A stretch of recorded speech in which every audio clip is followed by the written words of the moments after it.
The hero encounters a group of huge creatures that are approaching him. He pulls out his weapon, preparing to attack. One of the monsters attacks, waving its paws. The narrator notes that there are 9 races in this world. A creature with a dragon's head appears behind the young man and covers him with its arm. It is interested in its condition and introduces itself as Drago level 512. The dragon-like warrior deals a powerful blow to the monster. An elf named Sasha of level 308 expresses dissatisfaction with the situation. She reproaches a young man named Light for his hasty actions. In the background, you can see how monsters are approaching the hero. The girl is preparing to join the battle. In a dungeon called Abyss, there were 4 powerful creatures. Among them was a demon named Diablo with a level of 419. Next to him was the level 301 dwarf Naono. Standing in front of the dungeon entrance was a centaur center with a level of 152. Nearby was the dark elf Shion, who had reached level 304. They said it was dangerous to be alone here. Standing in front of the others was a Guru beastman with a level of 151. He stated that fighting would be their task. The others were told to stay out of the way while they joined the battle. His words were accompanied by a confident expression in combat readiness. The man named Light was level 15 and held a weapon in his hands. He was asked about his understanding of the situation, and he confirmed it. Among the 9 races, humans were considered the weakest. Before the heroes opened a huge gap leading to the Abyss dungeon, the armored woman reminded me that this is the most difficult and cruel place. She noticed that a single blow was enough for him to be killed. Light regretfully acknowledged its uselessness and apologized. A girl named Sasha approached him, demanding to see his wounds. The beastman who was watching this noticed that she was always kind to him. The armored girl retorted harshly, making excuses to the others. She explained that she was only concerned about the reputation of the Gathering of Races squad. Losing a member could damage their name. At the same time, she stressed that she was not personally worried about him. Light again apologized for its uselessness and the constant problems it creates. The rest of the squad started making fun of the armored girl. They noted that she was insincere and got along well with him. Her reaction to these words was sharp and outraged. One of the squad members said that he likes the tea that Light makes, and that's enough. The guy noted that humans are considered the weakest race in the world. However, his band Gathering of Races does not hold this opinion. These kind people treat everyone equally well, even a 12-year-old who can do almost nothing. I am happy to say that I am happy to join this squad. He was smiling, confirming his words. The group continued to move through the dungeon. Soon, they came to a well-lit place. The party stopped at a place that seemed appropriate to them, noticing that there was only one entrance to the cave. I asked them if they were going to make a stop, and offered to make tea. One of the group members addressed him by his first name. The others began to settle down to rest. The squad members informed Light that they had decided to kick him out of the group. He was surprised, and tried to justify himself, promising not to come forward again. The young man begged not to be excluded from the team. However, the beastman explained that the reason was because they didn't need him anymore. He wondered why everyone had suddenly changed their attitude towards him. After all, they had treated him well before. One of the squad members said that he was glad to get rid of the extra load. Another admitted that it was unpleasant for him to be in the same place with a person.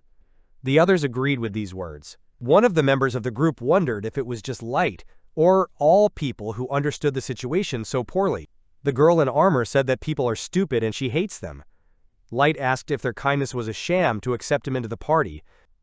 The dragon-like warrior explained that compared to other humans, Light offers them a better gift.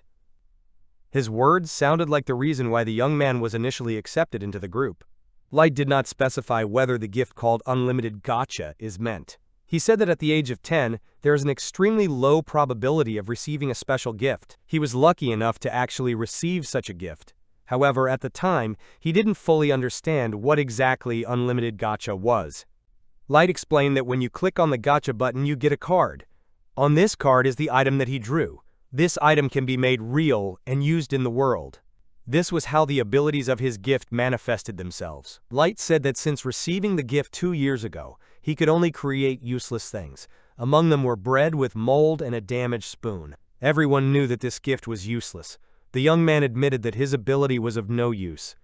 The dragon-like warrior told Light that was why they didn't need him anymore. The young man reacted in surprise at these words. The seniors believed that Light was a master with a mysterious gift, so he was taken to gathering of races to observe. It was decided that Light was not a master, since his gift was useless, and his status remained ordinary human. The armored girl said that she agreed to cooperate for the sake of her country and accept the master's blood. However, the thought of marrying a human made her disgusted. The beast man noticed that seeing her friendly with him was disgusting. She asked me not to remind her of this. I asked in confusion what they were talking about, mentioning the master and the country. The dragon-like warrior admitted that they had said too much. The beast man noted that everything was fine, calling him a good leader. The others remained silent as they watched. The beastman stated that he would not allow Light to reveal their information. The dragon-like warrior agreed and ordered everything to be cleared away before the other adventurers came. The young man asked blankly about the cleaning. One of the squad members turned to Light, saying that their words about his expulsion were untrue. He explained that even though he wasn't a master, the orders came from his superiors. The squad members were ordered to eliminate the source of the trouble and kill it just in case. One of them said that he was being banished from this world. He told the young man to die, raising his weapon to strike. A look of shock and fear filled her eyes. Terrified, he tried to figure out if they really wanted to kill him, hoping it was a joke. The beastman snarled viciously as it approached him. He said with a smile that it was finally time for a fun hunt. The young man was grabbed and thrown to the ground, preparing to strike. He tearfully realized that everyone he thought was a good person wanted to kill him. The beastman sneered as it approached him. The young man repeated the word kill in disbelief. He wondered if they were really going to take his life. He ran away in fright, and the beastman ran after him. The armored girl said that they didn't plan on letting him leave. She added that even if he tried, the monsters in Abyss would tear him apart. The beastman laughed, claiming that an ordinary person wouldn't be able to escape from them in this place. He tried to run away, but a spear was thrown at him, which pierced his leg. He screamed in pain and fell to the ground. His wounded leg prevented him from continuing his escape. The enemies were closing in, closing the distance between them. The beastman, observing the screams and expressions of fear of the animals, said that this is what makes him hunt people. He leaped towards the youth, wanting to hear more of these sounds.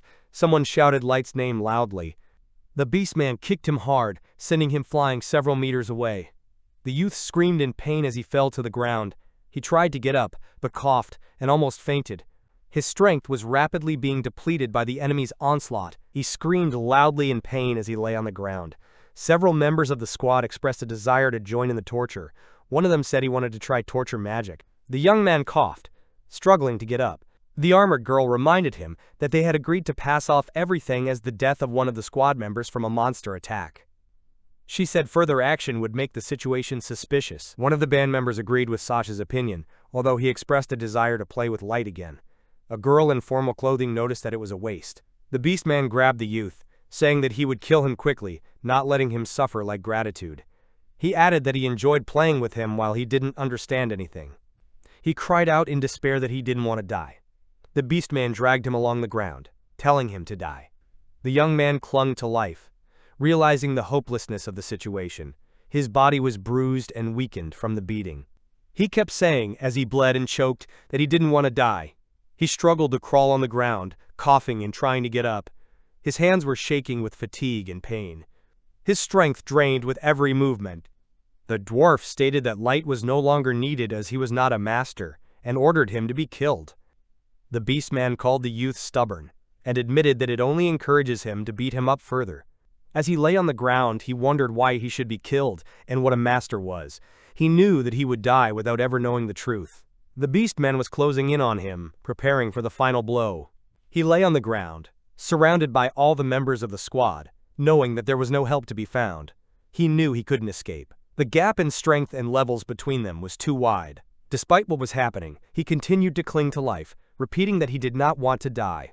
He was dragged along the ground while the squad members discussed that humans were disgusting. The man, drenched in tears and blood, desperately reached forward, saying that he wanted to live. His fingers dug into the ground, trying to get up. Her eyes were resolute, despite her fatigue and pain.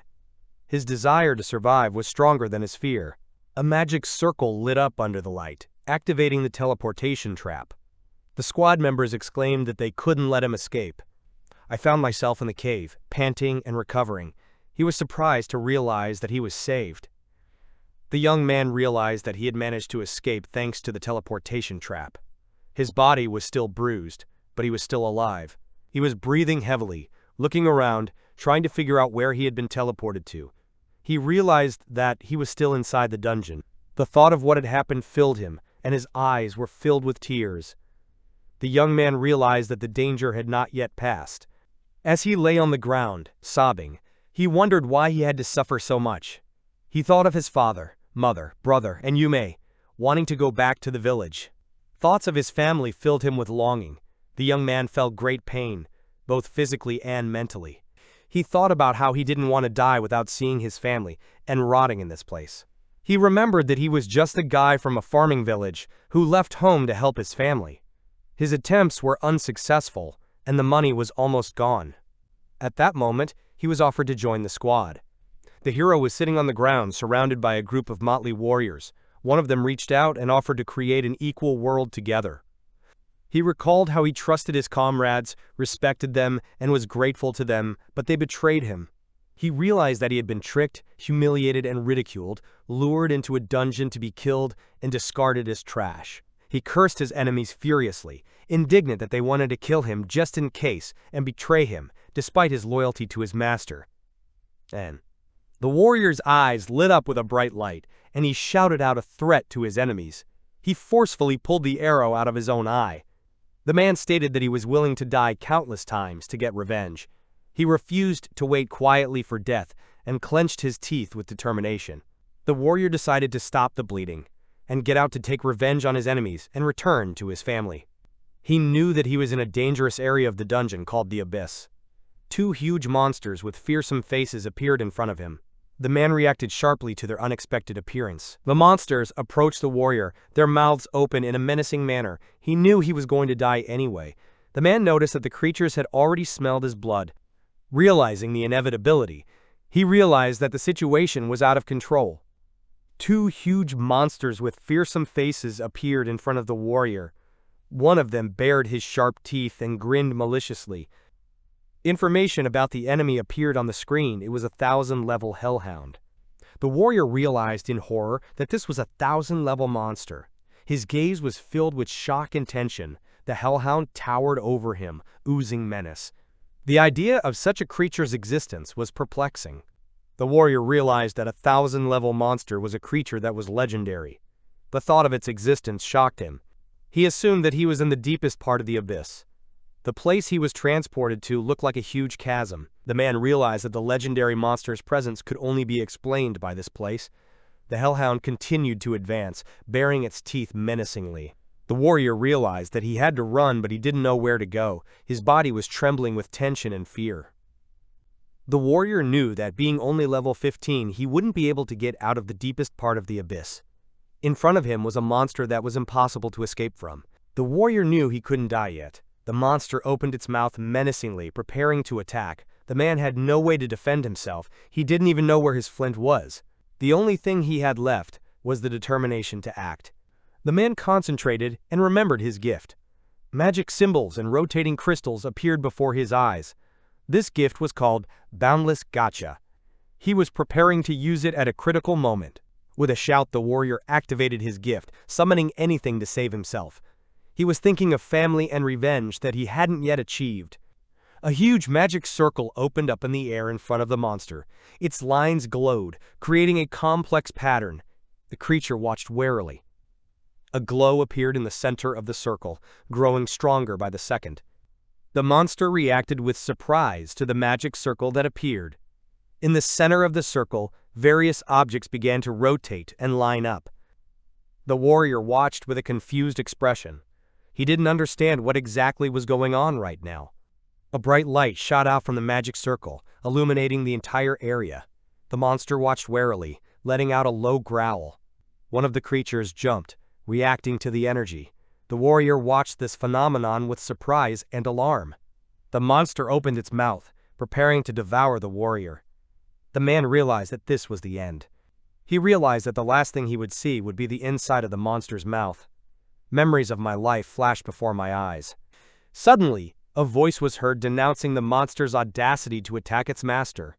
The words were a threat that promised no mercy, even if the enemy was only a dog. A map with the creature's image flashed before the warrior's eyes. This presaged interference in what was happening. A figure emerged from the bright light, surrounded by magical currents. The creature was armed and ready to attack. Many spears materialized around him, pointing in the direction of the enemy. Its appearance was accompanied by a powerful burst of energy. A girl wearing a maid outfit with long purple hair stepped out of the magic light. Her posture radiated confidence and grace. Behind her, she could see the disintegrating fragments of the defeated monster. Her appearance was bright and impressive. A girl in a maid outfit landed, surrounded by shards of shattered magic. Her gaze was fixed forward, radiating determination. The warrior sat on the ground, watching her approach. She took a confident step toward him, in her high heels. The warrior stared in amazement at the girl who appeared from the magic gacha. She watched him calmly, surrounded by a glowing background. Her image was full of mystery. Their meeting interrupted the dangerous situation he was in. A girl dressed as a maid was performing a combat maneuver, surrounded by magical elements. She landed on her heels, radiating confidence. Fragments of the magic construct were flying around her. Her actions were accompanied by a powerful energy aura. A girl in a maid outfit approached the warrior, who was watching her in surprise. She approached, standing right in front of him. Then she dropped to one knee. Her gaze was fixed on the man. The girl carefully looked at the man, noticing his confusion. She noted his appearance and skin condition. Then she confessed that she couldn't bear to look at his injuries. After that, she started treating them herself. The man was surprised to see that his wounds were beginning to heal, and the pain was gone. He scanned his body, checking for changes. The girl apologized for her actions. Her words were sincere and calm. The girl turned to the man, asking him to give her name. It accentuated the beauty of his voice. The warrior said his name with slight confusion. He introduced himself as Light. The girl repeated Light's name several times, addressing him with respect. She said it in a soft and attentive tone. Then she noted that it was a beautiful and noble name. Her words were accompanied by a sincere expression. The girl got down on one knee, uttering words of loyalty to her master. She said that she would devote all her life and energy to him. Light listened to her confession in surprise. He realized that she would even die for him. The girl solemnly swore eternal loyalty to her master. Her eyes were full of determination. Confused, Light tried to find out who she was. He spoke the words hesitantly, not knowing how to continue. Light watched in confusion, not understanding the situation. The girl asked permission to introduce herself. When he agreed, she thanked him. Then she apologized for not doing it sooner. The girl introduced herself as a Suar rank card. She gave me her full name. Her name was May, and she was a seeker maid. Her level reached 9,999. May explained that she was summoned by a light gift called Boundless Gacha as a Sur rank card. She was holding up her image on the map. Light was surprised to realize that this was the result of his ability. May made the vow, comparing herself to a bird in the sky and growing loyalty on the ground. She assured me that her loyalty would be eternal. The girl promised to stay close to Light even after death. Her words were firm and determined. May assured me that being close to Light, she wouldn't let any monster from the dungeon touch his skin. Her words were full of determination and confidence. Light listened to her, startled by this statement. His eyes showed surprise and disbelief at what was happening. Light didn't believe that his limitless gacha had summoned May, as he believed that she only created useless things. May asked Light not to follow the formalities and just call her by her first name. He was moved and begged to be allowed to do it. Light, a little embarrassed, addressed the girl by her first name. May happily thanked him for granting her request. May stated that Light's gift of limitless gacha couldn't possibly be faulty. Then she asked for permission to check it with the identification feature. May clarified that identification is one of her abilities and asked for permission to use it. Light was surprised to learn that she had this gift. He has agreed to use the ability. May apologized for any possible tactlessness before starting the review. Her eye lit up, activating the identification ability. Magical symbols appeared around the pupil. She began the analysis process intently. May noted that a person with a level lower than her would not be able to see the details. She admitted that she doesn't see the depth of Light's power. The man was amazed by her abilities. The girl smiled, admiring his power. May explained that Light's gift of limitless gacha has various card ranks, ranging from EX to Error. She noted that the thickness of the surrounding magic affects the result of gachi. Light's ability allows you to use it without restrictions. Light asked the meaning of her explanation. May said that magicians use magic that is in the air. The limitless gacha absorbs this magic. After that, it creates maps. May explained that there was too little magic in the air on the surface, so it was almost impossible to summon a CR-level card. However, there is much more magic in this place. She noted that this was why the chance of her being summoned here was high. Light admitted that he understood only part of her explanation. He noted that he was able to summon May at the bottom of the abyss. For him, this remained the main fact. The map with her image was next to it. May praised Light for going down to the lowest floor alone to understand the uniqueness of his endless gacha. She noted that such an action is worthy of the maid's loyalty. The girl stressed that this allowed her to be called upon. Her words were filled with respect. May admitted that she would like to praise Light, but noted the risk of coming here without equipment with his level. She noticed that meeting a monster would put him in a lot of danger. Light listened carefully to her words. May vowed to always be close to Light and not let him get hurt. Light explained that he was at the bottom of the abyss, not of his own free will. He told May the truth to dispel her delusion. The girl listened to his confession. Light told how he found himself at the bottom of the abyss alone. He couldn't bear the thought of betraying his comrades. Remembering this, he began to cry. His words reflected the depth of his pain. May wrapped her arms around Light, holding him close. She admitted that she wouldn't be able to fully understand his pain. There was sympathy in her eyes. The girl listened attentively, sharing his feelings. May assured Light that with her power, he would be able to punish the traitors. She asked me to give her an order. The girl promised to bring the heads of the enemies to her master within an hour. Her words were accompanied by a determined look. Light tried to stop May, saying that she couldn't do that. The girl acknowledged his kindness but said that mercy is meaningless. She continued to stand in front of him, ready to carry out the order. Light explained that he could not show mercy to his enemies. May, hearing this, asked him what he wanted to achieve. She waited carefully for his answer. The man paused, considering his words. He confessed that he had trusted them, but was tricked and beaten to the bottom, almost dying, the reason he called his own weakness. The maid listened to his confession in silence. He resolutely declared that he would become stronger and take revenge on those who betrayed him, as well as the country that tried to kill him. Then he said he wanted to know everything, and looked at her expectantly.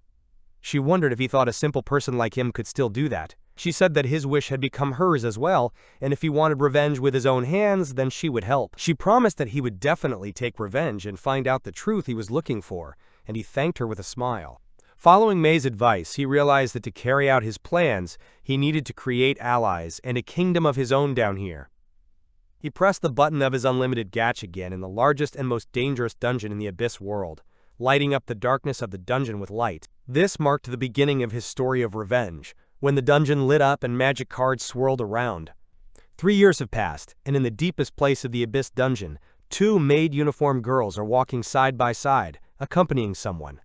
Along the corridor, numerous maids stand in 2 rows, and a man with a staff walks in the center, greeting everyone with words of gratitude for their work. A man with a kind smile thanks the audience, and they call him Master in response and enjoy the attention. Some of those present enthusiastically discuss how lucky they are, and even express strange wishes, causing the neighbors to be surprised. One of the girls asks permission from the master to stop the noise of fairies, but he replies with a smile that this is a sign of sympathy. As he walks on, he notices a familiar voice, and realizes that the speakers were in the training center. Later, he accepts an apology for the rude behavior, assuring that everything is fine. The girl confidently declares that she can prove her words by demonstrating knowledge of the multiplication table.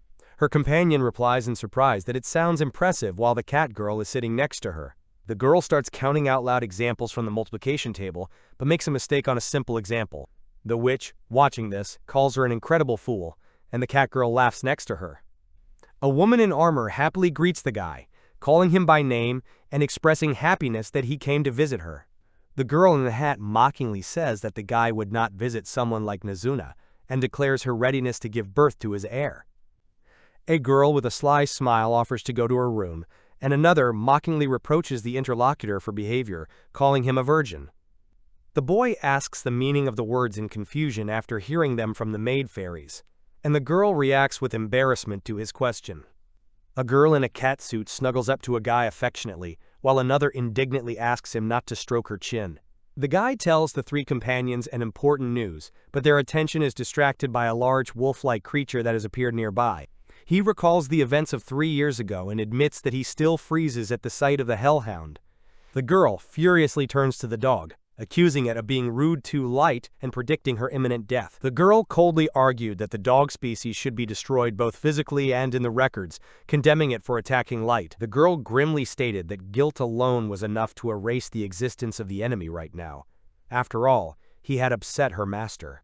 3 cards with images of the strongest allies appeared in front of the enemy, after which the heroines themselves materialized, ready for battle. The hero stated that they would become an opponent using their level 9,999 power. The terrified monster was trembling, and the guy standing next to it told the trio to stop, noticing that the monster was also scared.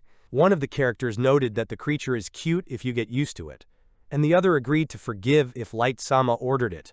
One of the heroes thought that even a half-strength joke could lead to the extermination of enemies, and the other asked what Light-sama wanted to say. Light said that he received a message from Mei about the capture of prey, so he asked everyone to get ready. The girls expressed their readiness to prepare. One congratulated them on their success and promised to make an effort, while the other agreed to prepare despite her doubts. Light said that he was counting on his friends, after which the girls reacted with joy and enthusiasm to his words. Light took a deep breath and stated that it was time for the first step of their plan and revenge after 3 years. In the wolf capital of Akara, part of the Beastmen Alliance, Guru was greeted by residents offering escorts and asking them to tell legendary stories. Guru, who claimed to be the strongest candidate for the wolf tribe chief position, enjoyed the praise and drank the drink with a satisfied smile. Daru, sitting on the sofa with a glass, said that the local sake is the best, and the interlocutors emphasized its popularity and offered to pour more. The young beastman enthusiastically declared that he wanted to be like an older brother, reminding that Guru was the star of the shelter and the richest, recognized by the leader as a candidate for the post of the next leader. Guru instructed the other person that a beastman should be able to use his mind and senses to identify things by smell and perform the work with the best possible result. Guru mentioned with a grin that he couldn't reveal the details since the mission was from the country, but it was very profitable because he only got so much for killing one child. We wondered what the real assignment would have been if they'd given him that much for killing a confused child. After teleporting the victim to the abyss, they couldn't find her, and it was decided that she wouldn't survive, so everyone got a reward. He wondered what kind of master was able to make all the countries act so actively. Suddenly, his senses were alerted. He caught the scent of death and realized that further interference could cost him his life. He noted that as an orphan who only knew how to use force, he was now a candidate for the next leader and could rise even higher. He was imagining himself on top, enjoying the moment and ordering the best sake when a girl came up to him with a question. He was imagining himself on top, enjoying the moment and ordering the best sake when a girl came up to him with a question. The girl was looking at him in despair and pleading, her hands clasped to her chest. She asked me to tell her where Light-sama went last and begged me to take her there.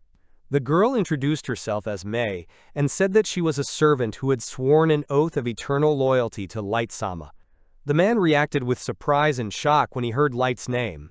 Mei explained that she was currently looking for traces of Light-sama. The man understood her words and remarked that since they didn't find Light after returning, she referred to him as a former member of the United Races. The girl said that she was willing to reward you handsomely for helping her find Light-sama, even if the chance of finding him was slim. The man was amazed at the amount, because it could buy a mansion, and noted the absurdity of the fact that people pay for a risky enterprise. The girl said that the whole country checked the information about Light, but nothing special was found. The man wondered if she had made a mistake with her identity, and suggested that Light might have been a nobleman or deliberately pretending to be poor. The beastly warrior reflected that if there really was an oversight in the matter with Light, then the elite dragon bloodline would owe it to him. He noted that the girl turned out to be quite good, although of lower origin. The beastly warrior considered that if everything turned out to be a trap, he had backup plans. He smugly noted that he could have as much fun as he wanted in the abyss, and even sell the girl when he was done with her. The girl excitedly asked if he was telling the truth. The beastman with a grin agreed to lead her to where Light was last seen, calling her disparagingly. The girl warned that the abyss is the worst dungeon, and it is very dangerous to go there alone. The man-beast replied that Light was a good friend of his, and that he was fulfilling the request of his people. The beast-man confidently stated that in the name of his future leadership, he would gather his men and personally escort her there in safety. The predatory-looking beast-man licked his lips and promised to escort her safely, adding something sinister. The girl, unaware, thanked him with tears in her eyes. The beast-man recalled the place of his last victory and eagerly anticipated a new battle. His speech was wild, and his body was filled with rage. The 12-man squad headed towards the abyss, along with the 10 beastmen. Thanks to their scouting skills, the path passed without a single battle. The group reached the middle level of the dungeon where Light had previously been. There they were ambushed by a monster, and he was seriously wounded. Soon Light accidentally activated the teleportation trap and disappeared right in front of his comrades. A group of monsters surrounded the girl, blocking her escape routes. They said they could do whatever they wanted here. The only exit was blocked, and the situation looked hopeless. The girl stood in front of them, trying to control her emotions. The wounded soldiers admitted that they could not react in time and therefore failed to protect their comrade. One of the enemies taunted them, calling them weaklings. At this time, another person bitterly noted that the betrayal had taken place here.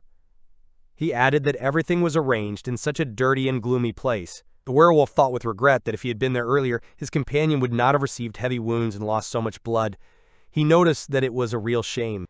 At that moment, an unexpected sound caught his attention. The werewolf noticed that the girl suddenly jumped back, and he was surprised how she knew what was happening. He thought viciously that only the Council of Races and the higher ranks knew about it. Furious, he asked her who she was. The werewolf furiously attacked the girl with accusations, demanding to confess who she was working for. He suspected her of being a spy of another race. The girl was startled by his words and asked in confusion, hinting that she was mistaken for a traitor.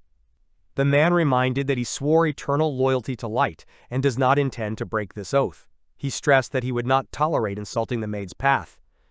With cold determination, he hinted that he was willing to find out everything, even at the cost of blood.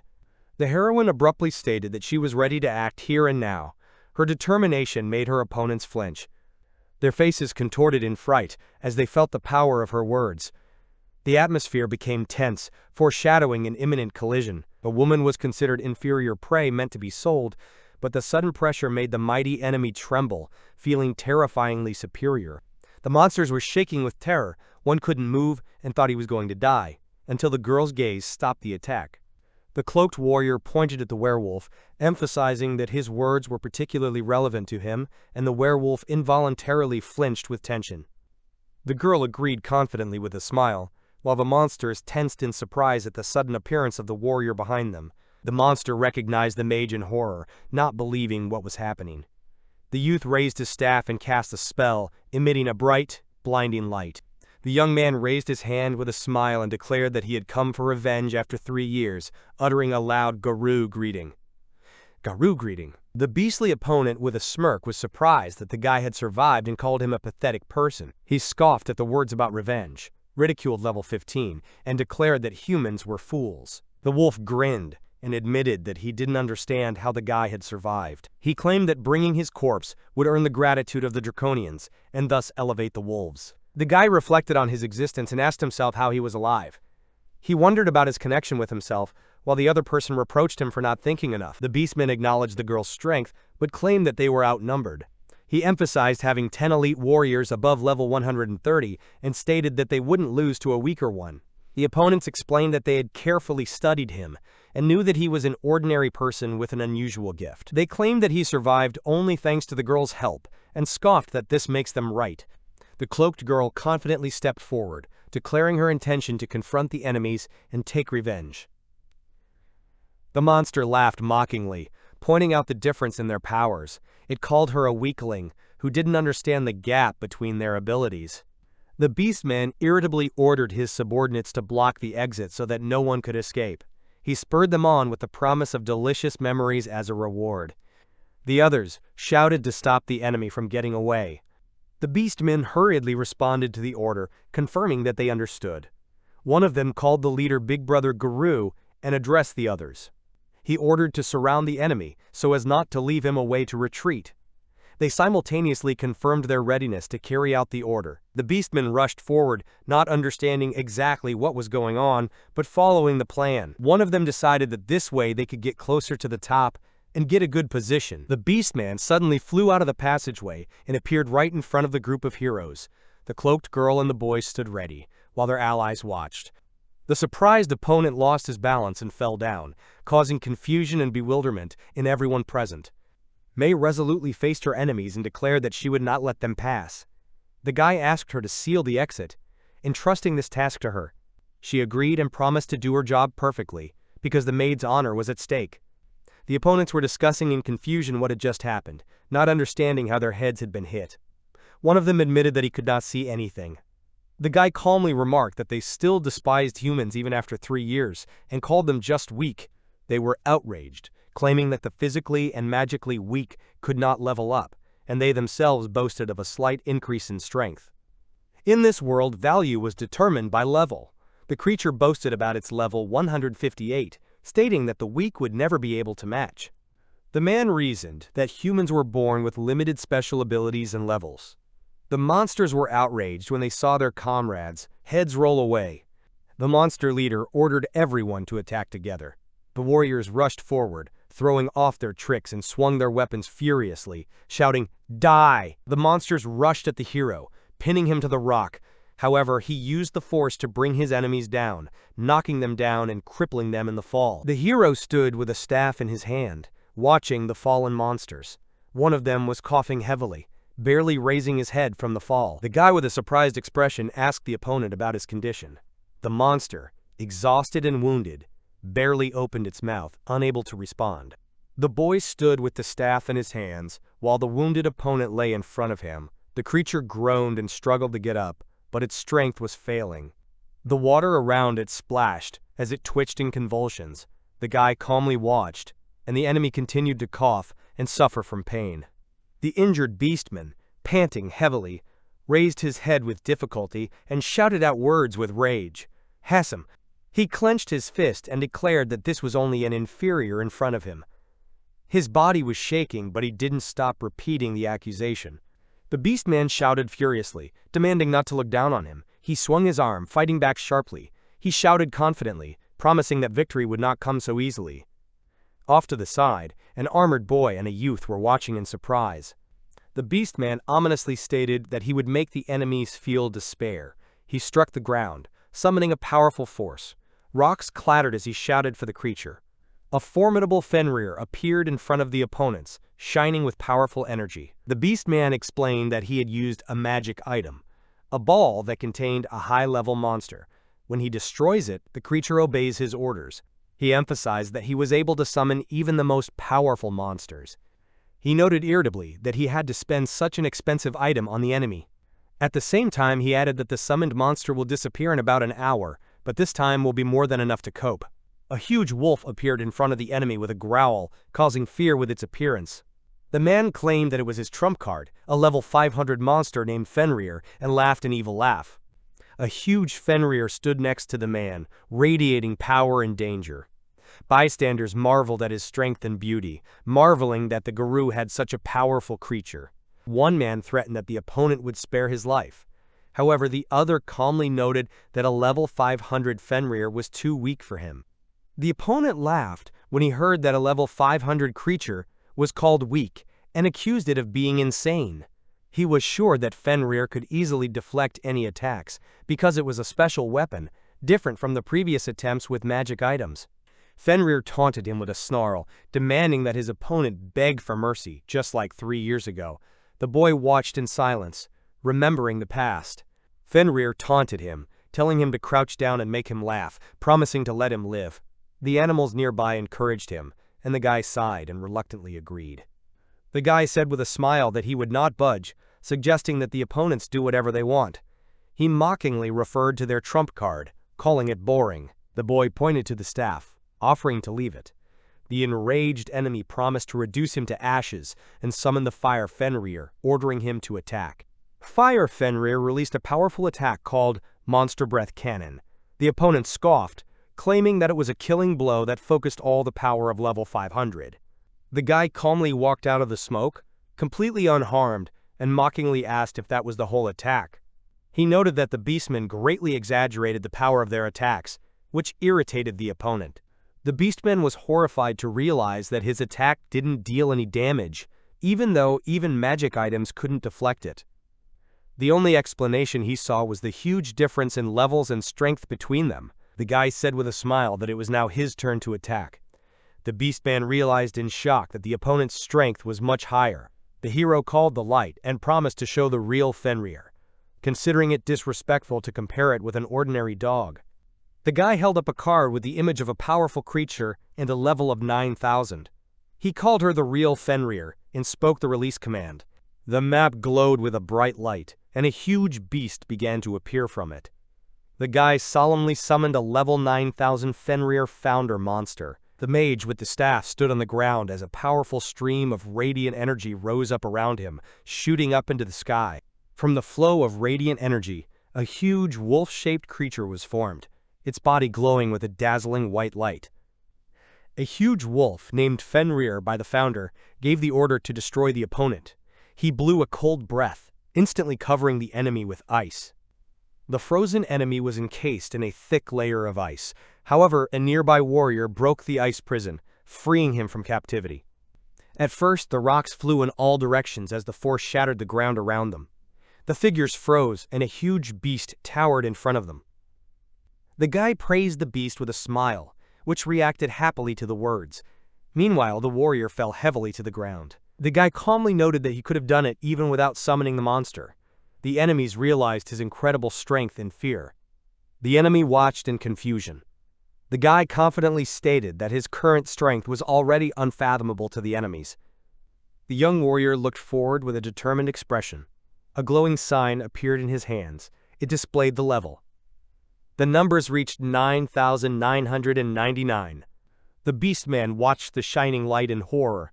Level 9,999 was clearly visible on the tablet. The hero showed that his ally, the beastman, admitted defeat, knowing that level 500 was powerless. The hero and his allies demonstrated the maximum level. The beastman looked at the opponent in horror and asked if light was really standing in front of him. The hero watched in silence. The young man remained outwardly unchanged for 3 years, which caused surprise among the opponents. His face and height didn't change. He explained that he used an immortality bracelet that fell out of the gacha. This artifact completely stopped his physical growth. The hero admitted that he wanted to keep his feelings in his memory. He noted despair, grief, and rage. These emotions were important to him. It was for this reason that he committed his act. The opponent was taken aback by the changes and noted that this was no longer the light he knew. He compared it to a monster from another dimension. In its fear, the beast realized that it would inevitably die. The thought of an imminent death had completely taken over his mind. The beast fell hard to the ground, showing submission. He admitted all his rude actions up to this point. In a panic, the enemy began to apologize to the warrior. He sounded desperate and humiliated. The beast made excuses for not acting of its own free will. He claimed that it was an order from the country. In desperation, the opponent begged for forgiveness. His face was sweating with fear. Guru disowned his companions in a panic. He said that you can do whatever you want with them. The other beastmen were indignant. They shouted that they had been deceived by his promises. Guru was lying on the ground, pinned to the floor by the youth's foot. He admitted that he had indeed betrayed Lightsama once. In response, the young man abruptly interrupted his words, not wanting to listen to excuses. He shouted that he should not be equated with such creatures. Guru tried to justify himself by reminding them of their moments together. He mentioned that they ate meat on skewers together. The beast also recalled how they had scared off the employer who had humiliated Lightsama. His voice was pleading, trying to evoke pity. The beast trembled in fear, begging for mercy and calling Lightsama.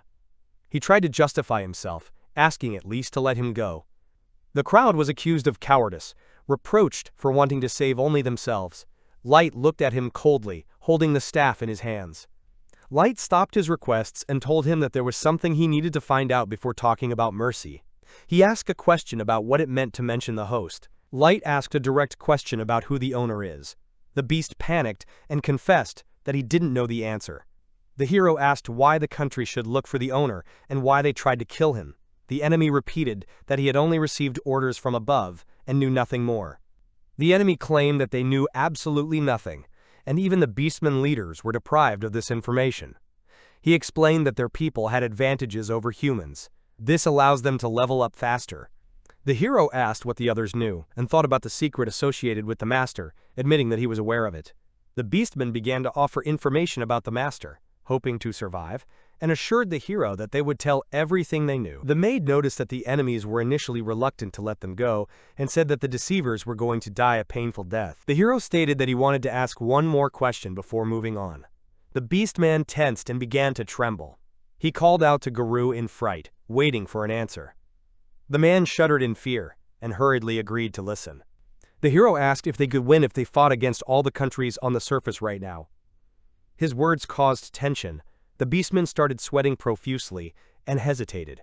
He couldn't answer right away. Startled by the question itself, the beastman acknowledged that Light's strength was indeed great.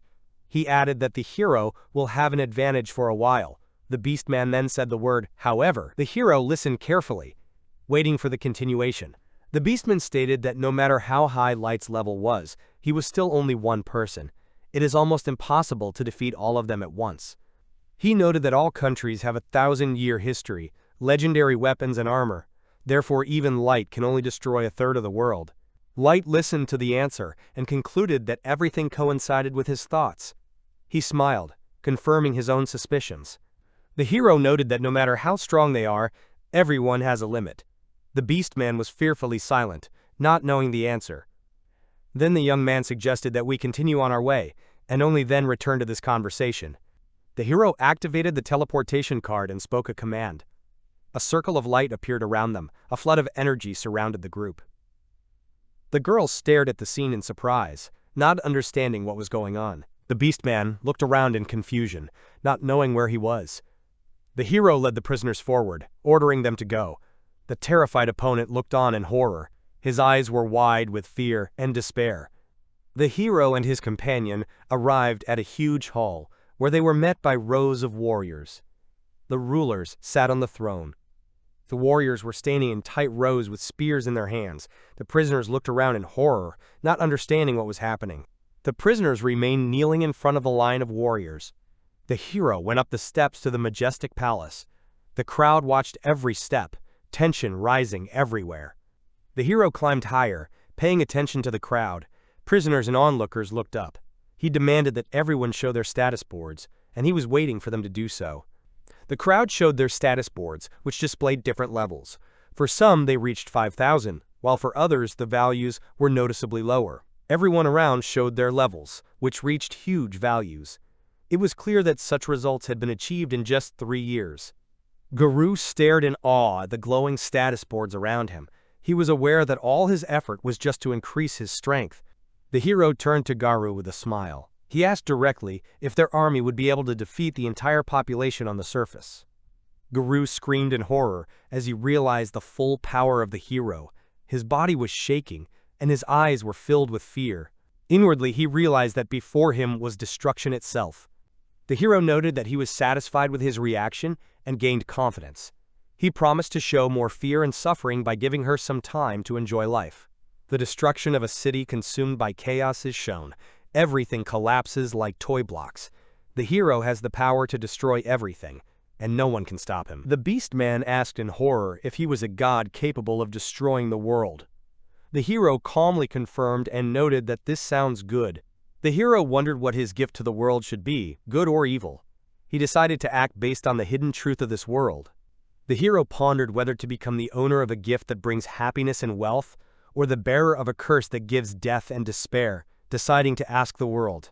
The hero said that after 3 years underground, it was time to come out into the light. He urged the allies to seek the truth, take revenge, and move forward. The girl was sitting at her desk, writing in her diary. She noted that today was a special day. For her, the main character looked epic. A few days after his revenge against Guru, the hero returned to his native village. He came to the cemetery to visit the graves of his parents. The hero called the village former, as it was destroyed. The chasm was deeper than expected, and there was no teleport available outside of it. The guy and his companions came out of the abyss after a long time of imprisonment. They immediately went to the village, where they found the terrible effects of the destruction. The hero and his companions saw the ruins of the village, completely destroyed. He screamed in frustration, wondering why it had happened like this. He tried to find out the truth by using everyone's powers, but the wind erased the traces. He never found the bodies of his brother and Yume. He sent people to gather information and search for the culprit, keeping the hope that his brother and Yume might still be alive somewhere. He said that he said goodbye to his parents and reported on his business. The Golden Knight agreed to leave immediately so that he could make it before sunset. The Golden Knight called out the name of his companion and said that he did not want to spend the night in the open air on the first day of their journey, preferring to find a comfortable place to rest. The girl with the white hair shouted indignantly at the other person, demanding to think before speaking. She stressed that Light-sama is suffering and deserves a respectful attitude and respectful words. The Golden Knight sighs and says that the formalities seem awkward and distant. He turns to Nemum, reminding her that she wouldn't have liked the idea of sleeping outside herself. Nemumu angrily replies that it is not necessary to equate her with the others. She declares that she is willing to sleep on grass, dirt, or trash just to be with Light-sama. The Golden Knight solemnly declares his loyalty. He is ready to survive snowstorms in the mountains or burning magmas, because such is the spirit of his chivalrous loyalty to the Lord. One of the warriors remarked that for the sake of the Lord's restful sleep it was best not to spend the night outside.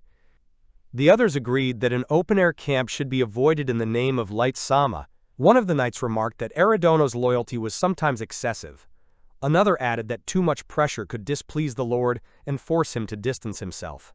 Nemumu tearfully assured that Light-sama would never hate them. She swore to serve him forever, even if she died and was only a spirit. Light said with a smile that he would never hate his companions. He asked Gold not to tease Nemuma too much by showing concern for her. Light introduced his companions, Assassin Nemuma and Knight Gold, each of whom had reached level 5000. Together with them, he started his plan as an adventurer. Light resolutely said that it was time to leave. Nemumu supported him, noting that she did not want to spend the night on the street. Gold happily declared that their adventurer journey was beginning, his heart fluttering. Light noted that they still need information on the way. Nemuma was warned not to make a mistake in front of her master, and Gold reminded her not to forget it. Light said that his next target is Sasha, and Eri is preparing for his revenge. Before completing their training, they will start executing a plan called Adventurer. Light acknowledged that their strength was enough to resist the world, thanks to Guru, but he wasn't stupid enough to start a war without a reason. They decided to explore the strongest fighters of each country, because there may be other owners of unusual gifts, and ignorance of the enemy can even lead to defeat. The hero noted that the possibility of the existence of other gifted people is not equal to zero, giving himself as an example, but his companions doubted that such as he still exists. They discussed the unknown enemy, emphasizing the need to be careful and gather information, because for their revenge and goals, it is important to take into account even the most powerful opponents. The hero recalled the destruction of his village, assuming that it could have been done by monsters or bandits, but still doubted and connected what happened with the mysterious master. The hero stood by the graves, thinking that they tried to kill him, and the village was destroyed because of the master. Clenching his fist, he vowed to turn the world into hell. The hero took a deep breath, looking at the graves of his parents. He promised to come back, reveal the truth, and take revenge, giving Mom and Dad the long-awaited retribution. The hero put on a mask and urged his companions to go forward. He promised to be careful, because murderous intentions could frighten ordinary people on the street. The companions argued about fear, one denying the tremor, the other insisting on the truth.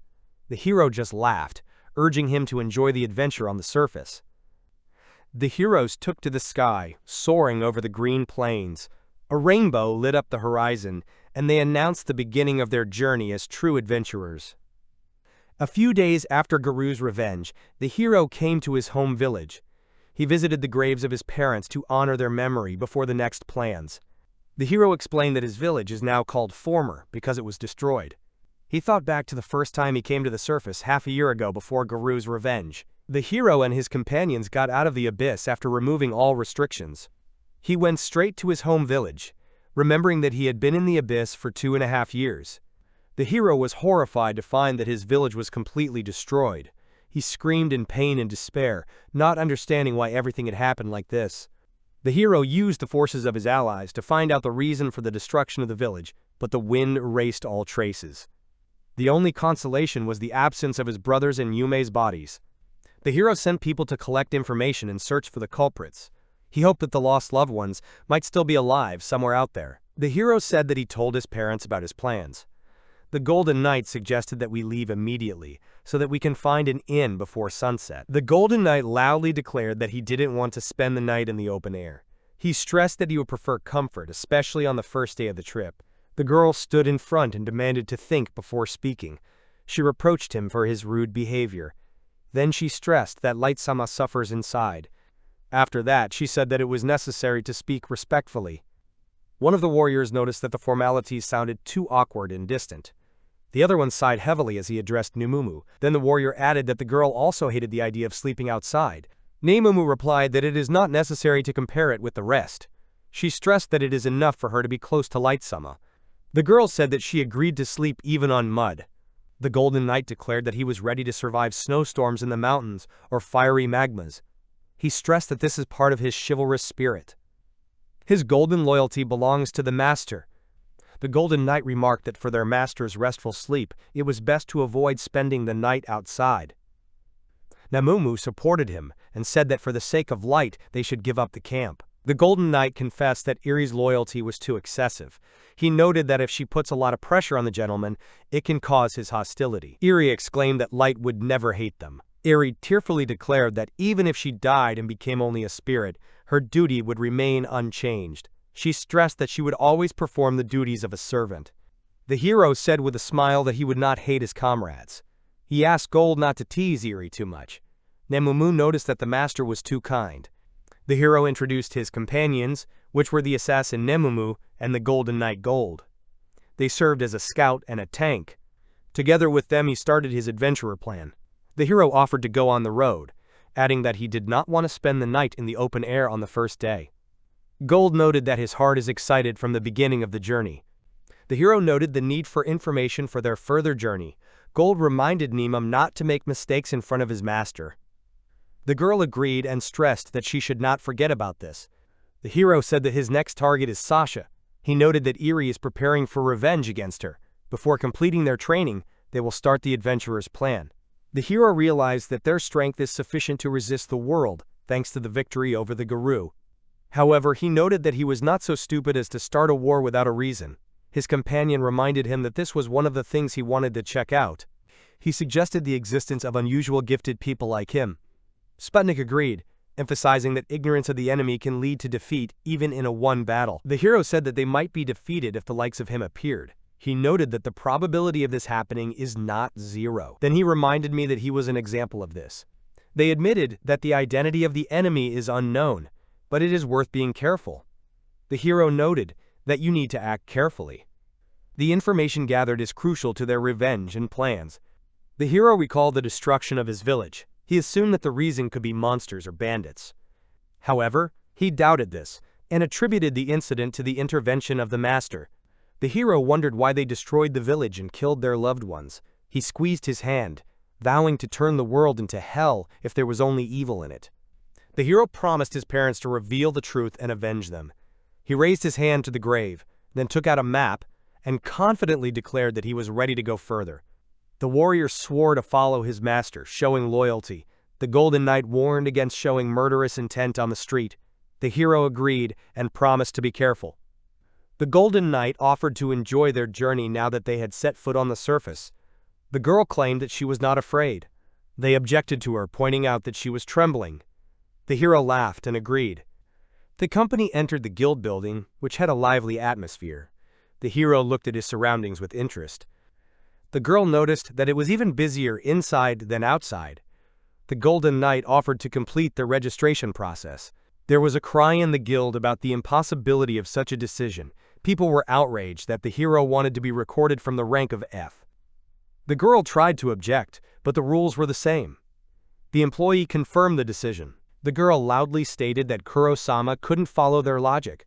She demanded to assign him a unique SSS rank. The others watched in surprise, calling her act strange. The guild employee said that if the rules don't suit you, you can leave. Nemumu sighed heavily, and the others started laughing. Gold loudly silenced his companion. Nemumu called out to Kurosama in a panic.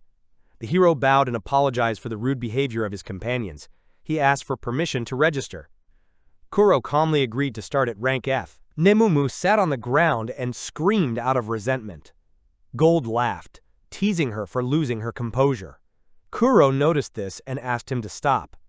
He told her not to worry. The hero noted that it was getting dark and offered to find an inn. One of the satellites asked for directions.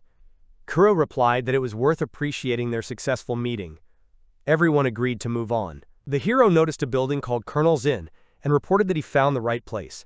Everyone came closer and examined the structure. The building looked neat and well maintained. Inside, a girl met them at the counter, and the soldiers noted that the hotel looked decent. The hostess of the hotel was happy to welcome the guests and thanked them for their visit. She called them by their first names. The characters received a warm welcome. The atmosphere was friendly and respectful. The hero noted that since they are here, it is worth visiting the Carnal institution. The hostess promised to show the best possible hospitality. She mentioned 3 requests. The characters continued their conversation calmly. The characters requested that the entire upper floor be given to them only for 1 month. They asked that the staff not go up there during their stay. The hero handed over a payment bag containing 300 gold coins. He added that he should be informed if this amount is not enough. The hero asked to accept his gift and handed it over. The host replied that he would make every effort to comply with the requests of the guests. He thanked them and offered to take them upstairs. The hero activated the maps and removed the restrictions. Sound and surveillance were no longer active. The allies noted that it is now possible to speak freely. The Golden Knight mentioned a recent payment. The hero explained that he uses real money from allies who work as merchants. He refused to use forgery in this place. The Golden Knight noted the risk. The hero added that he is able to extract funds from a stick obtained through Gacha. The hero noted that he can create as much money as he wants, but will use only the minimum. He explained that he does not want to destroy the economic balance. The girl addressed him by his first name, showing respect. She added that she now understood his desire to become an adventurer. The hero noticed that no matter how strong he was, the probability of surprises always exists. He addressed the girl by her first name. He then asked why she had come alone instead of sending people from the abyss. The hero sharply asked the girl if she was trying to deprive him of revenge. She stammered and stammered, saying that she had nothing to do with it. The hero thought that perhaps Nemumu was hindering him on the way. The girl trembled in fear and hastily apologized, admitting that she had overstepped her bounds. The Golden Knight laughed, claiming that his master was trying to achieve his goals with his own hands.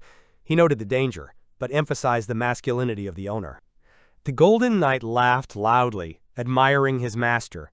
He said that this was to be expected from a master of the Golden Knight. The hero exhaled heavily. The hero admitted that he was too emotional and apologized. He noted that he had startled her. The girl replied that she only cared about him. The girl admitted her mistake and asked for permission to prove her loyalty again. The hero confusedly agreed. After that, she asked for forgiveness, showing respect. A kiss on the foot was a way of showing loyalty to loyal servants. The hero noted that he does not like it because of the awkwardness. However, many asked to perform the ritual. The Golden Knight sarcastically remarked that it looked like a game. Nemumu retorted sharply, defending the display of loyalty. She accused him of insulting the act. The hero said that tomorrow they will go to the dungeon. Nemumu agreed with his decision. The Golden Knight promised to show fortitude. The heroes came to the entrance of the dungeon, where a large queue had gathered. There were shops all around. Merchants offered meat, potions, and supplies to adventurers. A crowd of adventurers lined up at the entrance of the dungeon, following the order. Among them were humans, beastmen, centaurs, and dwarves. Elves were rarely seen. People in the queue whispered, discussing the boy, the armor, and the woman, expressing dissatisfaction. The hero noted that they stand out, but this is the best thing for Kuro. The hero explained the reason for choosing the formation. Gold was in the front and served as a tank. Nemumu brought up the rear, watching her surroundings. He himself moved in the middle, being protected. Nemumu suggested this formation for the sake of protecting the host. She vowed not to let anything happen. The hero noted that this is just a precaution. On the surface, this is unlikely, but the plan was followed. The hero position was also considered part of the precaution. He could feel the girl's softness behind him, which was awkward. However, he decided to agree. Ahead, the warriors noticed something strange. The heroes noticed a group that was breaking the queue. All three of them were wearing hoods. A short man with a heavy bag was walking in front of them. His steps indicated good preparation. The second of the group was also quite trained, but was inferior to the first. The latter carried the biggest bags. Off to the side, the boys were talking. They doubted what they should do next. The hooded youth noticed that those who joined the queue were about his own age and decided to act. Meanwhile, the boys were discussing that they didn't know who was hiding under the hoods, suggesting that it might be dragonites or elves. The hooded men approached the queue, causing the others to complain. One of them sternly reminded that it is not necessary to get in without waiting in line, to which the other reacted in surprise. One of the hooded men asked irritably if he had just received an order. His interlocutor calmly noted that, it seems, no one else tried to get through without a queue, which caused the opponent to resent and threaten. The hooded man calmly remarked that it was difficult to recognize the identity under the hood. He added that if someone is famous, then he especially should not get in without waiting in line, because it's just shameful. One of the warriors quipped that it would be even stranger to recognize people even under a hood, and asked if the other person was drunk in broad daylight. Nearby, another man roared with laughter, echoing his master's words. The blond guy sternly pointed out that the violator interferes with those who follow the rules and told them to take the queue at the back. The annoyed warrior shouted back, outraged by what he had just heard. The crowd supported the words of the guy, agreeing that the violator should get in line. People cheered loudly, saying he was right. The hooded man calmly noticed that even small creatures obediently followed the rules and suggested that they stand behind. The angry knight disdainfully shouted out that everything around him was just pathetic bugs. The knight grabbed the hooded man's clothes, preparing to take decisive action. But another warrior stopped him, telling him to calm down while the others watched the tense scene. The enraged hooded man could barely contain himself, as he was pointed out that it was inappropriate to use force here. In the end, he retreated, but threatened to remind the others of his hostility. His companion bowed and apologized for his companion's behavior. The crowd cheered the heroes, praising them for their brave words and deeds. The girl and the guy were complimented, noting their honesty and directness of statements. The crowd cheered them on, admiring their words and courage. People praised the girl for her bold remarks and the guy for his directness, calling them fair. A group of young people thanked them for their help, admitting that they themselves did not know what to do. They apologized for shifting the responsibility to others. The characters apologized for the interference, but admitted that they did it for themselves. Others thanked them, noting the validity of their words, and even praised the mask. People were discussing the hero, and one of them asked if his armor was made of real gold. Others were confused, because the question seemed too direct. The hero laughed, noticing the interest in his armor, and admitted that they are not real and are not made of gold at all. The crowd discussed the armor, agreeing that it couldn't be gold because gold is too soft, and he just wanted to stand out. One of the guys apologized for a friend's cheeky question, but the owner of the armor replied that this is not a problem, and such attention is usual. He added that bandits often attack, thinking that the armor is made of real gold. The man with the armor explained that it wasn't actually made of pure gold, but a mixture of rare materials. Thanks to this, the armor was strong and retained its luster, although it seemed to others that it was deliberately attracting attention. The people around him decided that the knight with the golden armor would be remembered as a man with a strange passion. He himself noticed that it was easier to draw attention to their squad and make it more recognizable. The guy asked if this was their first time entering this dungeon. The girl wondered at his powers of observation, asking if he could tell just by looking at it. The guy noted that he guessed about their first visit, since they did not bring their equipment for the camp. He explained that, unlike other dungeons, this place expands as you go down, and usually people stop here to rest. The heroes noticed that the other groups carried a lot of things with them besides weapons. They admitted that only they have almost nothing. One of the heroes thanked for the information received. Another noted that they had only come to inspect the place, but next time they would have to take more equipment. A group of adventurers expressed their gratitude for the help and apologized for being able to tell us a little. The leader of the other team said goodbye and left with his teammates, giving up the turn of the next game. One of the heroes noticed that they were neglecting their equipment. The girl reminded that everyone has drawers for storing items. Another participant admitted that they were so used to it that they forgot to get things out on time. She wondered if one of them should admit to having an item box or pretend to have fake luggage. The guy noted that such boxes are rare, and doubted whether it would cause suspicion that all three of them owned them. One of the heroes agreed with the reasoning of a friend, offering to discuss everything already inside the dungeon. The warden at the gate called for the next group to enter. This is the first time the heroes have entered a dungeon other than Abyss. The companion explained that there are many varieties. This surprised the others, and made them wonder what the dungeons were like. The characters discussed the dungeons, noting that the heart of each of them is the core. They decided that before solving the mysteries, you need to carefully study everything. The heroes admitted that even a level 9999 mage, known as Forbidden Mage Eerie, didn't understand the core of the dungeon. They realized how mysterious this power was. They discussed that dungeon cores were mentioned in the creation myths, but no one, including them, knows their true nature. At first, the world was shrouded in a black funnel. When the goddess illuminated it, the lands and 9 races appeared. The funnel turned into an evil god in love with the goddess, but when creating the lands, he was imprisoned under them. The evil god reached out with his hands to reach the goddess, wanting to reach her. So he created monsters through the dungeon holes, trying to release them to the surface. The monsters sought to destroy the 9 races in order to break through to the goddess. However, the 9 races created by her light fought to protect her, and the battle continued until now. The monsters grew stronger underground and at night, as the evil god grew closer and stronger. Dungeon cores were considered fragments of it. The dungeon cores absorbed the energy of stars and magic, creating new dungeons for some unknown reason. Eerie admitted that she didn't understand how this was possible. Dungeon cores created monster spawners, materials, minerals, treasures, items, and even different types of environments. The heroes descended a long flight of stairs until one of them noticed a light ahead. They came out to a new space, surprised by what they saw. The heroes came to a landscape that was completely different from the surface. A new world created for monsters opened up before them, full of greenery and life. Events take place on the first floor, the Dagas dungeon Dagasa. A group of people were walking through the forest. One of them noticed that it was already evening and they had arrived late. He added that you need to get to the middle of the floor. Another cursed, blaming the insects for wasting time. Suddenly they heard the rustle of leaves and tried to identify the source of the sound. A group of monsters burst out of the bushes. One of the guys got ready to fight. He savagely cut down the enemies without hesitation, shouting insults related to the recent rebuke. As he continued to destroy the monsters, he shouted that they were pathetic and should know their place. When the fight was over, he said that he was the strongest white knight of the elves, a born genius. The elf rose above the bodies of his enemies and said that he had inherited the blood of a legendary hero.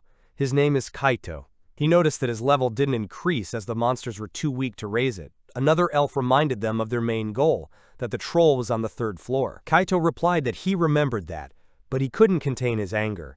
He claims to have reached level 1500 and understands that this is his limit. After looking at the stats, he added that he had the blood of a master flowing in his veins. The elf said that Kaito had already achieved a lot and was stronger than all the other elves. Kaito snapped back that it wasn't enough, since he was the heir of a legendary hero. He stated that only by breaking the limit would he become a hero blessed by the goddess and take revenge on his enemies. Another elf noticed that he was rejected in the village and reminded him about the 3rd floor. Kaito replied that he remembered that his friend needed to complete the research, and he needed to raise the level. The elf said with a smile that they were going for the same goal, but each of them would achieve it in his own way. Kaito glared at him and wondered why he had even contacted him in the first place. He thought that the dark-skinned elf was a pawn that he could use to gain the power of the goddess. The elf suggested that they continue on their way, and they set off again. Kaito couldn't stop thinking about how he could destroy his enemies by becoming a hero. Events take place on the 3rd floor, a swamp. The hero asks if all the enemies are defeated. Gold asked if it was necessary to collect materials from trolls. The master replied that the golems could handle the job. The girl said that there is no choice, and we will have to collect them. Light added that thanks to his power, they have enough resources. While collecting magic stones, the knight reminded them to collect trophies to prove their presence on the floor. The boy noted that there were enough crystals and suggested that they return. He added that they were dirty. The girl worriedly said that it is necessary to swim urgently. Nemumu loudly declared that she would thoroughly wash the master's body.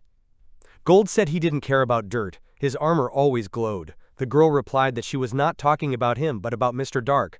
Light said it was time to go. Events take place on the first floor, the plains. Flying over the forest, Nemumu praised her master's strength. Light said that magic maps make it easy to find dungeon entrances.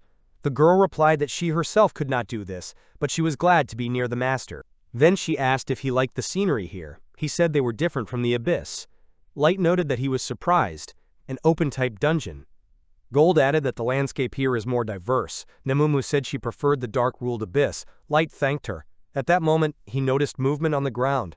They hovered in the air and saw a group of teenagers fighting goblins. Light recognized the two men. They'd met earlier that morning. Gold confirmed that it was them.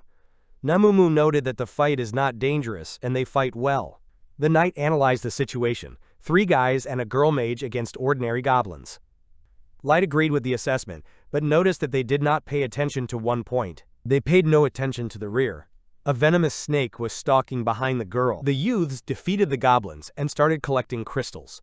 Suddenly, the heroes appeared nearby. The squad jumped in fright. Light killed the snake and advised to be careful. The enemy may attack from behind. A young man exclaimed in fright when he saw the snake. The master said that the poison is not dangerous, but it will paralyze for a couple of hours. The guys realized that the bite could destroy the structure of their team. The boy frantically thanked the heroes for saving his sister. He asked Mia to thank them too. Nemumu told Light that it was time to end the conversation. She sensed the approach of many opponents, the boys exclaimed in surprise. Suddenly, a huge pack of beasts rushed out of the forest. A fair-haired youth shouted that they were big wolves. Another was surprised, because their lair is far from this territory. He panicked and said that he had to run, and he wanted to warn the master, but he didn't have time to finish. Light said that the wolves are not rivals, and it is better to let them run away as soon as possible. A pack of wolves ran past. The boys watched in surprise. One of the youths said that the master's squad looked incredibly strong. He added that the wolves didn't just run away. There was a rustle of leaves and a crackle of trees. The boy realized in horror that something dangerous was coming. A huge monster came out of the forest. The young man shouted that it was a giant praying mantis. Light asked if the boys had ever heard of the mantis monster. One of them replied that this is a rare creature that appears once every 30 years. He added that the last time a praying mantis was declared was 10 years ago. Mia suggested that the guild be notified immediately. The boy anxiously said that they should immediately run away. After all, this monster is level 500. He ordered his sister to think of a way to distract the monster, but before he could finish, something alerted him. The mantis noticed the people and abruptly rushed towards them. The guys panicked and didn't know what to do. Light calmly turned to them and asked if they could destroy the monster if they were going to leave anyway. Nemumu noticed that this was a great chance to show off her strength on a level 500 monster. The young man couldn't believe his ears in confusion and asked if they were really going to fight this insect. Panic-stricken, he insisted that they needed to escape. Even experienced guild fighters couldn't handle that. But Light reassured him. The master gave the order to his comrades to prepare for battle. The mantis was already very close, and Light offered to arrange a hunt for it. The boy reasoned in dismay that this was the first time these newbies had seen such a monster and didn't know what it was capable of. Gold drew the monster's attention to himself, to which Nemumu complained that it wasn't fair. The knight attacked, but the mantis easily parried all his blows, and Light noted this out loud. Gold was pleasantly surprised. The monster turned out to be a worthy opponent with excellent reactions. Light joined the battle, lightising magic. He said the beginning of the spell.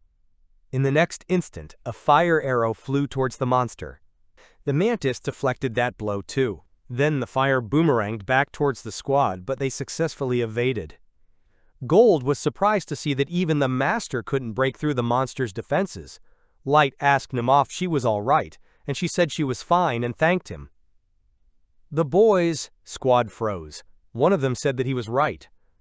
Attacks are useless against a strong monster. He began to reason that the mantis had strong legs with high magic defense and balanced stats. The boy said that if the knight helped, they could escape, and Mia would cover them with magic. But she was still in shock. All of a sudden, Mia started talking enthusiastically about Light's skill. Her brother just stared at her blankly. She noted that she had never seen a mage of his age with such a level of skill, so he must have trained a lot. The young man admitted that he didn't quite understand her, and asked if she could support them in battle. Gold interrupted them and told them to concentrate, either run away or watch the battle. He offered to show them how to use the shield and sword properly, and added that he had seen them fight and remembered how they used their weapons. The knight praised them, then asked if they knew that the shield can also be used to attack. At that moment, a praying mantis swung at him. The young man shouted that there was a monster behind him, and Gold managed to put up his shield in time, scolding the monster for cheating.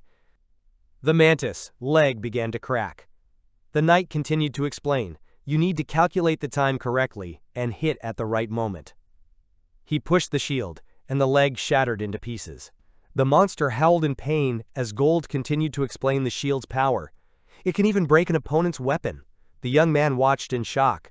The man said that now you can move on to attacking with a sword.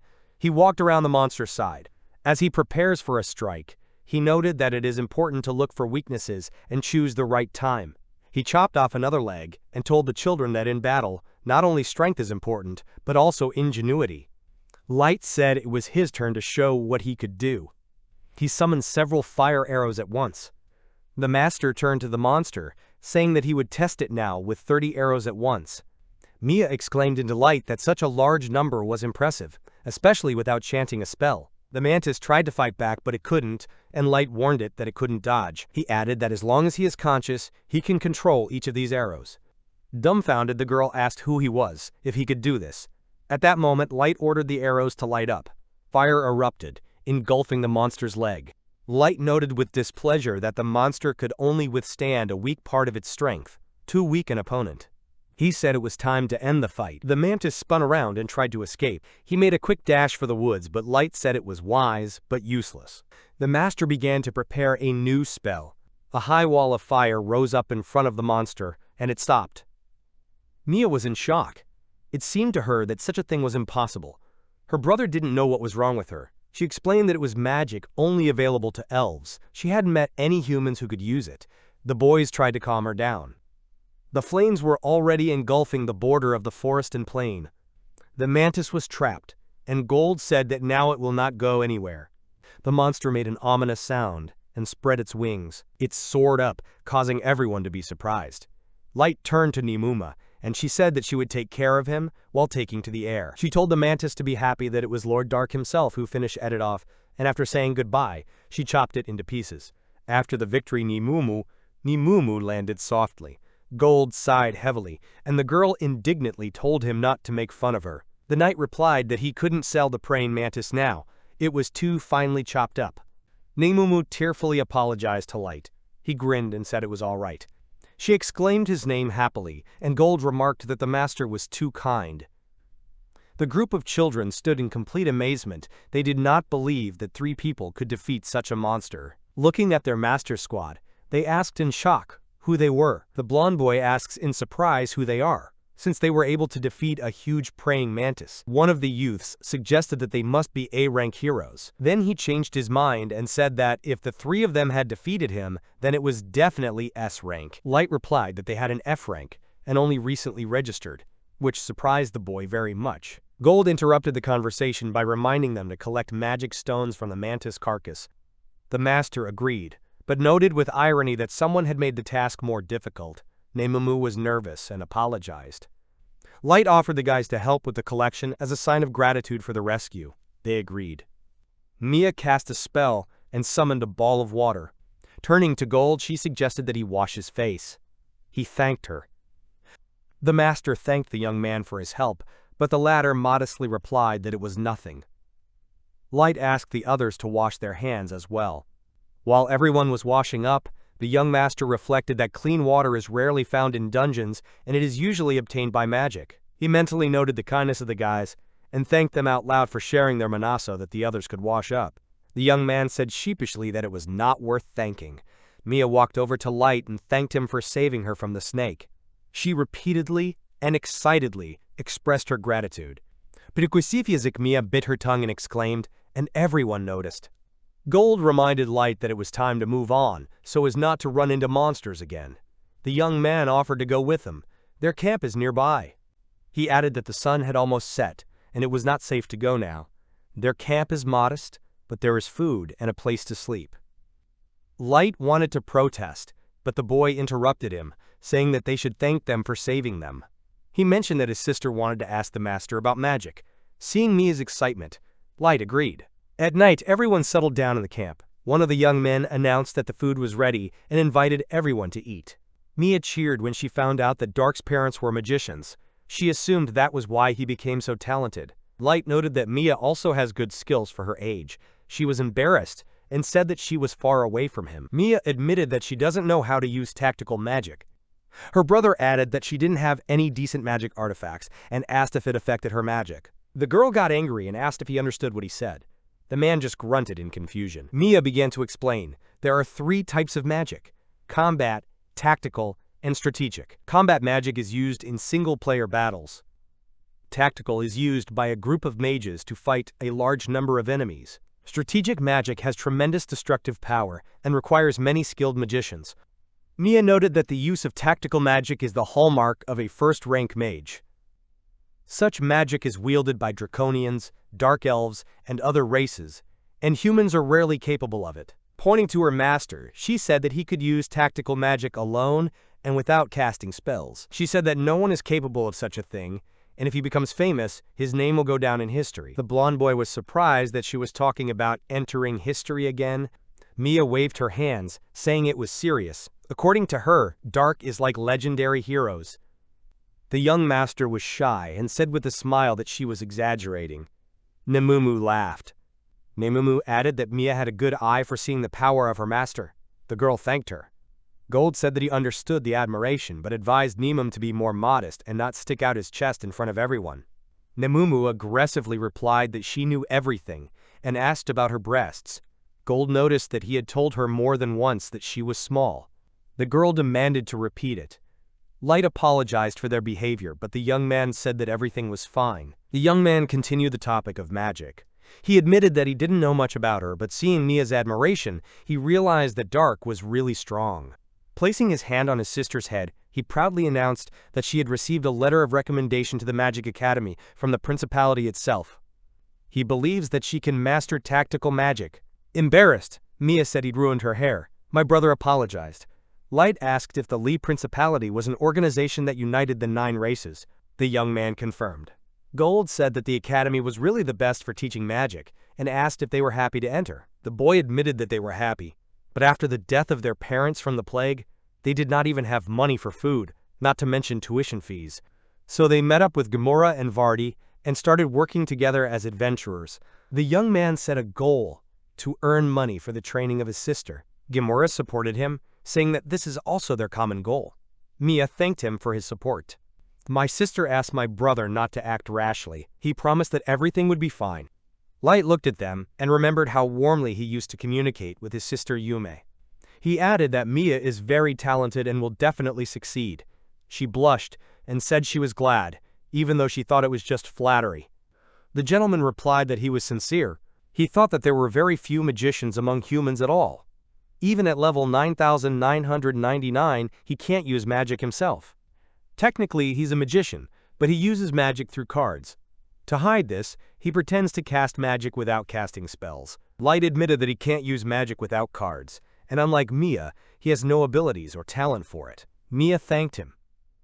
Her brother asked why he became an adventurer. After a pause, Light said that his parents had died in a fire. Nemumu added that he suffered burns and they are looking for a cure. Gold noticed that he and Nemumu served as Light's parents, so they continued to accompany him.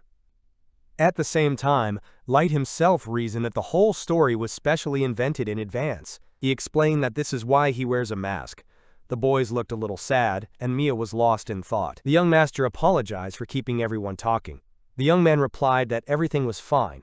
At this point, Gamora asked if he could ask another question. He asked if Nemumu and Gold were dating. Nemumu sharply replied that she could not love this stupid pile of gold, and did not understand how anyone could assume such a thing.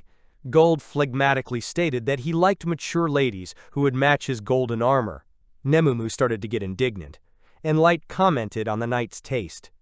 Gamora asked who Nemumu liked then. She said she wouldn't tell him because she only liked Mr. Dark. Mia admired the strangeness of her feelings. Gold said it was just a dream, because the master would never look at a girl with small breasts. Nemumu was even more indignant.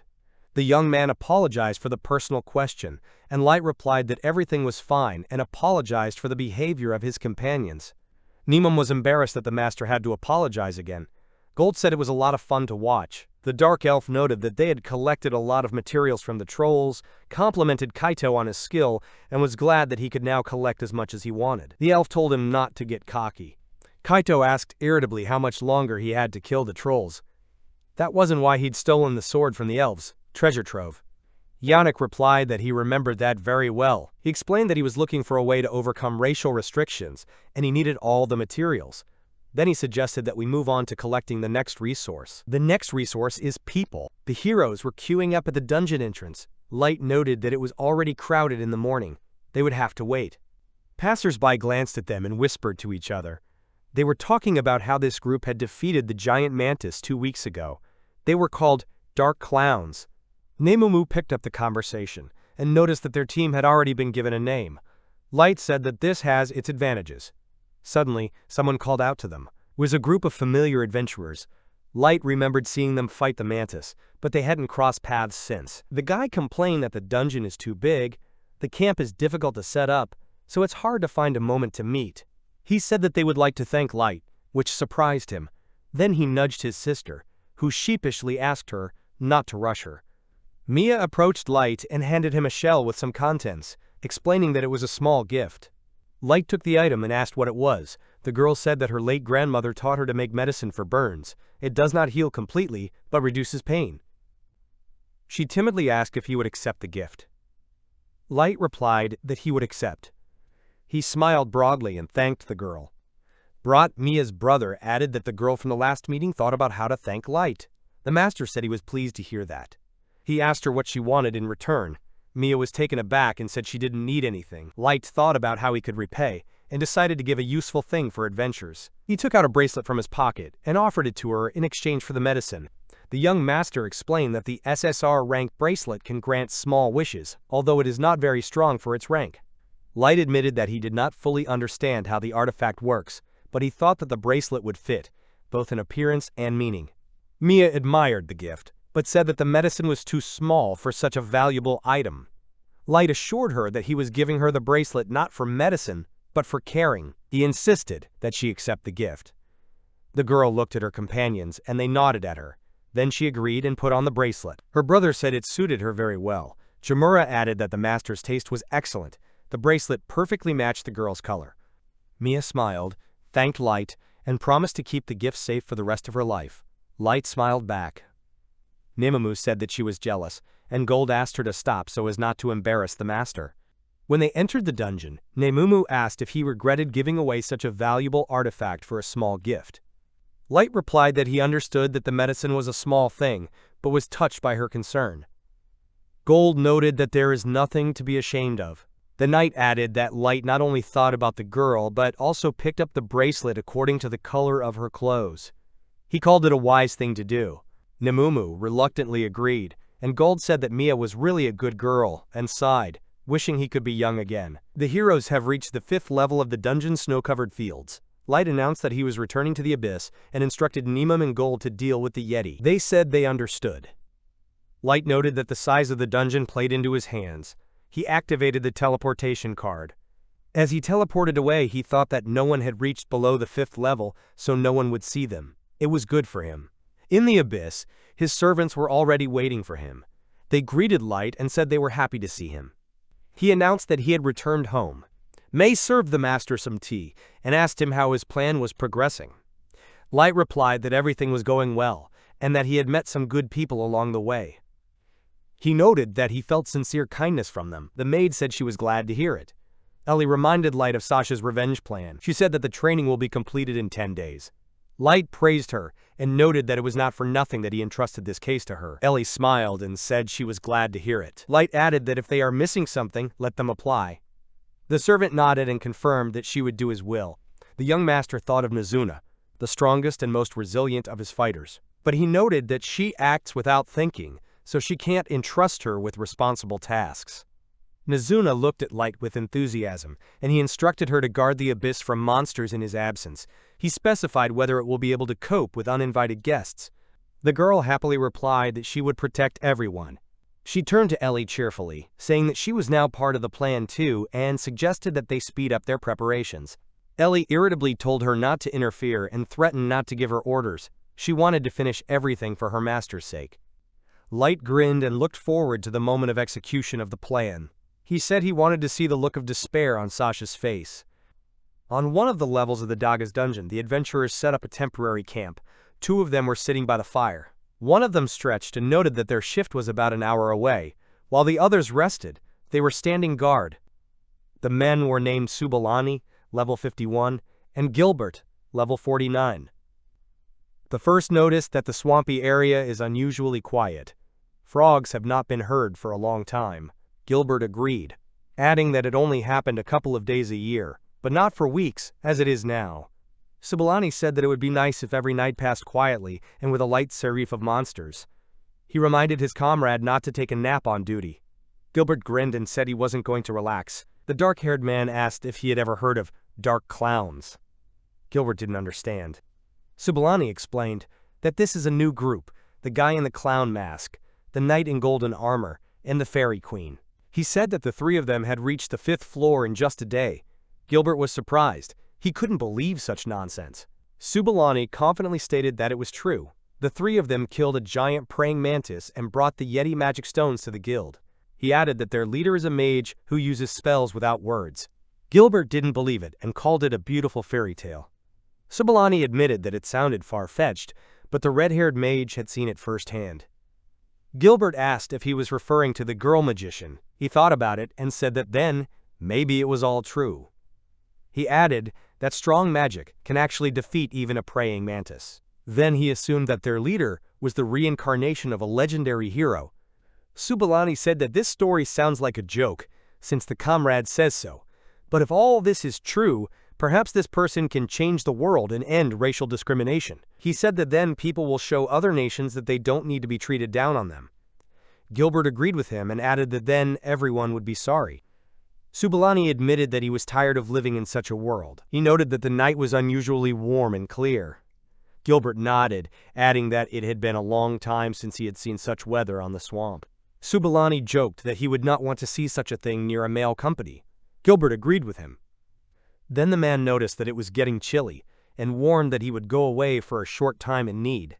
Gilbert reminded his friend to dig a hole, because he didn't want to breathe the stench in the morning. Subulani told him to be quiet and headed for the woods. As he was returning to relieve Gilbert at his post, an unfamiliar voice stopped him. Kaito was standing in front of him, Kaita, his expression filled with disdain. He couldn't believe that he was waiting for some pathetic person. Subulani noticed Kaito Gilbert's severed head next to Kaito. He was terrified, but he tried to pull himself together. He saw that the rest of the squad members were also dead. He assessed the situation. The swampy terrain would betray other enemies. If there was one killer, Gilbert would have taken him down. Perhaps magic was used against him. Kaito, annoyed at being ignored, lashed out at the man, accusing him of being arrogant and hating people. Subulani realized that this was an elf with magic. He admitted that he couldn't beat him. Man decided that he should get to the guild as soon as possible and report what had happened. He knew that killing a person was a serious crime, and the guild treated people with respect.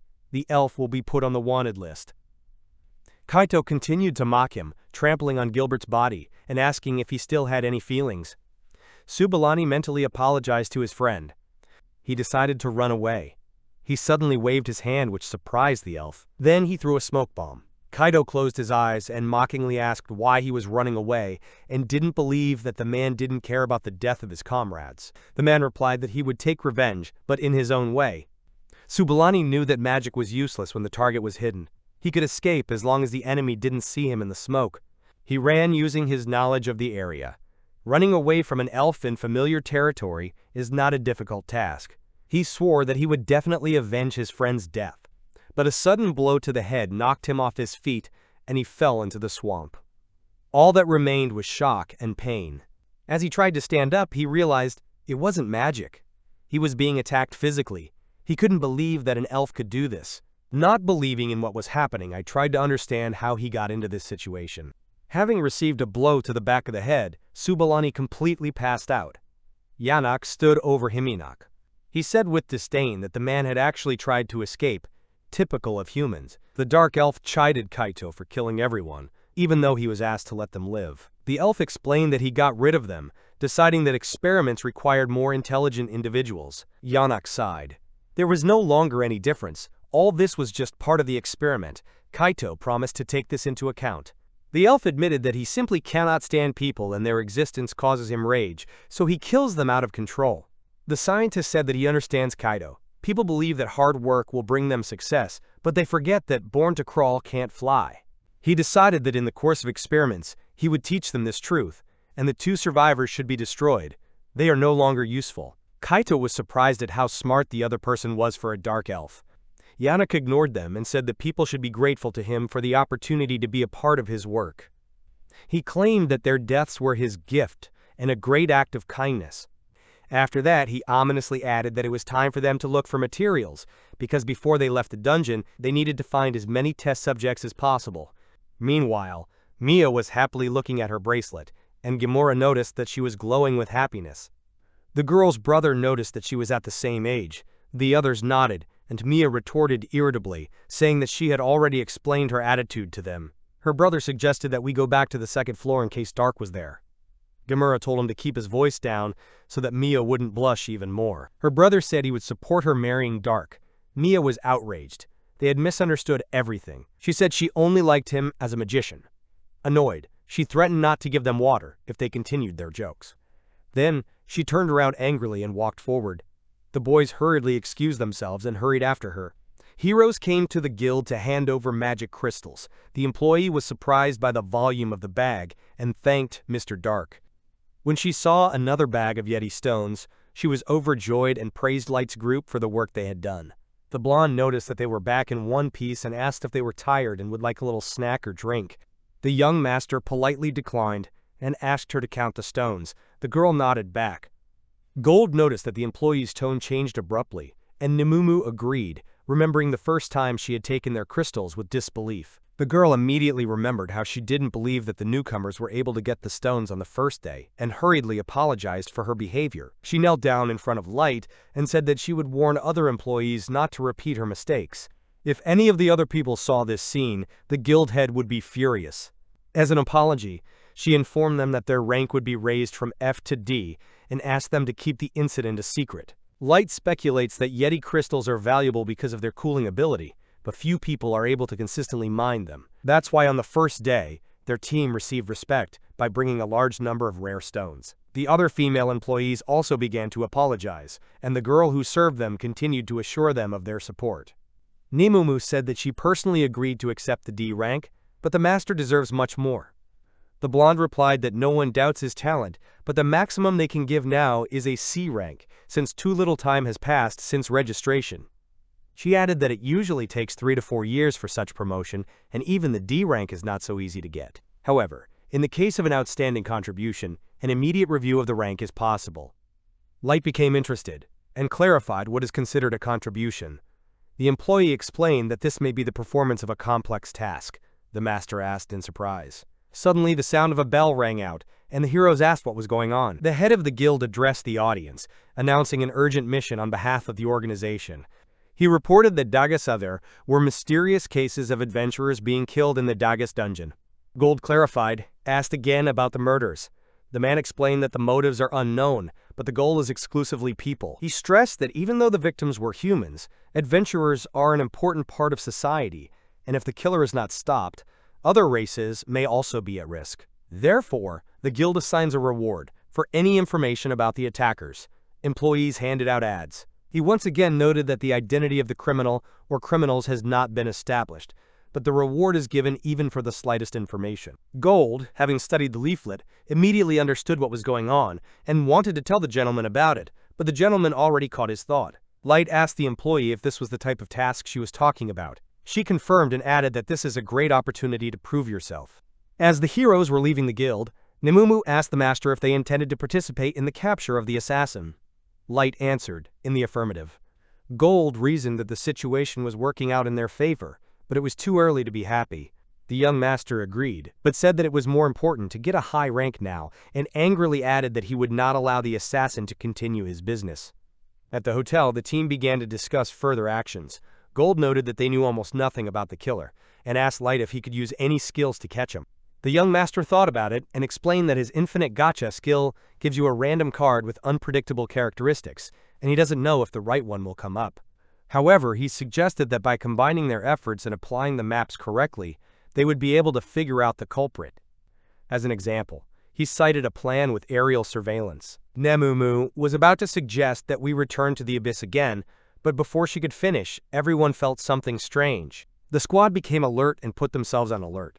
A strange dark hole opened in the wall of their room, and Gold asked what it was. Something began to appear out of the distortion, and Light reacted quickly, reaching out his hand. Mia, who was injured, flew out of the crater. Mi-Yen fell right into Light's arms. Although the girl was unconscious, the master anxiously tried to talk to her. Everyone was shocked by what had happened.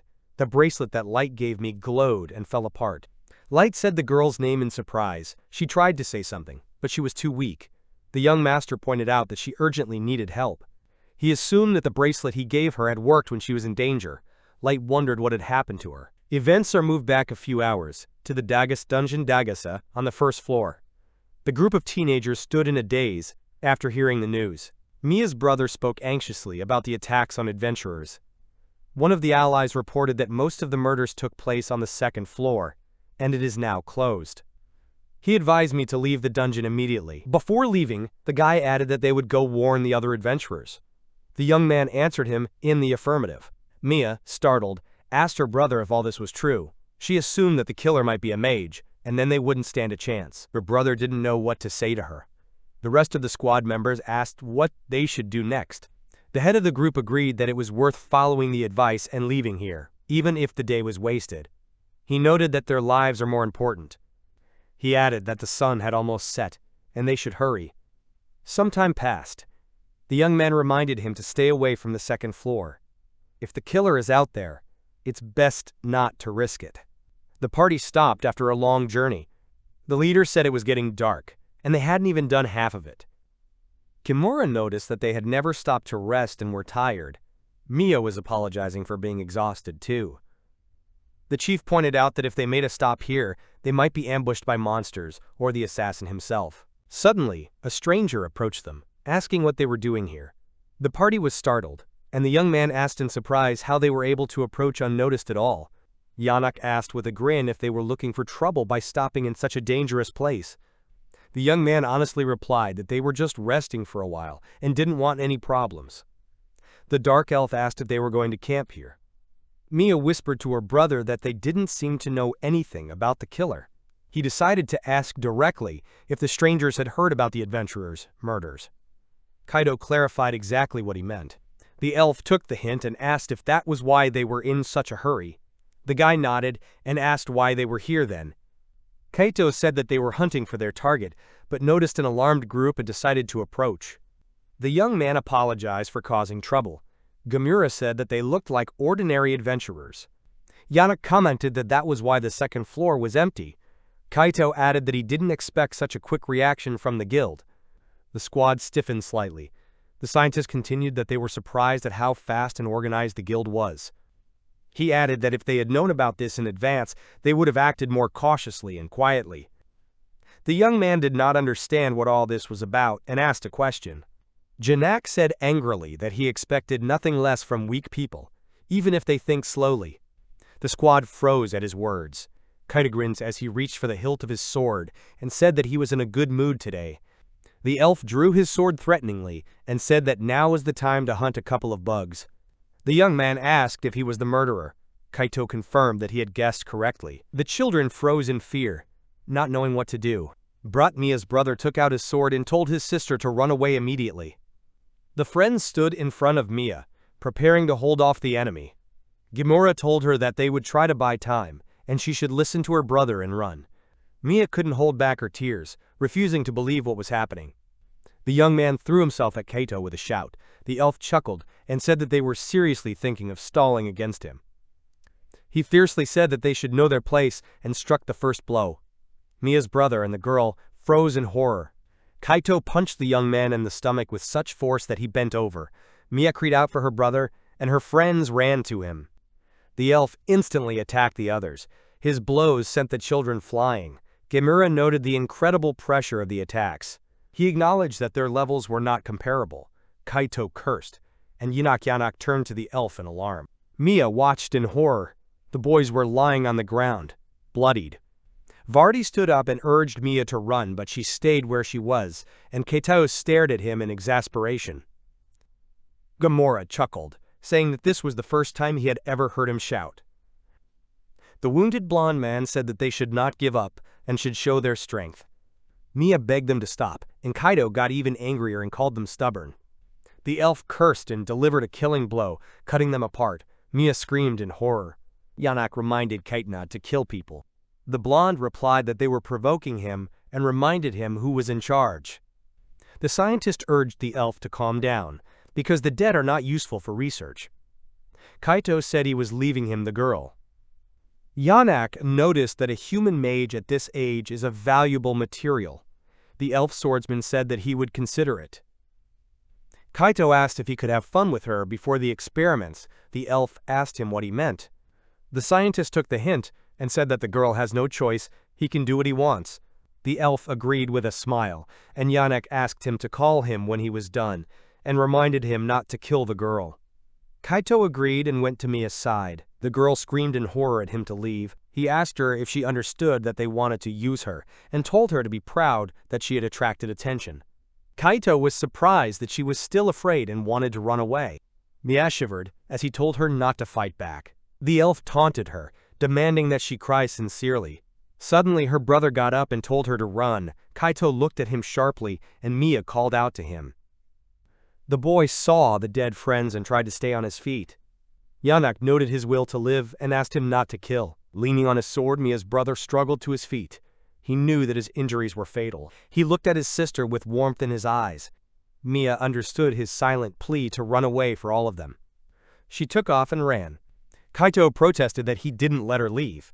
At this moment, the brother tried to attack the elf, but the elf parried the blow and ordered not to interfere. Yanak continued to admire his tenacity and once again begged for his life. The elf noted irritably that humans were dying too quickly, and it was difficult to keep them alive. Mia's brother started muttering Gold's instructions. As he staggered on, Kaito irritably asked what he was saying. The elf noticed that people were annoying. Ario remembered the knight's advice to confuse the enemy and attack when they let their guard down. He threw the sword at the elf. The difference in levels was too great, so it didn't matter if the youth hit it or not. Kaito dodged, but Ario prepared another move. He slammed his shield down, knocking the blonde man off his feet. Kaito was shocked. The 20th level caused an enemy with a level of 1,500 to fall. For Ario, it was a victory. He chuckled, and Kaito glared at him furiously. The young man stood over the elf complacently, and the elf cursed furiously, saying that he was a pathetic person. Kaito got to his feet and hurled his sword at Ario furiously. The force of the blow sent him flying, and he fell to the ground.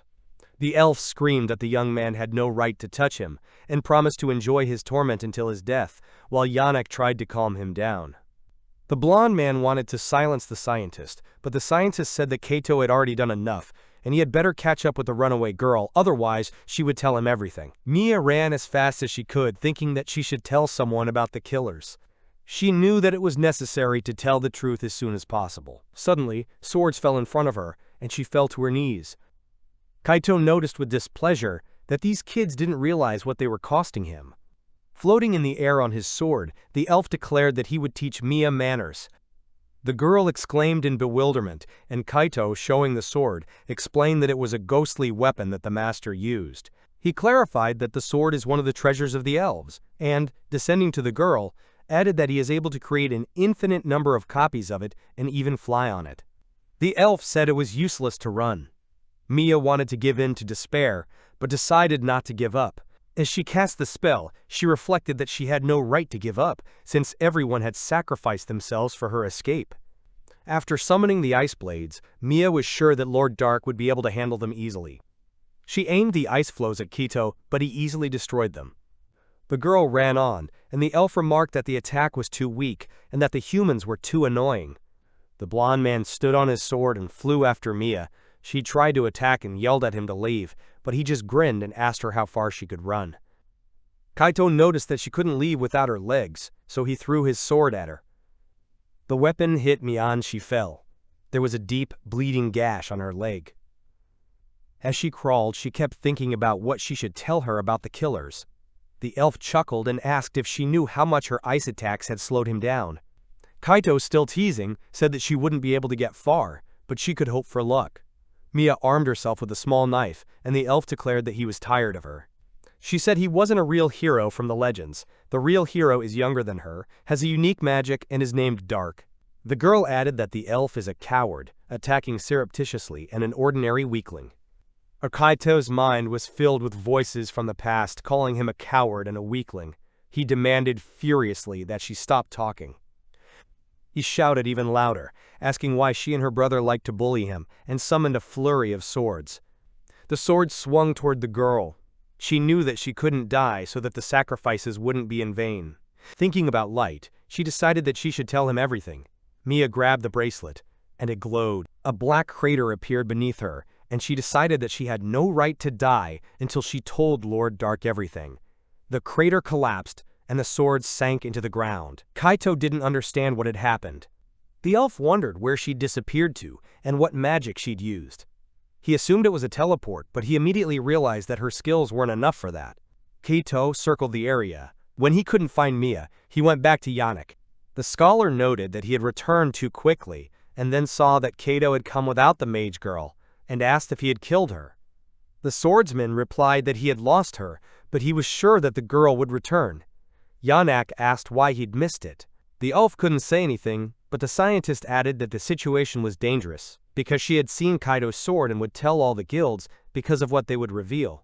The blonde man reasoned that he would have to restore his reputation and that the White Knights would be sent after them. Kaito realized that there would be a familiar captain in the squad, and Yannick said that he had heard about his level 3000 and about subordinates with a level higher than 2000, armed with weapons similar to what a swordsman has. The blonde man was outraged that such a thing was possible, and the scientist suggested that they escape right now, using Kaito's sword. He added that the research can be continued elsewhere. The elf agreed and pointed out that they needed to stay away from the Elven Kingdom. At that moment a voice interrupted them, promising that they would not leave. When they turned around, they saw Mr. Dark. Light noticed the dead boys and grinned viciously. Yannick wondered where the stranger had come from. Kaito made a mental note that even with his high level he couldn't sense the man's presence. The master looked at the boys' bodies sadly and closed their eyes. Gold came up to him. The knight carried the wounded Ario in his arms and said that he had given first aid, but that he still needed treatment. The dark elf didn't know when he had taken the boy from the squire. Light used the healing and sleep cards on the young man. He decided that Ario was better now and wondered why they had died. The master reasoned that in this world, people are always belittled. These guys only wanted to earn money for Mia's training, and despite the hard life of an adventurer, they did everything they could. He again indignantly asked why they had to die. Light noted that he didn't know them for long, but under different circumstances they could have become friends. The boy turned to the elves and declared that he would never forgive them. Yannick protested that the stranger had misunderstood everything, and they tried to help the guys, but they were already dead. Light said he'd stop pretending. Mia had told him everything. He explained that he used hypnosis on her, asked her about what had happened, and sent her to the abyss to heal. The elves were nervous, and Yannick said with annoyance that they had already been reported to the guild. The gentleman replied that he hadn't reported them yet because they were his personal prey. Kaito chuckled. Still laughing, the elf said that he didn't expect to meet such fools today, and threatened that he would kill Laito, become a legendary hero. Dark protested that he was wrong, and would not become a legendary hero. The boy said that he would turn the elf into a rock, on which he would climb to the top, increasing his rank. He added that he will not leave the enemy alive, and before death will make him experience the same pain as teenagers. The elves didn't take his words seriously. Light repeated that the blonde man wouldn't leave here alive. He swore with hatred on his own name that he would kill everyone with his own hands. The master ordered the allies not to interfere in the battle, and they obediently agreed. Enraged, Kaito said that he did not believe that he could kill the legendary hero, and said that he would kill Light. The elf, threatening violent reprisal, struck the first blow. However, the attack did not cause Light any damage to Light. Janek and the blonde man were surprised, and the boy asked if that was all he could do. The elf demanded to stop bullying and attacked again, but to no avail. Kaito fiercely continued to advance, and Light easily parried all the blows. The scholar couldn't believe that a human could parry a swordsman like that. The master remarked that the opponent looked like a wild boar, and Gold chuckled that he only relied on strength. After another attack, Light said that he was tired of him, and hit him in the stomach with his staff. The elf immediately fell from the heavy blow, and Janek exclaimed in surprise. The master said in annoyance that the opponent was too weak and would die before experiencing the same pain as the children. Grinning, he asked him to get a little stronger. As he got up, Kaito threatened not to make fun of him, called Light a pathetic insect, and said that he would not allow himself to be bullied. The elf summoned a barrage of ghost swords and threatened to turn the enemy to dust. Kaito summoned Light to feel the full power of his ghost-class weapon. The master watched him in amazement. He deftly dodged one of the swords, but immediately noticed two more swooping down from the other. After managing to avoid this attack as well, he realized that the elf's magic was based on sword cloning.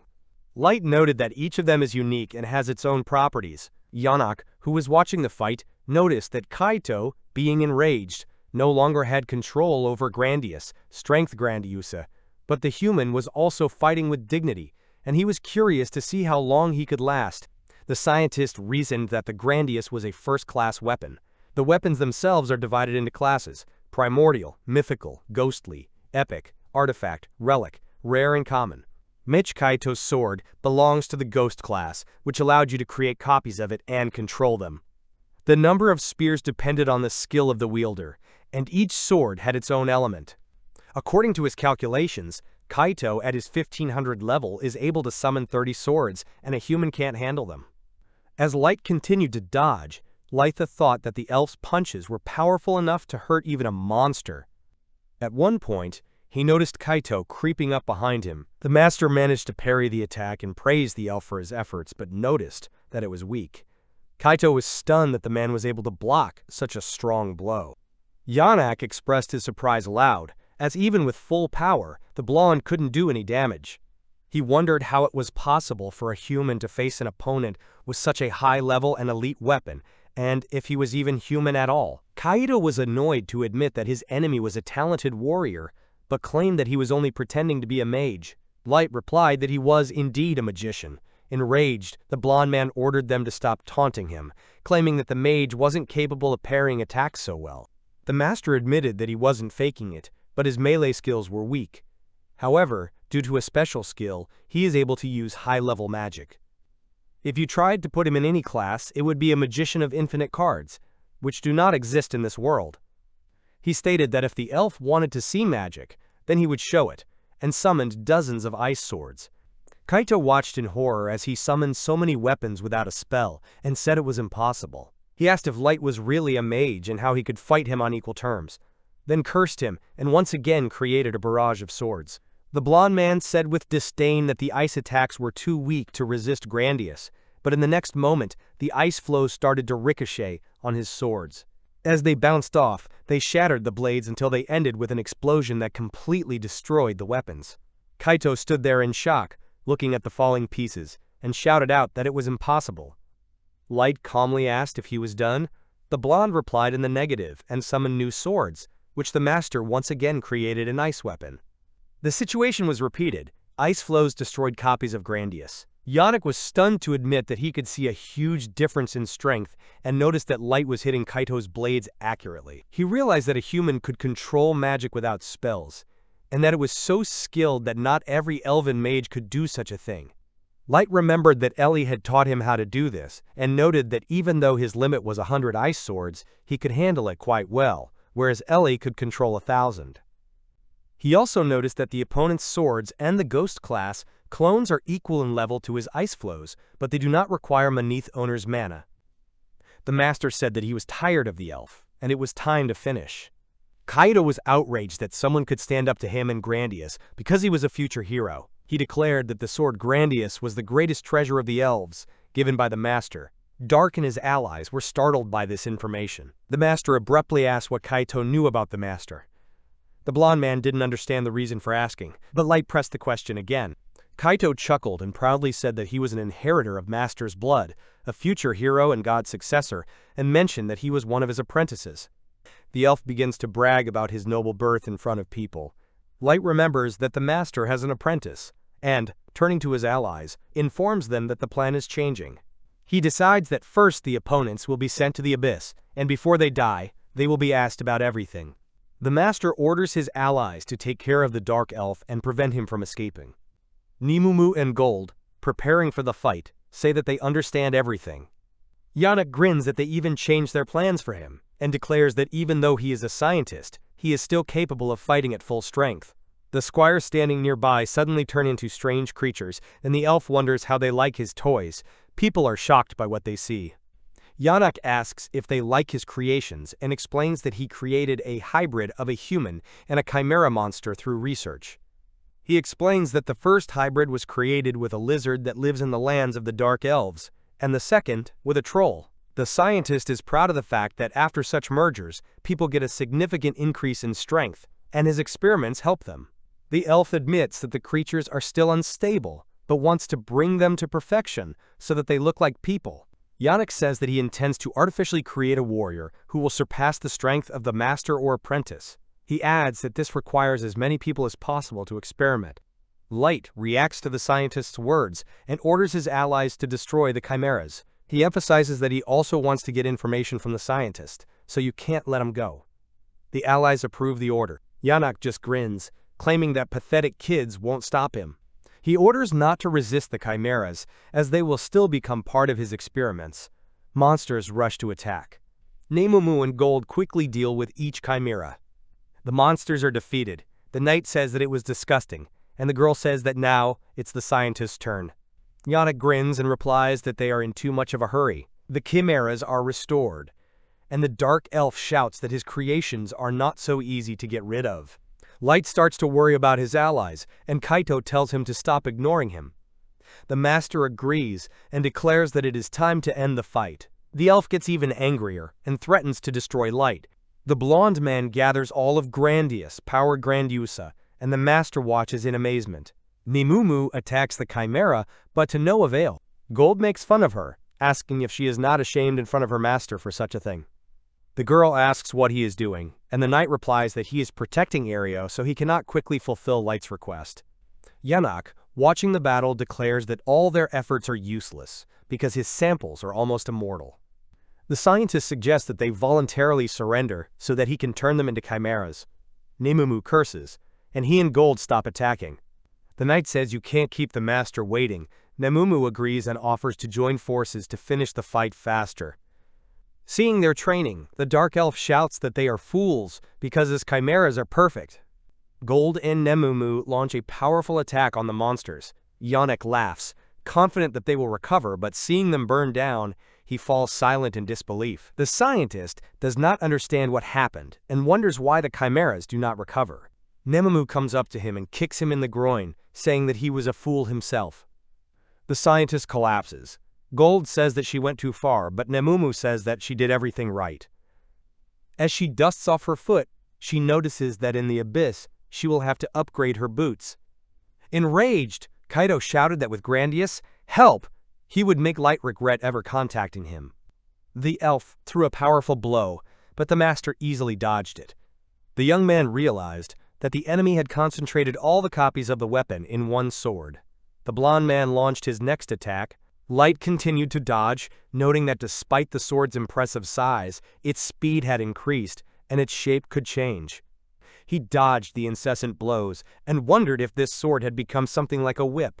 The gentleman noticed that the first time it looked quite impressive, and sarcastically asked if he entertained children like this on the street. Kaito gritted his teeth in anger. He attacked again, and was indignant that Light, like an ordinary insect, could only dodge, and how he dared to call Grandius a trinket. The elf struck out one after another, but the master dodged all of them. Kaito exclaimed that a single hit from Grandius would kill Light. Light stopped and invited the blonde to attack. Kaito shouted out that he was tired of him and threw a punch straight at the man. He chuckled, thinking that Light had set himself up, but then he was horrified. Light, standing on the spot, asked with a grin if it hit, because he did not feel anything. Kaito kept repeating in shock that it was impossible. The elf continued to attack, declaring that no one could compare to him and his Grandius. The blonde realized that he wasn't doing any damage to Light and asked why Light didn't die even from the strongest form of Grandius. The master slammed his fist into the sword and the strong form of the weapon crumbled. Kaito stared at the sword in horror, not understanding how this could have happened. Light noticed that the allies had finished their fight and decided that it was time for him to finish as well. He punched the elf in the stomach. Then he kicked Kaito in the face, Kaito sending him flying several meters away. The master said that there was no need to worry. He only used part of his power, because in the future he was going to interrogate and torture him. Kaito was alarmed and, on his knees, declared that he would tell everything, begging for forgiveness. He admitted that he is a candidate for the position of commander of the Elven White Order and has important information. The elf promised to tell me everything and even give me Grandius. Light asked why he wasn't fighting back. The blonde man didn't understand what he was talking about, and the master explained that he had been calling himself a hero all along, and now he was acting like a pathetic insect. Light mentioned the teenagers who fought to the end to protect Mia, and they can be called real heroes. The master asked why Kaito, calling himself a hero, was crawling in front of him like a pathetic insect. Kaito exclaimed that it was impossible to defeat Light, and did not see the point in continuing the fight. Light told Nemum to bring the sword. The girl handed over the weapon, and he threw it at the elf's feet, saying that he was giving him another chance. He offered to fight again, promising to let him go if he could even scratch him. As Light took off his mask, Light swore on his true identity. The master ordered the elf to take the sword and show him what he could do. Kaito said in confusion that he would tell you everything and didn't understand what the person was talking about. Light repeated the order. He said that he must prove that he is worthy of the title of future hero, and show how ready he is to become one. The elf got up and ran away, shouting that this was impossible and that it was all just a dream. He was indignant. Why should he suffer? Because of people like Light. Because he is a future hero. Light summoned a sunbeam and aimed it at Kaito's leg. The elf screamed in pain. He collapsed to the ground, and Light said that Mia was right about him. He was not a hero, but just a weakling running from reality. The heroes wrapped the bodies of the dead boys with cloth. The master said that he did not intend to leave them here, and suggested that his comrades bury them in the abyss. Kaito fidgeted under Nemumu's foot and she coldly threatened to blow his head off if he didn't calm down. Light suddenly realized that they had met these elves before. The girl exclaimed as she remembered that it was a month ago at the entrance of the dungeon. Gold noted that Light has an excellent memory. The blonde man was indignant. Why mention that incident? And Yannick explained that then they did not know about the strength of the opponents. Sighing, the master asked why fate was so harsh on him, and activated the teleport. They moved into the abyss. Kaito, dumbfounded, asked what had happened, and where he was. Light explained that they were in the largest dungeon, the abyss, and asked if they had ever heard of such a place. Yannick exclaimed that it was impossible, since they had just been in another dungeon. Nemumu pointed out that if they didn't believe their master, then they were choosing to die. Yannick was indignant. Lugi Light's servants came out to greet him. May asked if she could make tea for the guests. Ellie noticed that the master had returned with some strange creatures. Nazuna asked if he would spend the night in the abyss, and if so, offered to spend the night together. Light greeted the girls and said that no tea was needed. He explained that they are criminals who are responsible for the death of many people, and they have information about the master, which you need to knock out, and then execute them. The servants looked at the enemies with cold menace and asked if they wanted to kill the master.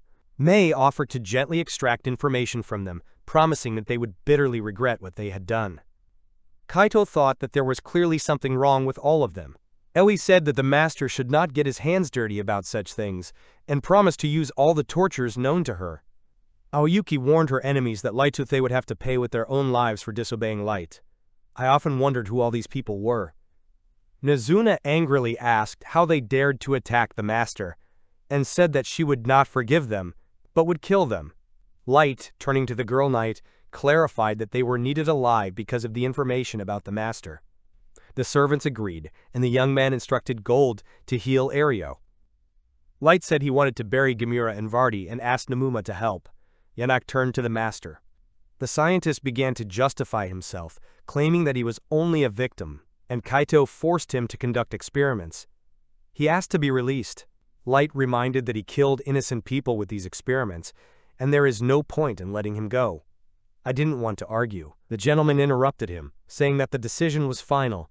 Everyone gathered around the elves and Light announced the start of the interrogation. The elves, not believing what was happening, screamed in horror and began to call for help. Mia woke up, called out her brother's name, and Light greeted her. The girl, seeing the gentleman, asked where they were. He said it was the hotel where he was staying. Light reasoned that he had to lie a lot to Mia about what had happened. He said that they were famous for completing a difficult guild task. He explained that he found Mia, who was almost killed by the elves, but the elves noticed them and ran into the forest. Grabbing her and Ario, they returned to the surface. Mia asked if her brother was still alive.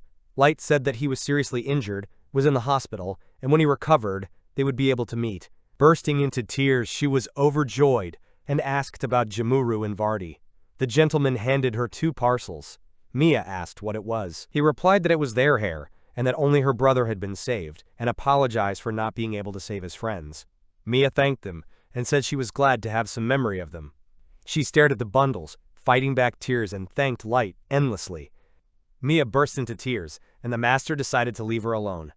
Light could hear her crying loudly. He thought that he had been leveling up hard all this time to take revenge on the traitor, but now for some reason he feels regret. After the incident with the Adventurer Slayer, they were promoted because the information they provided to the guild was considered reliable. The heroes decided that by delivering the bodies of enemies to the guild, they would be able to raise their level again and get additional recognition. The interlocutor noted that if the rank was raised only on this information, the remaining issues will be discussed later over a cup of tea. A couple of adventurers said that they decided to end their career and return home, joining the convoy tomorrow. The interlocutor noted that the departure is scheduled for tomorrow, and thanked for the rescue of his brother and the help provided. They specified that the convoy would take them directly to their homes, and one of them had already sold his equipment. One of them admitted that he was alive only because of Dark and expressed deep gratitude for everything he had done. The heroes expressed their gratitude for the help and chance meeting, which eventually saved their lives in a difficult situation. They were reminded that they managed to survive only thanks to the quick and timely help provided at the most critical and dangerous moment. Mia was saved by the SSR bracelet, but Ario survived because Yanart planned the experiment and provided first aid. The hero admitted that, despite the high level, he is not omnipotent and could not save Gimuru and Vardy. He clarified that the interlocutors have already left adventurism but will continue to save money for Mia's training. They said that they tried to join other groups, but they were constantly rejected, which prevented them from continuing their work. After experiencing the incident, one of them admitted that he was now afraid to go into the dungeons and was honest about it. The interlocutor admitted that if he decided to return to adventurism, he would have to go down to the dungeons again and again. He apologized and said he didn't want to go on any more camping trips without Gamora and Vardy by his side. They added that this is why they decided to finally return home and leave the dangerous life of adventurers in the past. Another hero replied that he understood his point of view and respected the decision made after all the events. The other party members said that it would be harder for them to enter the Magic Academy now, but she would study hard. She promised Dark not to let him down and keep her promise by doing her best. Dark promised to come and wished them to get home safely. Friends invited him to visit and asked him to let them know if he wanted to come. The girl said with a smile that she would wait for him to return, expressing confidence in the future and her feelings for him. As he watched her leave, the man heard his companion say that they would be fine, master, you don't have to worry. He noted that they are still young, so any misfortune is perceived by them as a serious grief, although their whole life is ahead of them. They will work hard to find their place in life, fulfill themselves, and one day fulfill their cherished dream. Dark said that he is confident of meeting them in the future, and expressed hope for a quick reunion with friends. Dark agreed with him, saying that he was absolutely right, and again thanked him for everything he had done earlier for him. Gaul thanked him for his words, confirmed that he also believed in it, and supported his confidence completely. Right now, he wanted to visit the graves of Gamora and Vardy, knowing that it would be a long time before the difficulties were overcome. He wanted to visit the graves, return to Bason, keep his promise to Eli and May, and teleport to his next destination. After that, the hero activated the teleportation spell to quickly leave the place and go to the next goal of his path. The maid thanked Light for his time and said that as his humble servant, she had no regrets. She added that she was happy to serve him, and Majika expressed her desire to make today the date of their anniversary. Majika greeted Light warmly and he replied that he was glad to see both of them and appreciated their loyalty. After the greetings, Light got down to business and asked what was going on with Kaito and Yanrock right now. The sorceress said that she used forbidden magic to get into the minds of enemies and get the necessary answers to questions. They gave Light the collected information, for which he thanked them, noting the value of the data obtained for the case. The maid added that she had also used a forbidden spell, but only to get answers, and Ali got the information. Light wondered if this information was really true, knowing that the enemies possessed high magic and great power.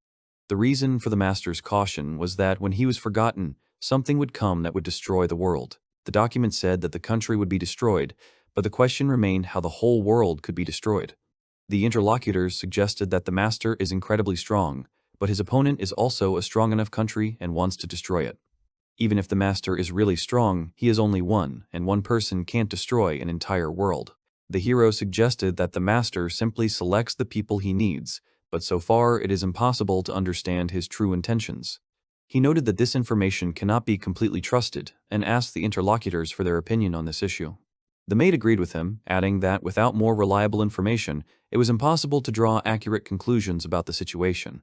The sorceress noted that the part about the destruction of the world concerned the captain of the Knights of the Elven Kingdom, and Kaito just forgot. She looked into their minds again to check the information, but couldn't find anything new or useful. Dark said that no matter how much she tried, no more information would come out, and asked for further action. The sorceress replied that they were useless now, so there was no point in continuing, and clarified what to do next. They first attacked Ario, and then began to conduct cruel and dangerous experiments on other people without mercy. When all the necessary information was obtained from them, their lives came to an end because of the suffering they experienced. Finally, they were told that they would die in agony after being hit by a special death spell. Dark summoned the SSS-ranked Feast of the Dead spell, unleashing a horde of monsters to destroy his opponents. The summoned creatures violently attacked the enemies, surrounding them from all sides and making them scream in agony from the pain. The characters are sitting at the table. Dark said he had nothing more to add, but that the killers would never understand the pain their victims endured.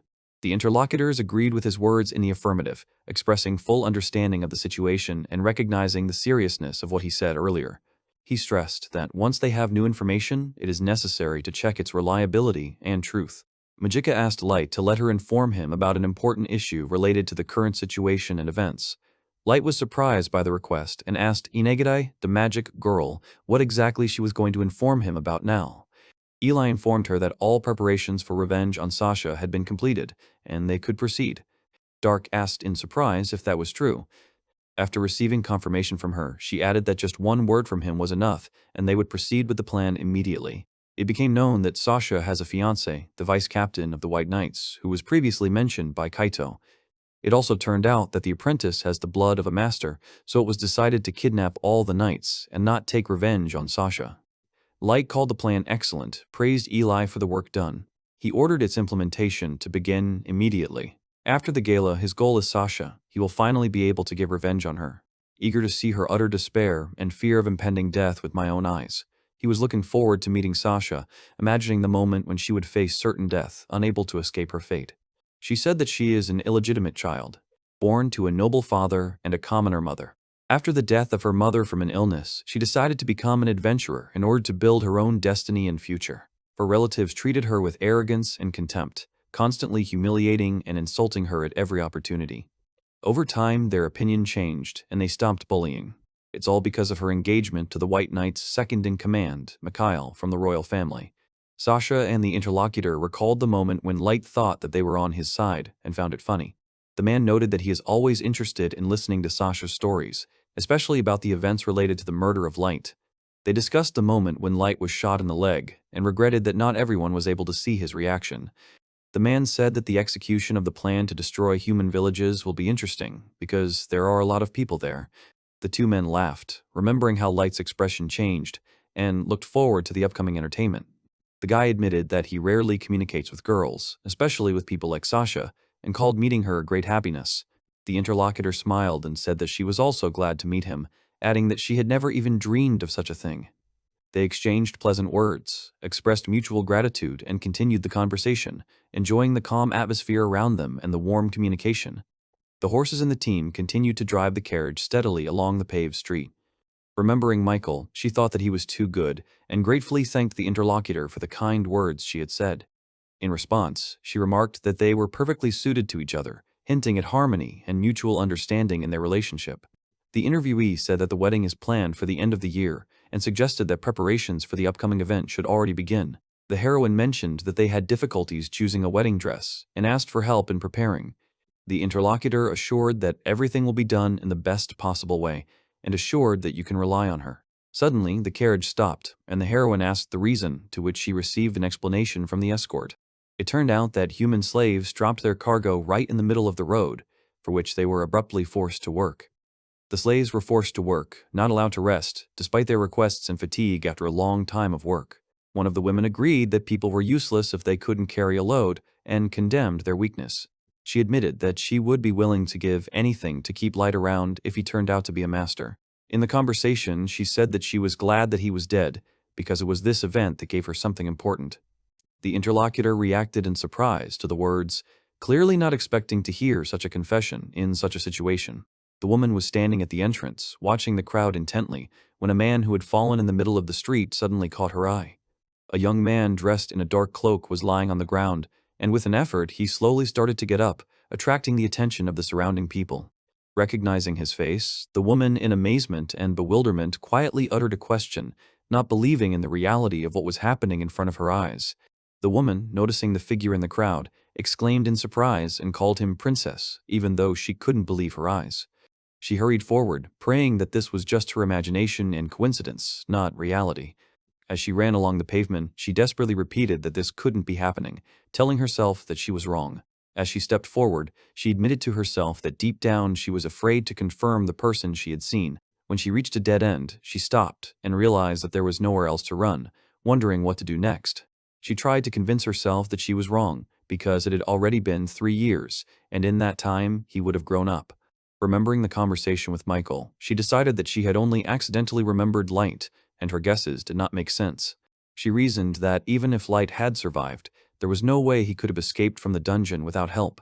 A message was written on the paper. Light told her that he would be waiting for her in the huge tower. The girl's face contorted in shock and horror, her eyes widened and her lips trembled as she screamed in fright. After all, she killed Light. She recalled that she was accepted as an adopted daughter of the Count, given the opportunity to marry a member of the royal family. She was given an estate and other benefits, but if someone finds out that Light is alive, she will lose absolutely everything. She was tormented by memories of how her relatives looked down on her, and she decided to end it with her own hands. She was angry that he hadn't died where he should have, and she was sure he shouldn't have. Looking at the symbols, she wondered if they were a cipher, and remembered the mention of a place called the Great Tower. The girl walked cursing, not noticing the people on the roof. When he saw her, he called out Eli's name happily, "See," and she said his name back in relief. He promised to take revenge on all those who betrayed or hurt, driving them into despair, sparing no effort and time. He then vowed to wipe their existence off the face of the earth, tormenting them until they went mad with pain. He noted with a smile that it was not for nothing that he had entrusted her with the command of the plan, and she had responded with consent and respect. They moved forward together, preparing to launch an elaborate plan of revenge on Sasha, determined to see it through. There are few orders of knighthood in the Elven Kingdom. Only one of them is considered the strongest. The rest will not defeat him even if they unite. Their power is very great. And it is called the Order of the White Knights, which is famous for its composition, where participants demonstrate strength and skill, standing out from the rest of the knightly associations of the kingdom. The order is led by Captain Hardy, who remains cool and confident. Among them is a member of the Charchat Orderier, distinguished by charisma and active behavior. Mast, on the contrary, remains serious and focused. Kia and Nia, two twins, known for their energy and loud exclamations. Kia stabbed the enemy in the leg with a well-aimed blow, which caused joy among the companions gathered at the same table. One of those present started telling the commander a story about Kaito who stole the sword Grandius, called himself a hero, and killed adventurers. The source added that Kaito was working with a dark elf who killed for experiments, and it seems that he has already reached the limit. Continuing the story, he added that during the murders, Kaito missed a human child who managed to escape from the dungeon. The child told the adventurers everything, which caused Kaito to run deeper, because all the exits to the outside were blocked. Kia hit the bound man's ear, severing that part of his body. The commander explained that the top leadership doesn't want to do everything on its own, so it always sends only its own people to complete tasks. At the table, they were arguing about when they could finally get some rest, to which the other guy reacted sharply. The order declared its superiority and reminded that it was obliged to eliminate the consequences of the actions of the former participant in order to preserve its reputation. One of the members objected, considering such actions pointless, but another insisted that the honor of the organization is more important than any arguments and obstacles. Another participant, ignoring the situation, said that he would rather spend time with a girl than waste his energy on a useless task. The guy yelled at them to stop. The captive continued to make muffled noises, while one of the opponents suggested that they switch to more violent methods and damage their eyes. The girl in anger ordered to stop and immediately kill him with a knife. The twins said that the prisoner was bought with their money, so they have the right to decide when and how to proceed. The twins scoffed at Sharfat's taste, and for women, who replied that she was not a freak, but a cutie. Mast joined in and recommended killing the prisoner now, just as the Sword of Mercy grants death to warriors. The man said that even weak and inept people once got the right to live and live, relying only on their instincts. The man noted that instincts bring only pain and suffering, and asked why such people do not deserve mercy. The interlocutor replied that if you do not change your attitude to others, it can destroy a person in the future. The argument was interrupted by shouts of accusations, but the man stressed that he was only giving advice and not imposing his opinion. The commander calmly picked up a cup of drink, showing indifference to the bickering around him. The man loudly demanded silence, and everyone present was stunned by his order.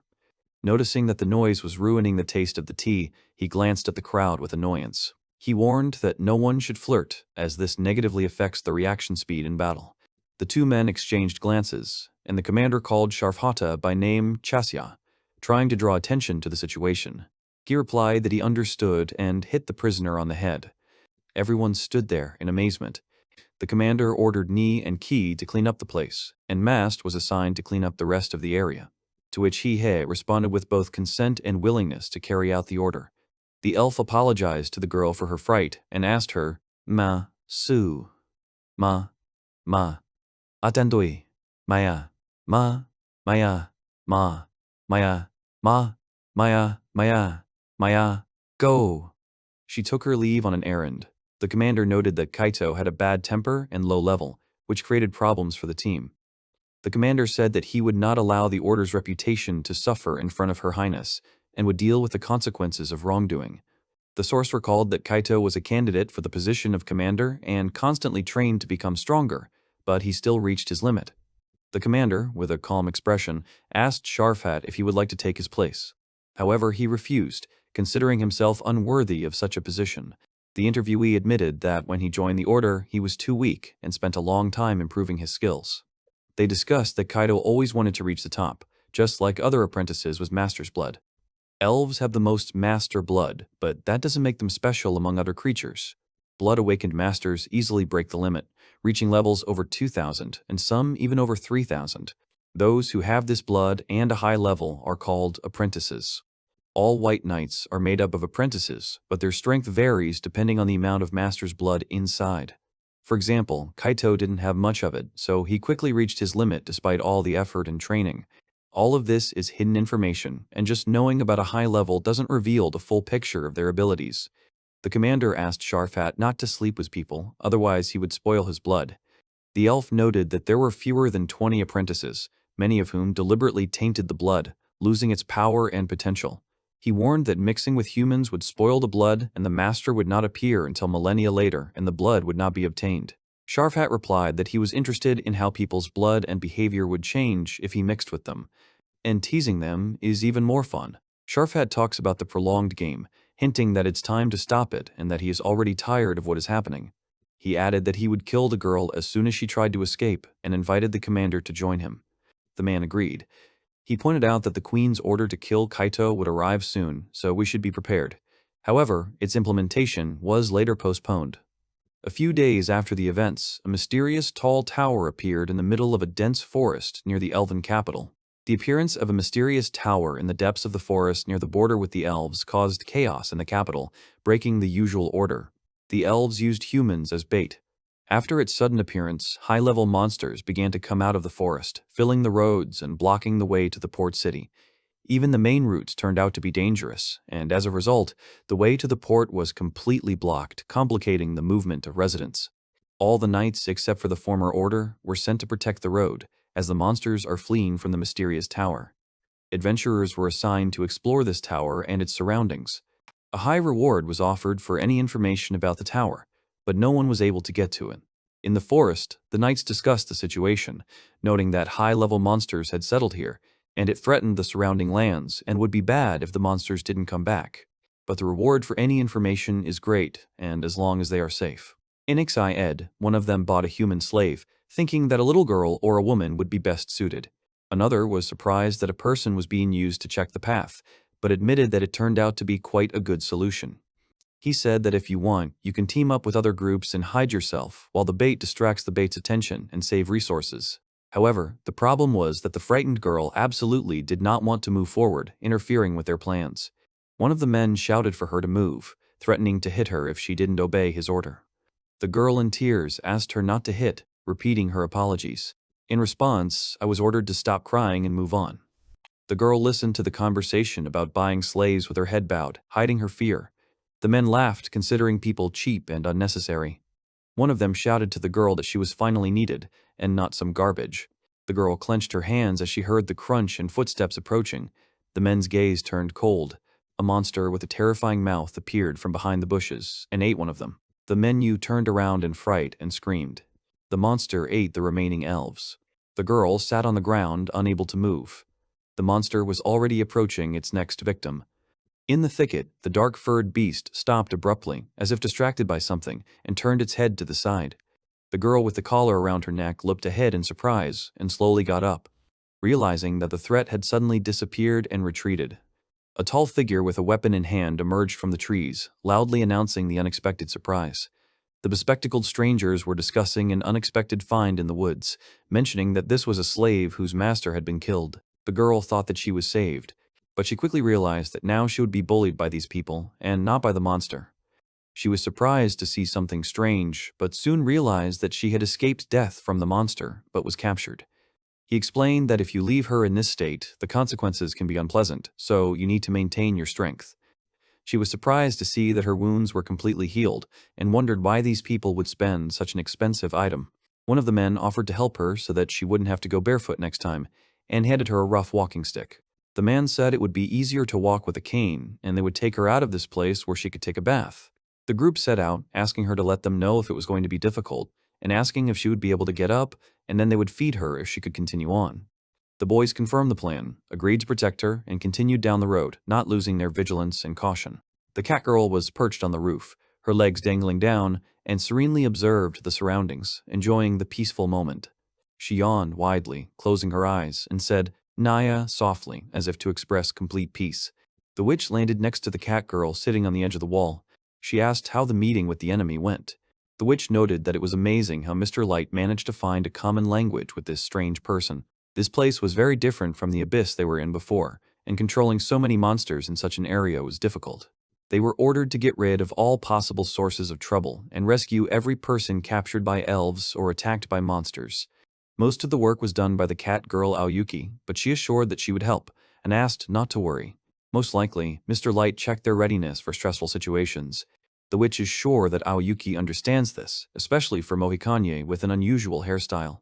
She thought that others might fail the operation because of a mistake, so she decided to just keep an eye on them for safety reasons. The girl noticed that she was confused, but the interlocutor assured Crows her that there was no reason to worry because their master had provided for everything. He added that distrusting the master would be disrespectful, and it was their duty to follow his plans and instructions. She clarified that it is natural for any woman who serves the master to be close to him, support him, understand, and take care of his children. The interlocutor objected that their task is to fulfill the master's wishes, to live for him, to be his weapon and shield in any conditions. She spoke of a willingness to fight, burn, and die for him, to satisfy him, to love him, and to be close to him. Everything that does not meet this list, she called unacceptable. The witch expressed doubts about the correct approach, but the other firmly stated that she would never accept such an attitude. Aoyuki explained that their views are too different, so they can't get along. After all, even in the event of a conflict with Mei, she will not resist the order to kill her. She further warned that any threat to their master would result in her having to eliminate the source of the problem. To this, the first one only replied with a grin that such words especially sound funny from the mouth of the interlocutor.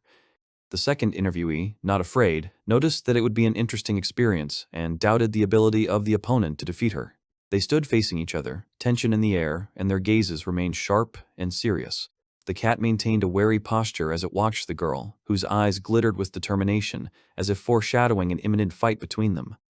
A woman in a hat was walking on the roof when someone called out loudly, calling her Mrs. Aoyuki and demanding her attention. The cat-eared girl exclaimed in surprise in response to the appeal, raising her head and turning her gaze to the source. The woman admitted that she wanted to hear her opinion, but decided not to interfere with her work, leaving the conversation for later. She said that she would be happy to discuss the subject later, and left while the cat girl screamed loudly after her. The guys said goodbye before parting, expressing hope for an early meeting and promising to deliver the girl to a safe place, thanking her for her help. After a brief exchange of words, they agreed on their plans, specifying that they would leave for the southwest tomorrow, and confirmed their readiness for action. The boys were indignant at the idea of using a slave as bait, condemning the cruel attitude towards people. These are grasslands that are summoned with the light skill. The Mohicans were busy gathering information, but there were many servants like them in the area. The leader doubted his good intentions. One of the subordinates suggested that the rumors about the sale of their fellow humans might be true, but received a warning. The leader ordered not to touch on such topics and made it clear that he did not intend to listen to such conversations. The party was instructed to head southwest tomorrow morning and carefully check their equipment to avoid trouble on the way. They must act according to Ayanoka's plain signee, working together with Snakehound and the monsters he controls. The girl, after reading the note, remarked with displeasure that she would have to go too far, deciding that this was a mockery. She had to go to the tower through Bai's Ramantra, which even other level 200 monsters are afraid of. She has no time to waste, because if Mikhail finds out that Light is alive, she will lose everything. The girl is going to spend all her savings to hire a first-class escort. Then she would kill Light with her own hands. The forest was filled with high-level monsters that roamed around and killed adventurers, which caused serious concern to the authorities. The lack of information about the tower worsened the situation, and the possible appearance of monsters on the roads threatened to stop supplies to the port. The Lord ordered to speed up the action, send the Order of White Knights to destroy the monsters, and find out the nature of the mysterious tower. Her Highness still did not want to harm her residents, and the source said that he understood her position. However, he stressed that sending the order without any reliable information is unacceptable, despite her concerns. The other did not accept such disrespect. However, he added that he respected the interlocutor and was confident in his ability to work with documents and calculations. In conclusion, the man ordered to continue to perform their duties, and their side will do its job. Gathering information for them meant gaining knowledge of the enemy first, not mindlessly drawing their swords and attacking. The older man irritably noted that battles were not papers, and expressed dissatisfaction with the confidence of the army command in such a person. He emphasized that the sharpness of the sword didn't matter. If it couldn't reach the enemy, there would still be no victory. The woman in the middle noticed that their argument didn't change the point. The tower was already part of their problem. The queen turned to the commander of the White Knights, ordering him to carry out a new order on her behalf regarding the tower case. She ordered to hire experienced adventurers to gather information about the tower, increase their reward, and the commander respectfully agreed. One of the men, with a disgruntled expression, admitted that this time the opponent had won their argument. He got up from his seat and headed for the exit, his footsteps echoing through the spacious hall. The remaining person in the hall cursed softly in his chair and leaned back, lost in thought. Before leaving, he thanked the woman for her help, and then slumped back into his seat. The man addressed the queen, calling her mother, and expressed gratitude for the decision made in the council. He noted that it did not allow recklessly attacking the forest without proper information, preventing possible consequences. The queen replied that she could not allow her beloved son to be in danger, and refused to thank him. The man said that the prime minister creates a lot of problems, calling him a fool, but noted that his policy against the queen looks very strong. She said she would deal with him by framing him. Theketterbox smiled and admitted that it was a pity for the prime minister, as long as Hardy, the strongest among the elves, was around. She noted that the prime minister will not be able to act at will. They decided that the tower is now a priority, because its appearance scattered monsters, and inaction will cause serious political, economic, and military damage. The man wondered if this could mean that the demon lord had returned. He added that this cannot be ruled out. The queen replied that then people would certainly have a hero. He found it funny to think that a hero can only be born to humans while holding a cup of drink. When the demon lord wakes up and the master is born, you will have to choose, because the hero can also become a master, creating a threat. Therefore, it is necessary to catch or kill him immediately, because the destruction of all people will prevent the appearance of the master forever. The choice was between two evils. The queen said that the candidate for the role of master appeared 3 years ago. But he didn't turn out to be one, so he was killed and that people shouldn't have a new master yet, and asked if the interlocutor was worried about something else. He admitted that if he had been on that assignment, he would have first given a lecture on why humans are parasites. The queen called him her sweet Haradi with a smile, and said that the commander should not think about such things. He explained that he was only trying to convey the idea of the need to destroy people before the appearance of a new master in the Union of Nations. Haradi added that people are evil and recalled the cases in history when their actions led to the birth of a master. The man compared people with parasites and said that parasites need to get rid of. He mentioned the master and apprentice, noting that their presence is of interest and may be of particular importance. The heroes noticed soldiers, adventurers, and merchants discussing that it was a lively place to rest before going to the tower. One of the characters noticed that they were facing a group of dark clowns known for their exploits in the Dwarven Kingdom Onjin. They discussed past battles, mentioning the Thunderbolts, the battle with the elves, and the recent clearing of Daga's dungeon Sanjin, which earned them respect. The heroes decided to meet someone at the entrance to the forest. After all, this is part of Eli's revenge plan to raise the rank of an adventurer. One of the members of the group confirmed that they were talking about yesterday's elves and asked if the commander was sure of the decision. They pointed out that if they came to the entrance again, the elves would attack because they had already tried to kill them. The commander coolly stated that the Thunderbolts would stop the opponents, while the other participants cursed in disdain for the enemies. One of the heroes jokingly called the girl a board, doubting that the enemies would be able to hit such a small target.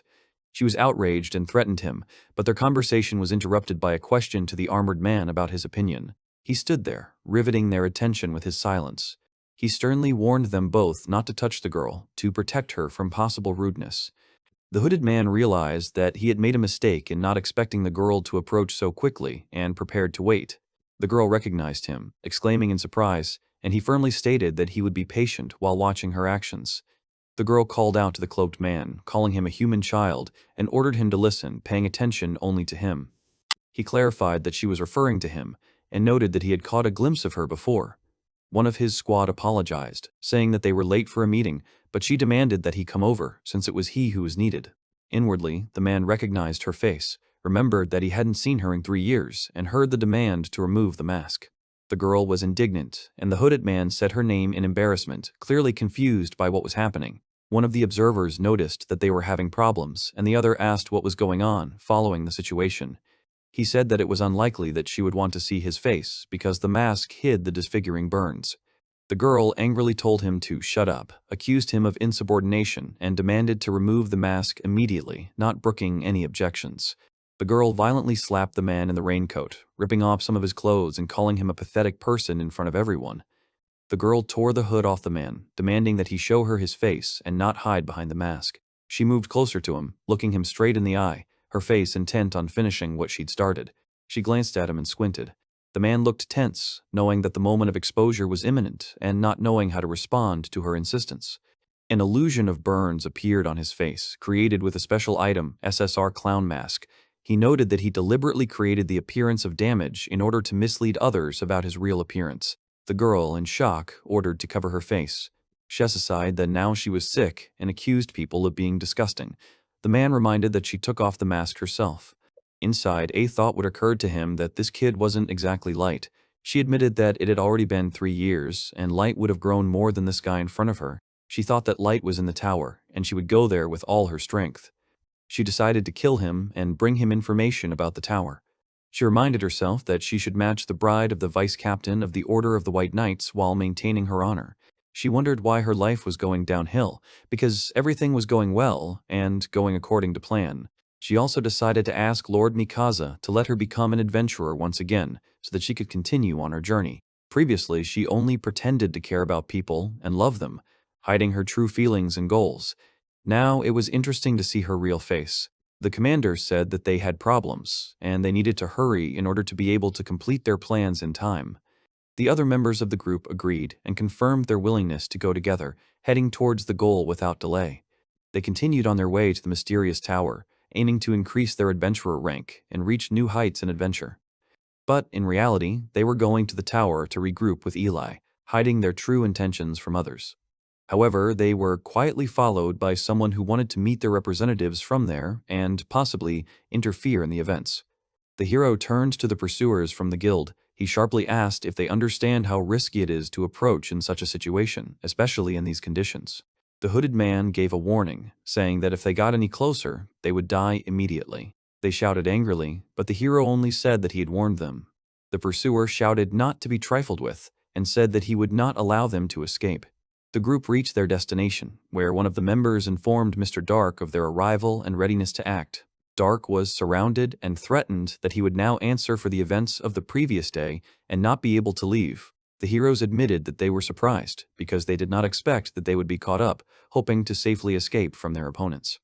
They noted that the enemy's abilities were quite good, so there was nothing particularly surprising about their success, but it was a pity that they were going to die now. The opponents shouted that only they would die here. The enemy declared a slow and painful death that awaits those who have caused too much trouble. Since they decided so, so be it. The warriors discussed the need to get rid of their enemies so as not to leave corpses, and asked if Mara would be able to do this. Opponents tried to interrupt the conversation, claiming that they knew all the information, because the Dark Clown group was known and popular. They warned me that this didn't mean they would be allowed to do whatever they wanted, even here. A woman in a dark form was already looming over them, but they ignored her, calling them pathetic humans, ordering them to bow their knees, and promising them a chance to leave on condition. Two of the men demanded to give them everything, promising that they might be spared, while the others watched in silence. The woman laughed ominously, saying that since that was the case, they would still die for being impertinent in front of her master. Her sudden words surprised both men, who looked at her in bewilderment and confusion, not understanding what was happening. The woman pierced through space, surrounded by terrifying monsters, causing screams of terror and utter confusion from the opponents. With a cold grin, she declared that she wasn't interested in listening to their suggestions while continuing her offensive. A woman in black with wings ordered the enemies to be silent and die. Her companions watched with their hoods over their heads, their eyes focused on the threatening figure. The resti shu vrieger shu vrieger, the resti su, weeger shu vrieger shus versus, yeger shi vrieja, regis, breedra, weegus firsti h's, weegus use first belace h's breege, and is assisties bragers you, weegus cans eyes, and sistis their eyes very experience, usushis their eyes focused on a threatening figure. The group continued on to the forest, with a woman in a luxurious dress leading the way. The hooded man apologized to Mara, thinking that the enemies would give up at the entrance and not have to go all the way. He thanked them for their help and apologized for the extra work. Mara, smiling, assured him that there was nothing to worry about. She added that she would eat them all for him, even if they were unpleasant to the taste. The knight noted that Mrs. Mara, as always, is executive, but at the same time scares the hell out of her behavior and words. The interlocutor admitted that he usually does not like to agree, but this time he made an exception. Mara assured that they are friends and they should not be one afraid of her. The servant, turning to the master, asked not to pay attention to the words of measure. The girl explained that Aishit, like the others, serve only the master and execute only his orders without deviation. Another character, hearing this, confirmed that they would not act of their own free will, completely following what Aishit said to Yen. The man assured that if there are difficulties, you can always count on them, offering to fully rely on their help. The guy happily greeted Aishit, Suzu, and Brother Jack, admitting that he was waiting for their arrival and was glad about it. Aishit said they should have guessed and moved out to meet them. Light asked me not to apologize. She apologized for bringing strangers in. Light said that Aishit's responsibility to the case makes her feel better, but added that in this situation, the fault lies with him. Light ordered them to be escorted to the tower. Aishit agreed and led the way. She turned to Suzu, demanding to show respect in front of her master. Suzu excused himself, explaining that he was embarrassed, and turned to Light and Icehit. Light replied that he understood him and asked him not to worry. Aishit agreed and offered to go. Light added that he needed to hurry, otherwise he would make Ali wait for them to arrive. Light was glad to see his brother. Jack informed her of Mrs. Eli's order and said he couldn't stand by. Jack turned to Gold and asked if he had looked after Light well during their time together. Jack said that he should not cast such views on the allies, and asked why he was regarded as an enemy of the people. Jack suggested that they keep their work and personal relationships separate, reminded them that they were family, and asked why they should address each other as you. Jack stated that since everyone idolized Light, he, as an older brother, would do anything for him so that he would not feel lonely. Light ordered an end to the special treatment and allowed his brother Jack to treat him that way. Icehit said yes. Light asked brother Jack not to provoke them by speaking to him. Light noticed that Jack was ruining their mood and told Icehit that this was the first time he'd ever seen her wearing the vambrace along with her maid's clothes. Icehit explained that she had created a maid uniform that was comfortable in combat and added that she had learned maid manners from Mrs. May. The girl from the company suggested that Icehit remove her bracers right now and then remove her entire suit. Icehit refused to do anything shameful in front of her master and promised to teach her manners. The girl agreed, saying that she would not refuse to play. At first glance, they don't get along, but they often do a lot of things together. In fact, despite their behavior, they are good friends. Most of all, the personality of Suzu is unclear, who even during meals remains closed and never leaves her musket. Suzu's class is a shooter, and she has a unique skill. Like a bow, it can shoot with incredible speed and accuracy. The term she is not quite applicable to Suzu, because despite her pretty appearance, she is both a girl and a guy at the same time.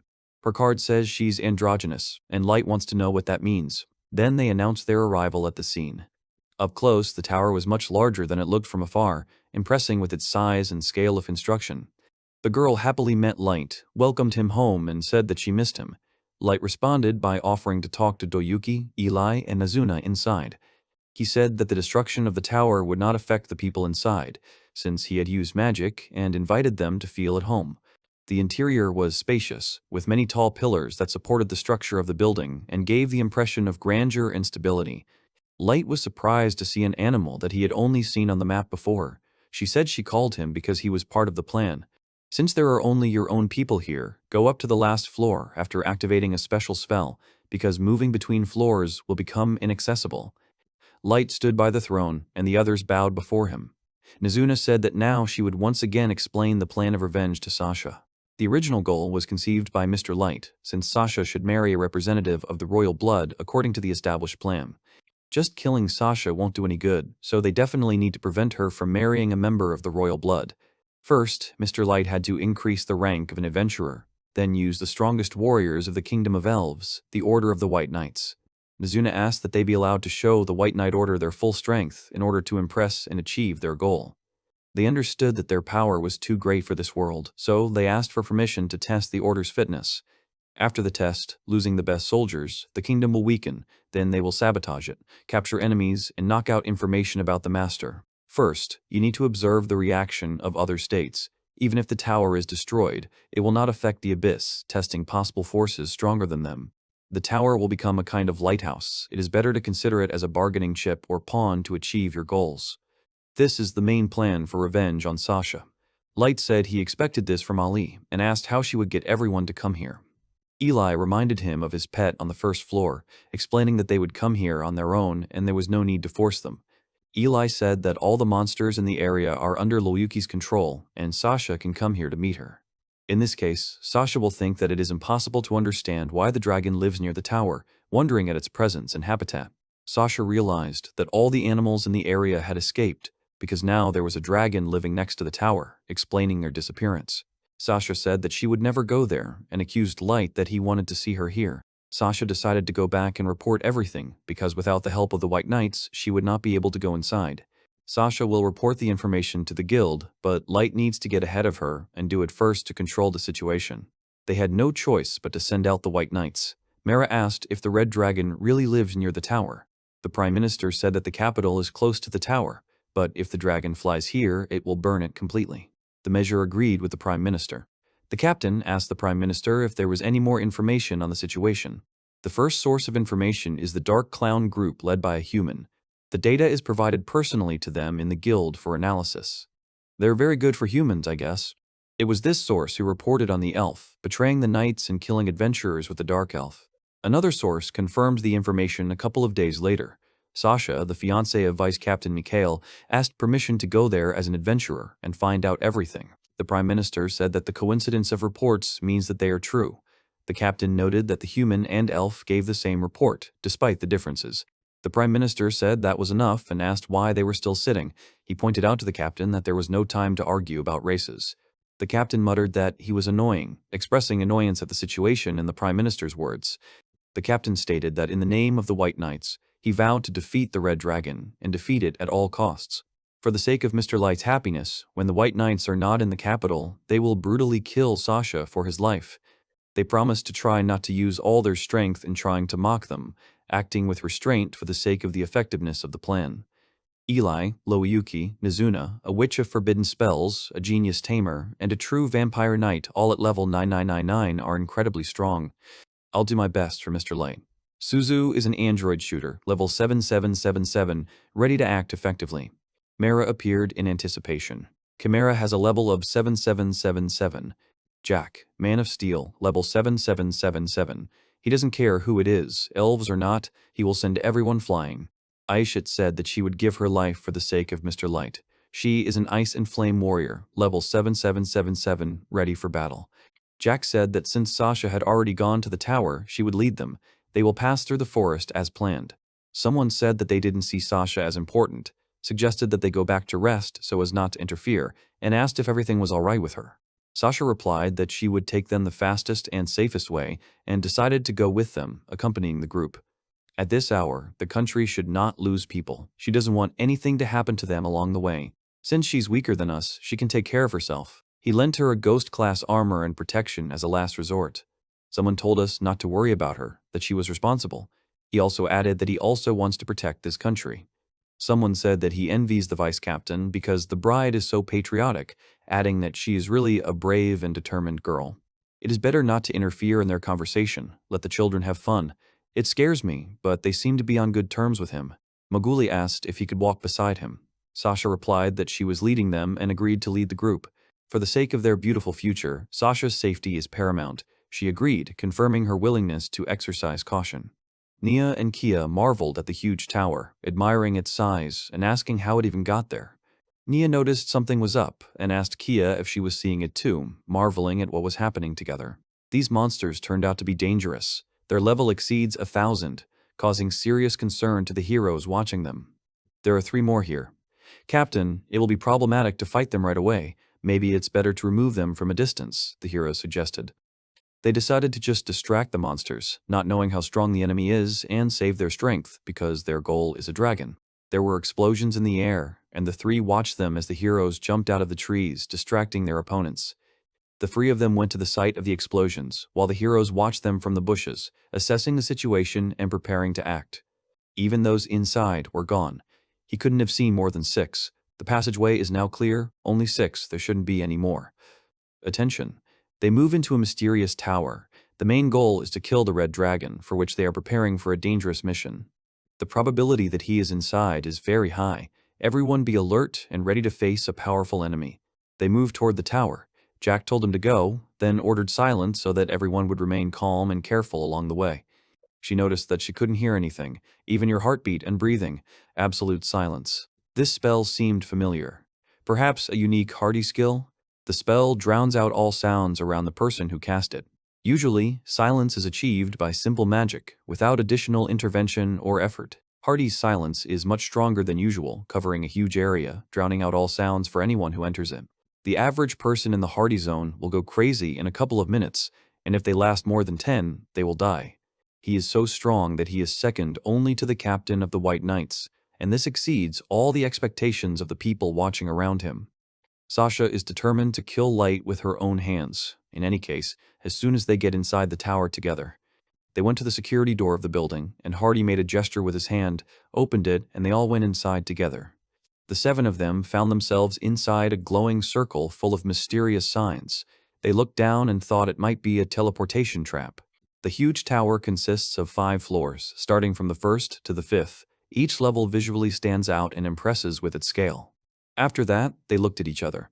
A smirk appeared on their faces, and someone said the word fun, foreshadowing the upcoming events. When the faces of the opponents became visible, it turned out that they had the same expression, full of readiness for the upcoming fight. He spoke softly of his revenge, emphasizing his determination to see the job through to the end, despite any obstacles.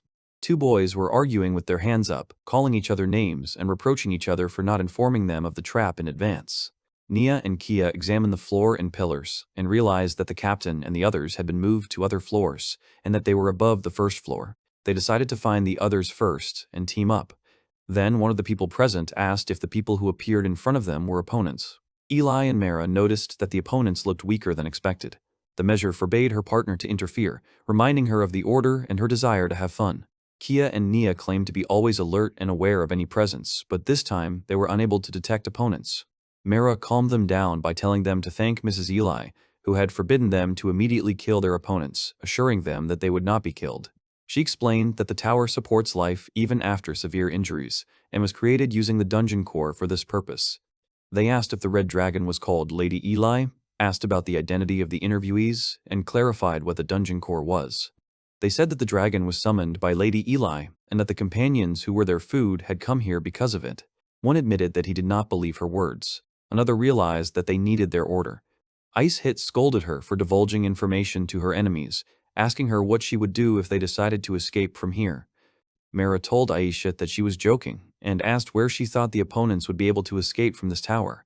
Ice Hit offered to catch them earlier, admitting that it sounds silly, but suggested that the opponents might have hidden techniques. She said that she didn't care how weak the elven enemies were, offered to play, and reminded him that the master wouldn't forgive defeat. After saying that, Nia and Kia charged at the opponents with unperturbed faces, holding their weapons in their hands and preparing for battle. As Nia and Kia approached, they jumped, but the two boys managed to get above them while they were in the air.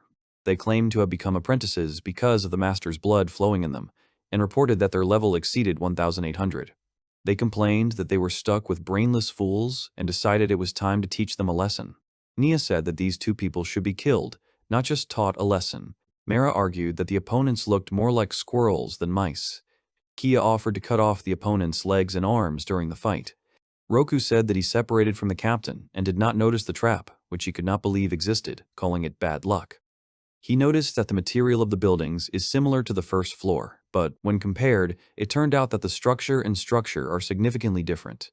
He deduced that this was clearly not the first floor, since he had been teleported to some other level of the tower.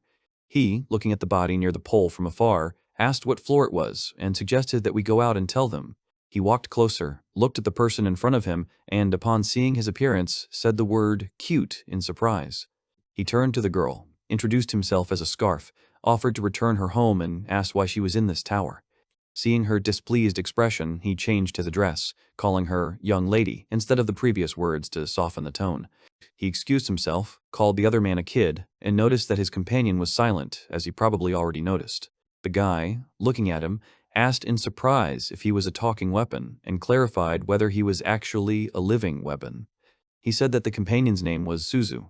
I introduced myself to Roku, added, "Their time together will be short, you cannot remember his name at all." Suzu asked what he was talking about, and Roku explained that Suzu was going to kill the other person, leaving him no choice. Roku understood and asked if they were forced to play war, noting that everything was controlled, even though it was a headache. He said he understood why they had to fight, accepting the necessity of fighting despite not initially wanting to join in. Roku suggested that they put down their weapons, stop fighting, and make love, confessing that he was in love with Suzu and wanted to be with her.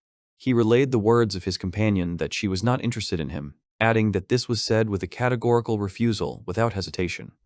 He said that he would be happy if he became someone she liked, and immediately asked what kind of guys she liked in general. She described the ideal guy, dark hair, sweet and brave face, kind to all gentlemen, but rejected the assumption of light. He screamed, asked to stop, promised to keep quiet, said that he would be happy to give up for love, but admitted that he could not stand it. Roku reminded him that he had already been rejected and offered to hold out as long as possible, after which he fired an invisible arrow at the opponents. But he spun around, turning back, and turned away from the flying arrow, avoiding a direct hit and continuing to dodge. While it was still in the air, he held the gun in his hand, pulled the trigger, and the bullet went off. But Roku managed to release an arrow, and the bullet and arrow collided in the air, disappearing under the influence of each other's forces. Roku revealed that he had an artifact from the hidden crossbow treasure, and was surprised at how it deflected an invisible arrow in the air. She praised him for beating off her companion's bullet in the blink of an eye, noting that she was starting to like him. She added that he should consider her words a compliment, emphasizing that this is a rare praise earned by his actions in battle. Mara asked if they would continue to jump everywhere and compared them to small bellchats, emphasizing their activity and agility. Nia asked how long they would stand relaxed and asked what magic was used to build this huge tower. Kia reminded them that they were going to teach them a lesson and asked where that promised lesson was now, waiting for an answer. The opponents used an air slash, but they managed to dodge, avoiding the blow.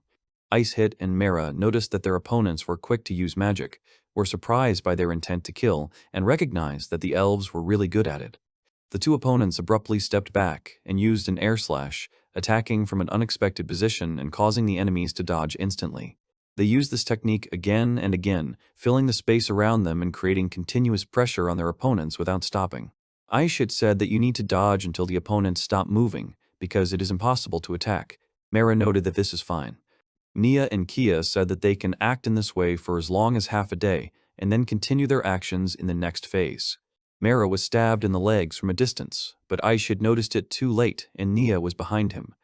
They grinned as they announced that they had cut off their right hand, discussed which limb to chop off next, then left in midair. Mara turned to Aishid and asked his opinion, asking what he thought about the current events and the actions of the opponents. They called the actions of the opponents street performance and clarified that this is exactly what their attempts in battle look like. They decided that there was already enough information and reminded them that Lady Eli had ordered a test of the possibility of using their forces on the surface.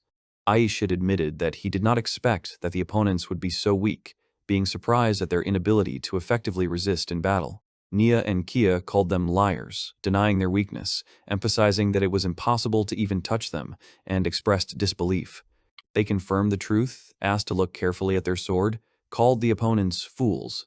He noted that he didn't have a drop of his own blood on him, indicating that his opponent's attacks didn't cause him any damage. She claimed that even a kitchen knife was more useful than his sword, since he couldn't scratch her hand by pretending to be cut off. Blood started to come out of Mura's mouth, and she washed with a smirk, showing confidence and control over the situation. The opponents exclaimed in horror when they noticed that Mara had eaten her hand, not believing what was happening and amazed by her actions. She was smiling, and his arm began to grow out of his shoulders again, showing the quick regeneration ability and unusual strength. She laughed when she noticed that she was safe again, and offered to show the opponent something else interesting, hinting at her new abilities. Nia and Kia confided in confusion that they didn't know what was going on and expressed surprise at what was happening around them. Mara took her head and began to spin it in her hands, demonstrating magic tricks and surprising the audience with her unusual trick. She said it was time to end the show, completing the demonstration of her abilities. Mara introduced herself as a chimera, level 7777, and Ice Hit identified himself as an ice and flame fighter, also level 7777. She explained that when her arm was cut off, her body, like all chimeras, was able to restore it back. Some parts live separately. Kia and Nia were surprised to notice that the level is twice as high as the captain, considering it impossible, and asked about the 777th level. They said that they would not fall for the trick, demanded that they stop deceiving them, and would not allow their opponents to get away from them. Ice Hit admitted that they were just testing them, and Kia used an air cut and sharply ordered the opponents to shut up. Ice Hit turned to Mara, asking her what she was doing, reminding her that she wanted to deal with the opponents herself. Ice Hit called the boys to try harder, and they were shocked, amazed at his courage and challenge. Kia and Nia used an air cut, shouting that it wasn't true, and Mara asked Ice Hit if they weren't funny. Mara said they had reached the target anyway. Ice Hit shouted, "Shut up," and Kia and Nia ordered them to work, firing a thunder arrow. They laughed as they asked why the opponents didn't give up, noted their low level, and claimed that the attacks didn't even scratch them. Kia and Nia shouted at their opponents to shut up and warned them that they would now return to the battle and make the cut themselves. Mara said that opponents will not be able to hit her with ordinary swords, noting that their attacks are useless and ineffective.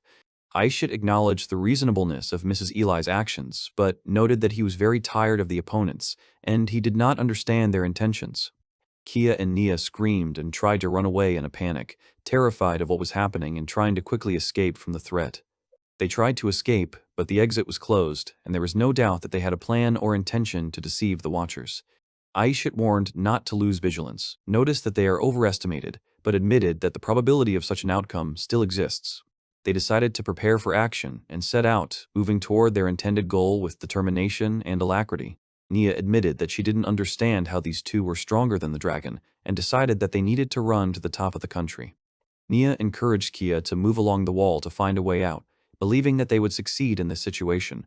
They noticed that they were moving faster than their opponents and decided to find a way out as soon as possible in order to speed up their escape and advance. Kia stopped and noticed that something seemed wrong, expressing doubt and wariness before continuing with the movement or action. He asked Kia why he was sweating so much, expressing surprise and trying to understand the reason for his unexpected physical condition.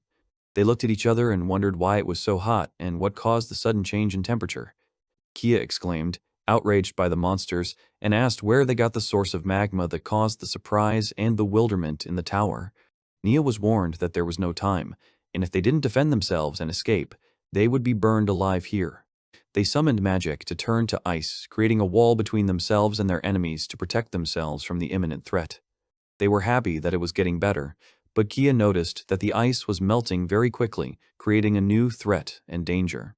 They exclaimed that it was impossible, noting the tactical class magic, and decided to try again to deal with the unusual threat. They once again summoned magic to make the ice wall become a protective barrier between them and the enemies, creating a safe space. They noticed that the ice was melting again, and even faster than before, creating a new challenge and making it harder to defend against enemies. The ice wall began to melt, and they noticed that something was melting it on the other side, threatening their defenses. The temperature continued to rise as the threat approached, and they panicked and wondered who these creatures were and where the danger came from. They exclaimed in surprise at what was happening, and at that moment they noticed ice shit, which increased their surprise and wariness. Nia exclaimed, "No," wondering why they had to pass through a dangerous place, expressing fear and doubt of the threat. Kia urged them to act faster, reusing the flames to defend themselves as the fire was rapidly approaching and threatened them with imminent danger. They summoned their magic again, turning it into an ice wall to create a barrier between themselves and their enemies, protecting themselves. They repeatedly summoned magic, demanding that it turn to ice, creating a defensive wall between them and the enemies. While they were summoning magic again, they saw that the ice wall had been destroyed, leaving them vulnerable to the threat. All around them, the ice and flames disappeared, leaving only a thick fog that hid everything and created an atmosphere of vague threat. Mira laughed, surprised that she was able to catch them, and was surprised to see that they were still alive after the attack. Mira realized that they would never leave again, and that it was only because of Lady Eli's spell that they were still alive, though only temporarily. Without the spell, they would have died before any information could be obtained from them, so I suggested increasing the pain to control it. Aishith was surprised by their weakness, and reduced the speed and strength of one Ifrit so that they would not suffer serious damage during the battle. Icehit wondered why Lady Eli had chosen these two weak ones for the experiment, and Mara said it was the right time. Mara explained that without knowing one's own strength, one cannot behave on the surface because there is no level equal to them. Icehit agreed to the measure, and the three of them decided to carry out their master's order while Kia and Nia lay on the ground. Mara said that they would deprive Kia and Nia of their sanity, completely loyal to their master and unable to disobey his orders. They were told that since they enjoyed torturing people, they would now feel the same pain for the sake of information. Mara asked why they were being helped, and reminded them that they killed people laughing and having fun when they asked for help. Mara threatens that until they receive information, they will suffer greatly, pleas for mercy are ignored, and punishment is inevitable. Nia and Kia are gripped by fear and pain, their bodies almost hidden, only their eyes are visible, filled with horror and despair. Mara looked down at Nia and Kia with a satisfied smile, enjoying their fear and utter despair. Eli uses an invisible crossbow that fires burning bolts, a unique artifact among the rest, very rare and dangerous.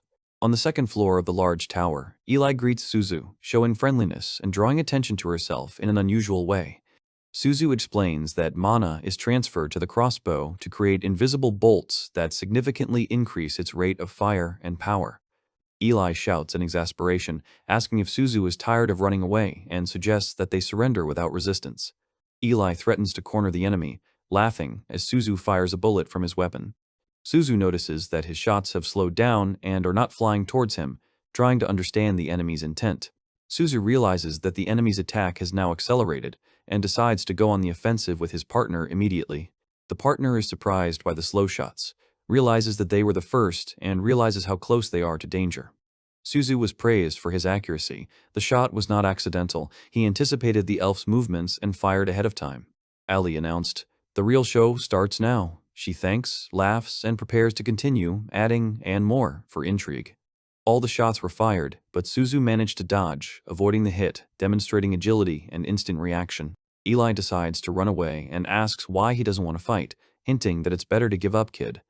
Eli asks if he's trying to wait for her to run out of mana. Sure, she guessed her plan. Eli warns his partner that their options are exhausted, he has lost, and he will not succeed in the current situation.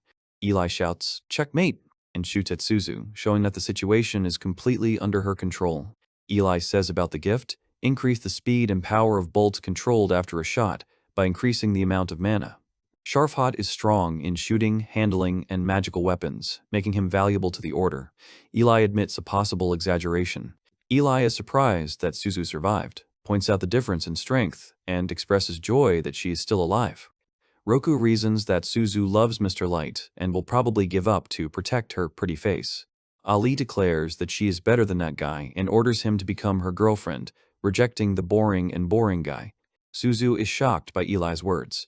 Her threat, before it's too late, it's better to kill yourself. Eli is shocked and angers Suzu. He shouts, promising to kill, repeating, "I will kill," repeatedly and violently. Suzu pulled the trigger, repeating the words, "kill," and the shot came out, filled with rage and determination. Her face remained stony even as the shot ricocheted through the air a little higher up. Roku is a musket wielded by Suzu. It is a magical weapon. Roku can use magic bullets that are controlled after being fired. It fires bullets created by Suzu. Its rate of fire is very high. Roku is able to accumulate many of these bullets for later use. Due to the fact that Roku can shoot more than 1,000 bullets per minute, Eli feels fear and evaluates him as an extremely dangerous opponent. Suzu is still furious and repeats, "I'll kill you," while his partner tries to calm him down, asking him to take a break for at least a minute. The tension between them remains at its limit. Eli runs after Suzu in a panic, yelling for him to stop. She is clearly angry and feels that someone is bullying her, trying to reach out to him. Eli shouts, realizing that there is no time to save magic resources. It activates the artifact at full power, using magic with maximum rate of fire. Eli shouts an order to Dara, fire at full power with the invisible crossbow. Even if the weapon breaks, she is ready to finish the attack and kill the enemy. Eli exclaims that the opponent is incredibly strong. Even Dare is not able to surpass the number of her shots. Ali screams in pain, hit by a slight scratch, but doesn't understand why the pain feels all over her body, as if it's hit harder than it really is. Eli is trying to figure out if a normal bullet can really be so dangerous that its effect can be felt all over the body, as if the poison has spread instantly. Ali caught a last-second glimpse of movement as the next bullet raced straight for her face. Suzu, from a distance, stood in a fighting stance, watching Eli intently. The bullet hit Ali's upper body, and the impact knocked her backward, causing her to lose her balance and bounce violently. The next bullet hit, causing Ali to feel confused, briefly blind, and a sense of cursing that swept over her. Eli is highly impacted. She feels weak, confused, hallucinated, temporarily blind, and hypnotized, as if she is completely paralyzed by a magical attack. Suzu is amazed that Eli is still alive and admires her magical power, calling her peerless. Suzu tries to calm down his partner, explaining that while the enemy is in the tower, it is impossible to kill him, and asks just to stay calm until the right moment. Suzu noticed that his opponent might have seen him under his skirt and is relieved that the situation was spared any consequences.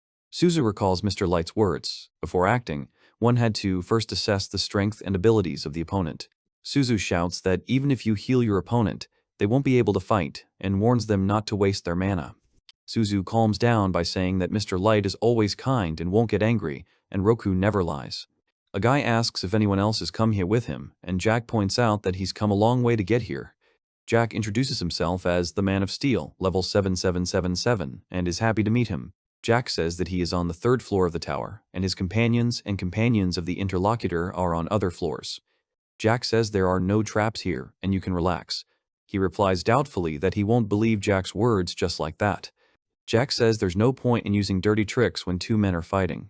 He explains that if he defeats the opponent, then the victory will be for him. Everything is simple. Jack notices that the difference between their levels is too great. Jack reassures me that he is not someone who will brag about his strength or mock the weak. Jack offers to surrender, promising safety and life if he agrees. The other person is surprised that Jack is level 7777.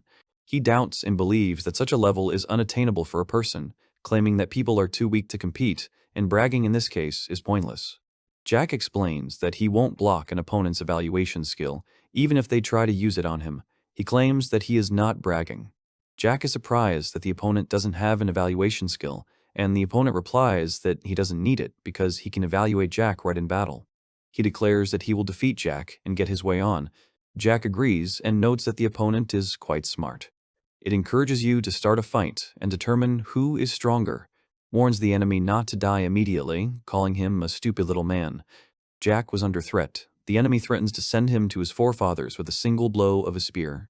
Jack calmly pushed his opponent's spear away with one palm and said that he was too slow.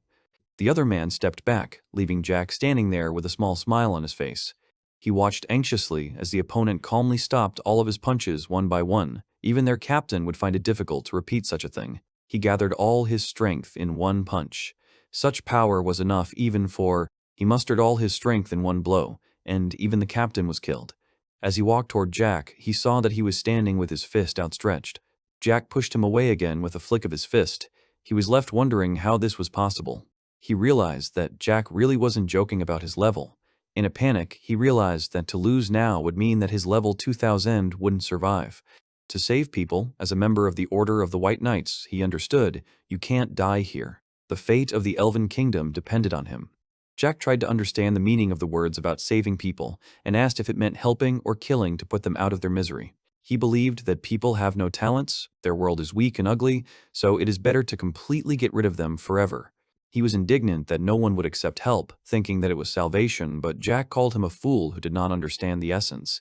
He disdainfully declared that his noble goals were incomprehensible to humans, considering them an inferior race, and strength didn't matter here.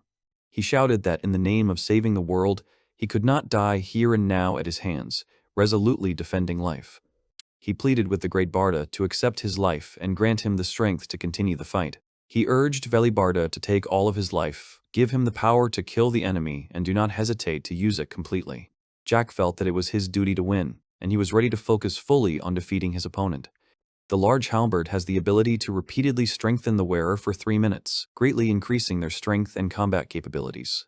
When activated, the large halberd makes the wielder stronger than Captain Hardy. This magic weapon was passed down from generation to generation in the family of masters. If its level is true, the full power-up is enough, but that's not all. It easily deflects my attacks with its bare hands. He was shouting for the halberd, willing to give up his soul just to get even more power to defeat the guy. Jack noticed that his spirit and willpower were impressive, despite the fact that the guy looked like a regular scumbag. He declared that he would not back down and would fight him with all his strength, not sparing himself. Right in front of the guy, Jack threw off his jacket, and his eyes, which were white, darkened, and dark tears began to flow out of them. The guy instantly rushed towards Jack with incredible speed, aiming to attack him. The guy tried to attack, but Jack stopped his weapon with one hand, and he recognized that Jack's body was like steel. Jack's body began to be covered with some sort of animal armor, like a second layer over his already steel-like body. Even if the opponent becomes 100 times stronger, Jack's steel body remains impenetrable and protects him completely. The guy hit Jack's steel body with full force, but his attack had almost no effect. The steel withstood without damage. The guy hit Jack's steel body again with all his strength, but even the second time, his attack didn't bring any results. Jack said that the guy's attacks were stronger, but he was unlucky because the opponent was too powerful. The fist of Jack's steely body landed right in front of the boy's face, stopping his attack and displaying an impenetrable defense. Jack took turns punching the boy in the face with both hands, each movement precise and powerful. One of Jack's punches knocked the boy back, and he collided with a pole, leaving him lying on the ground, motionless. Jack grabbed him by the clothes and said in surprise that he didn't believe he had killed him. He was glad that the boy was still alive, admiring Lady Eli. The guy told Jack that his worldview is terrible, his manners are disgusting, he will not become a friend, threatened a person with force, underestimated the opponent. Jack, returning to his normal body, was surprised, asked if all elves are like this and what to do next, wondering about his companions. Standing on the 4th floor was Captain Hardy of the White Knights, the strongest of the Master's henchmen. Among all of her Master's henchmen, she was the strongest. Her name was Nazuna, and she dominated the 4th floor. They use a teleport trap to move us to different floors. The tower is still huge, but different from the first one. Mizuna spoke loudly to the elder, warning him that it was dangerous to ignore her, and he calmly asked if she was an opponent. Mizuna confirmed that she had received orders to test the elder's strength, and asked if he was indeed the strongest among all the elves. Yes, it turns out that everyone obeys a certain master who manages the actions and checks of those present here. Although she looks like a cute girl, her skill is impressive and her strength is felt, but Master is probably still stronger.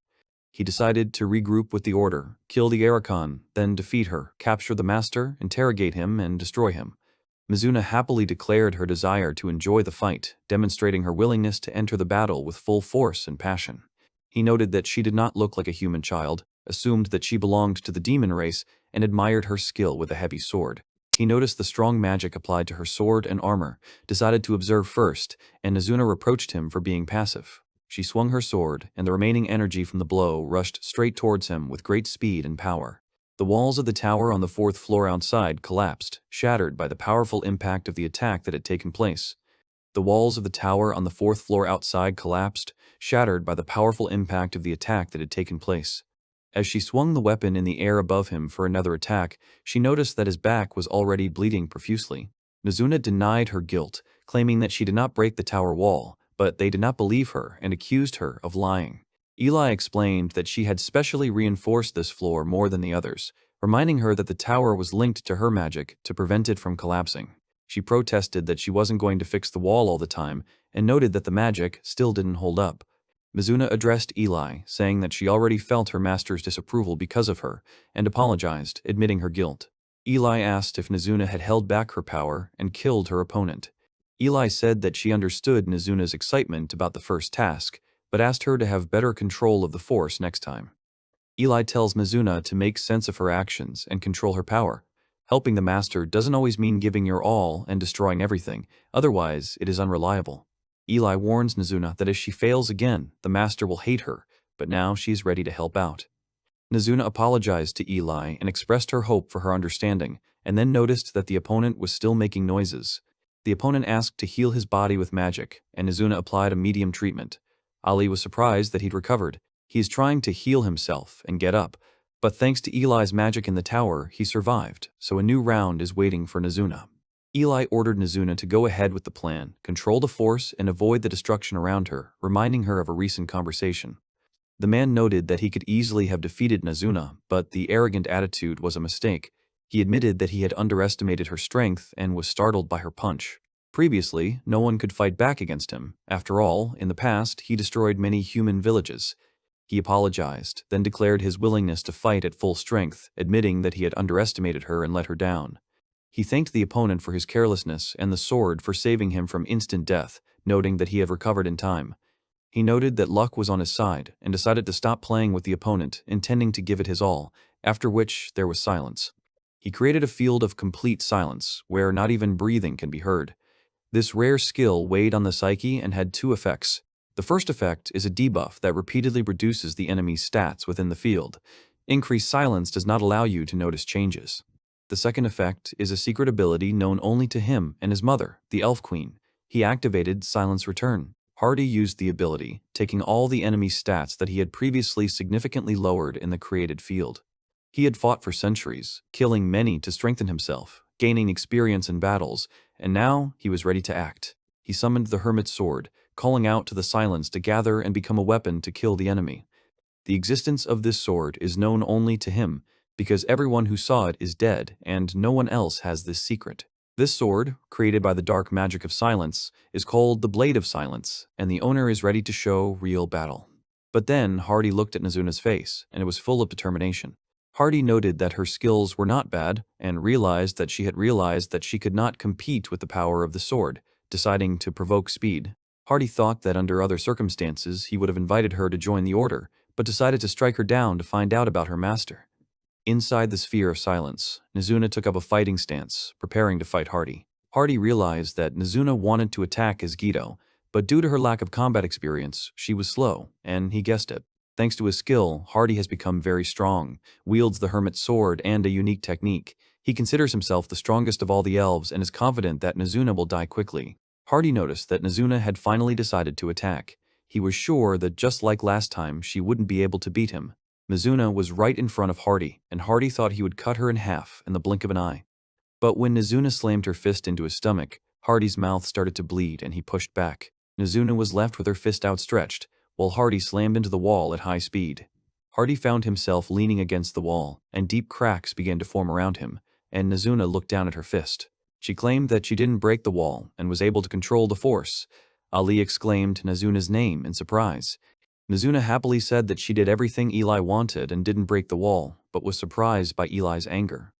Eli explained that she had asked them not to break the wall so they wouldn't have to fix it, and for Mizuna, that meant not punching a hole. Eli angrily asked Mizuna how many times she had told her to control her power and how much mana it took to fix the wall. Mizuna excitedly shouted that she tried, accusing Ali of bullying, and Ali asked in surprise about the word virgin. Eli asked if Mizuna understood the meaning of the word, and Mizuna, confused, replied that she had heard it somewhere in the abyss. Eli got angry at Mizuna and added that the person who taught her such strange words was even worse. Mizuna screamed that her patience had run out and she was going to tell him everything about herself, asking him to help her.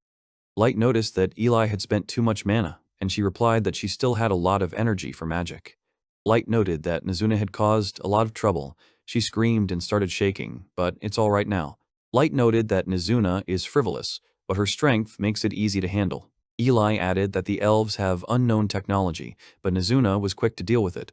He only had a level up and an invisible sword, but Hardy was going to show off something fun with her unique skill. Light noted that he was already captured. His level increased to about 4,000, which proves Mizuna's victory, but the 1,000 levels taken from her did not help. Light noted that he was captured, but the master needed to teach Mizuna how to control his powers. But she's acting like a child.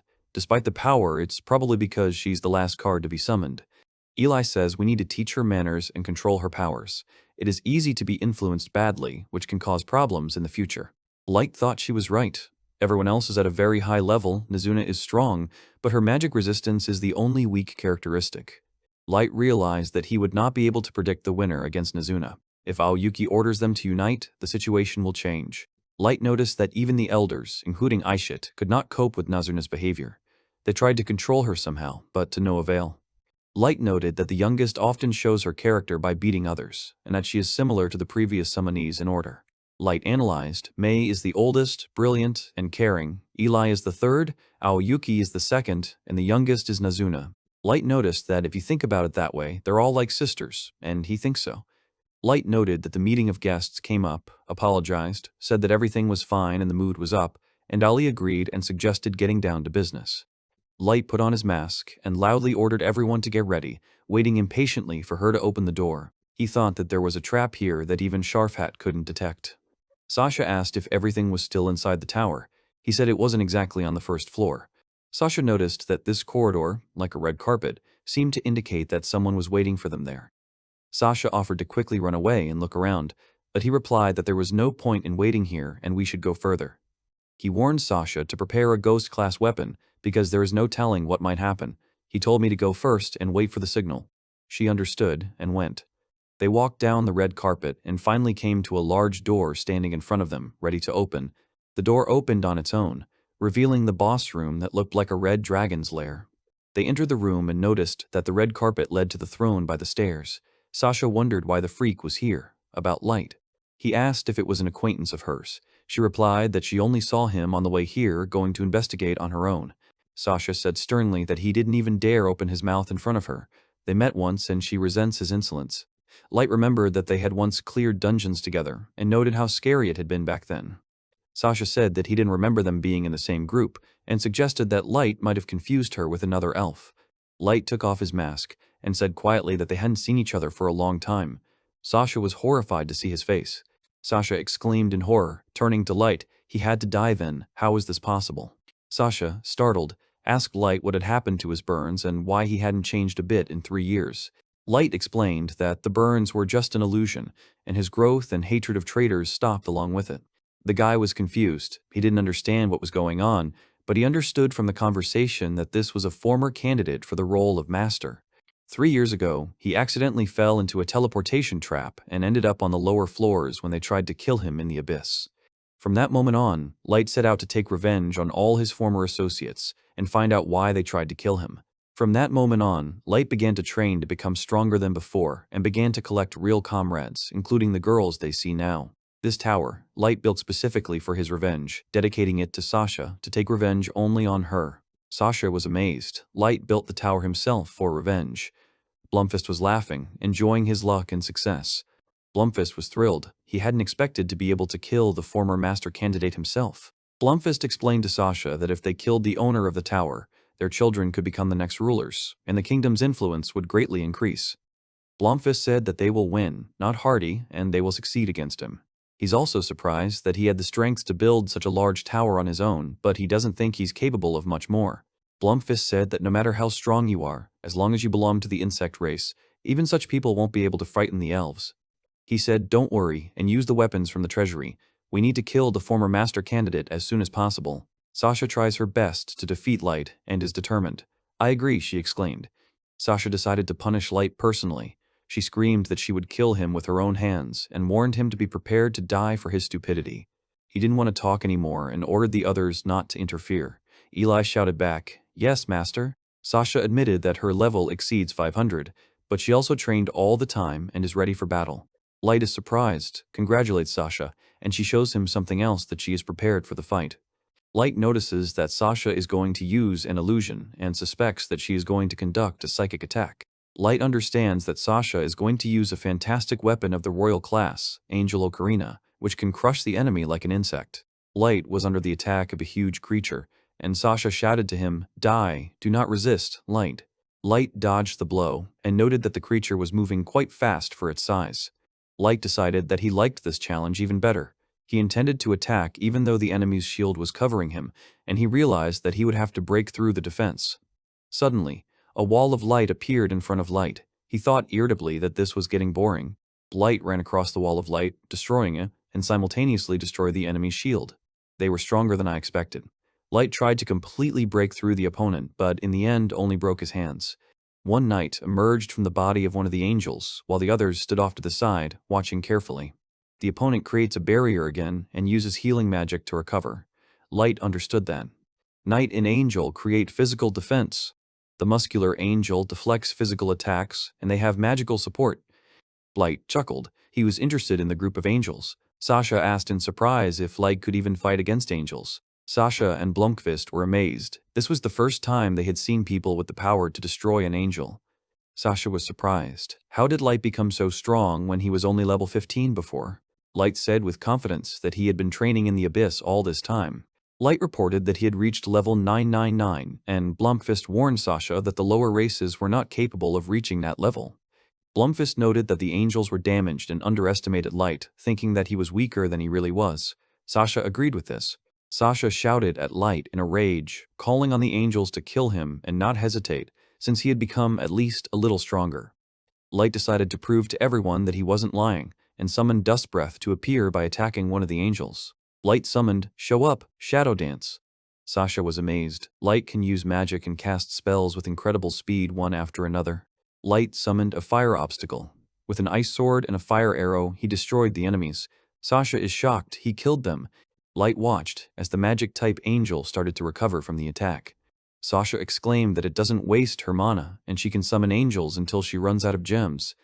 Light noted that the angelic ocarina does not spend mana. There is no cooldown. There are a large number of them, and they are stronger than he expected. He decided to start with the summoner. Blomqvist stepped between Light and Sasha, blocking the way. He shouted sternly, "Little man, where are you getting your dirty hands on my fiancé? I'll ask you not to do this again."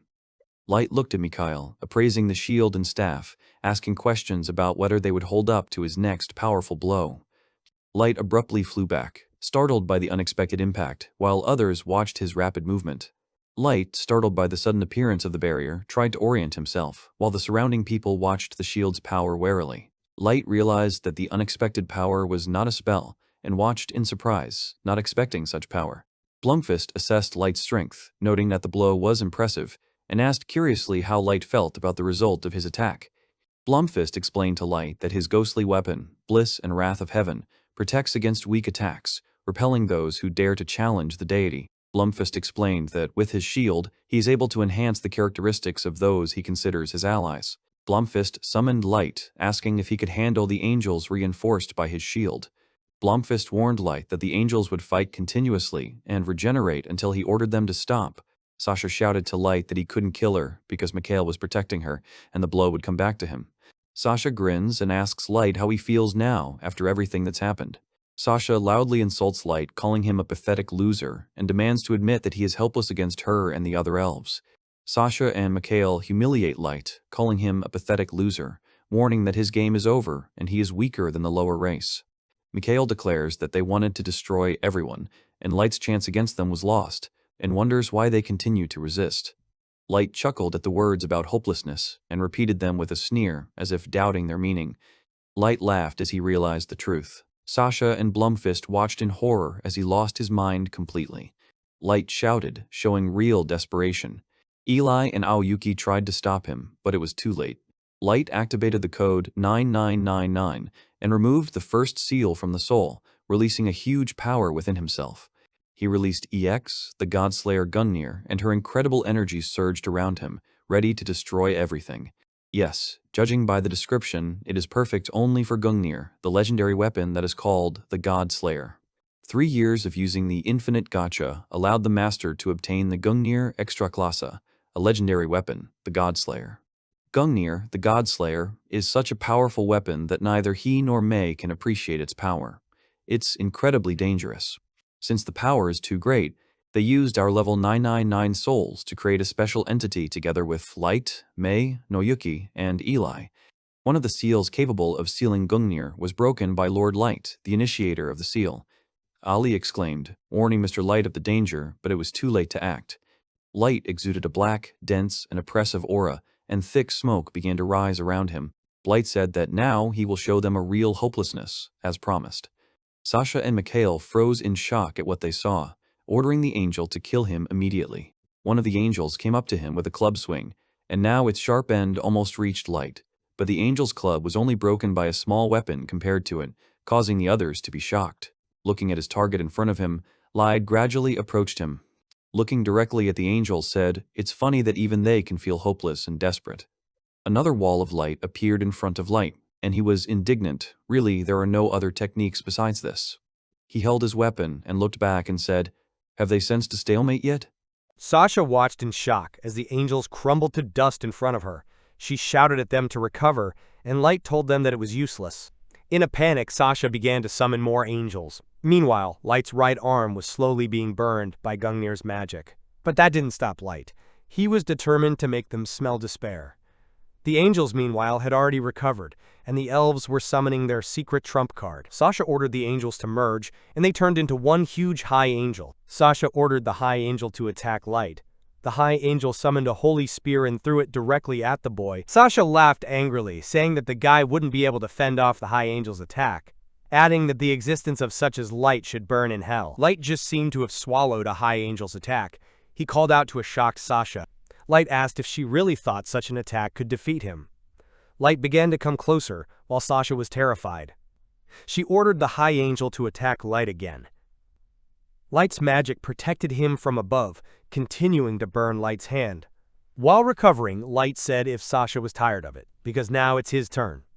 Horrified, Sasha ordered the high angel to attack once more, calling Light a jerk. The high angel summoned the heavenly rays and attacked Light, but he just brushed them off like insects. Sasha didn't understand why the attacks didn't work, so she ordered the high angel to kill Light.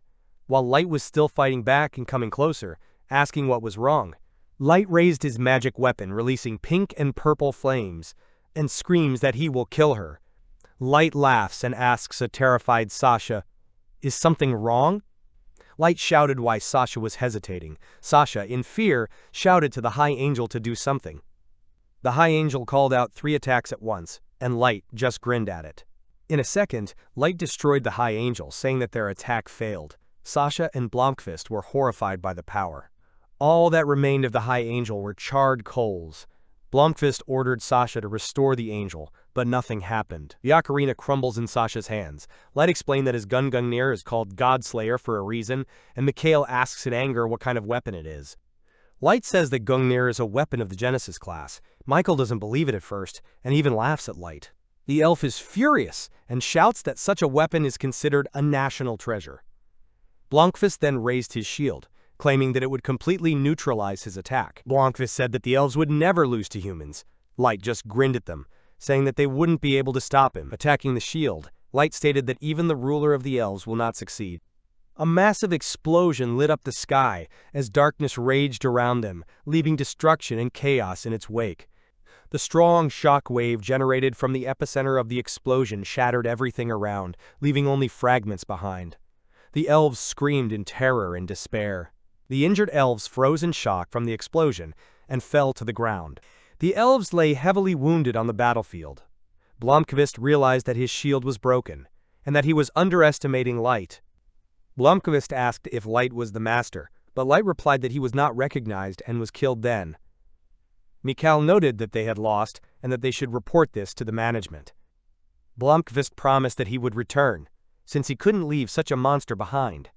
The elf begged for forgiveness and held up the Skywing item. Nothing happened, and Blomkvist couldn't understand why it wasn't working.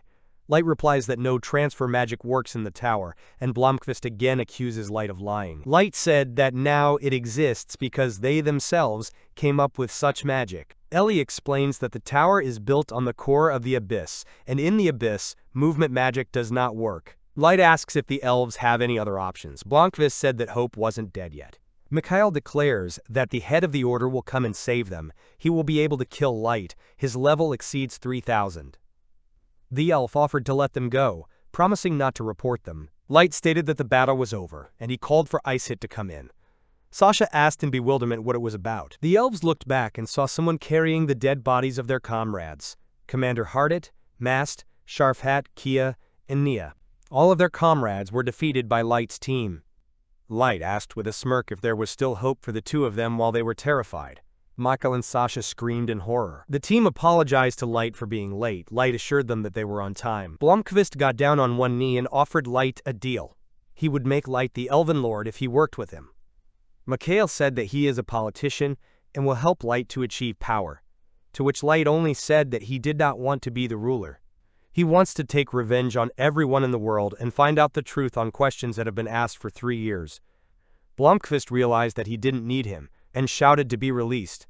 The elf said that it was not his wish, but an order from above. Sasha, in bewilderment, asked how can Mikhail and lie in the promise to marry her for the sake of, to which Mikhail rejected Sasha. Then the elves began to quarrel, which reminded Light of him when he was thrown into the abyss. Sasha called Mikhail a traitor, and he called her a girl of easy virtue. Light stated that he would not turn his revenge on Mikhail. Instead, Ellie will be in charge of his future. Ellie told the elf how dare he insult their god when the elf ignored their offer to surrender. In a panic, Blomkvist said that he didn't know how strong Light was at the time. The witch glittered and asked if he realized how beautiful their Light was, to which he replied that it was as if he had received an epiphany.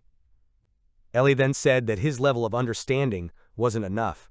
She added that he had not yet understood the greatness of the godlight, and so she would have to hammer this knowledge into him. Blomkvist started running, screaming in fear.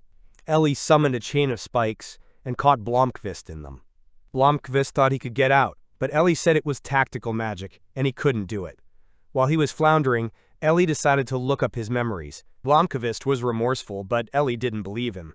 Meanwhile, Sasha was at Light's place to prejudge the punishment. In a panic, she started talking about their old days.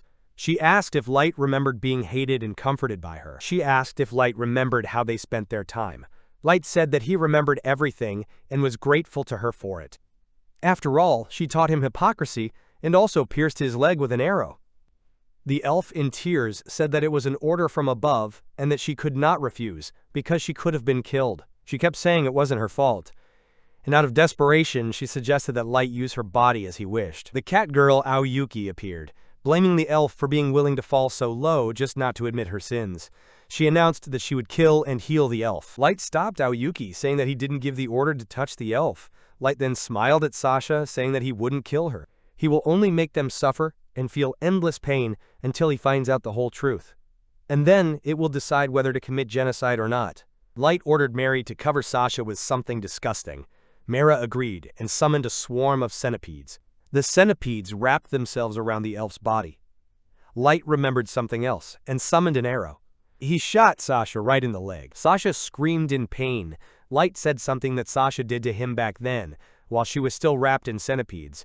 Out of desperation, Sasha screamed that she just wanted to be happy and see your family, your parents, and your sister. Light didn't believe her, accused her of lying, and added that she should come up with another excuse for herself already. Sasha continued to cry out for forgiveness as the centipedes crawled into her mouth and wrapped themselves around her face. Light said goodbye to Sasha.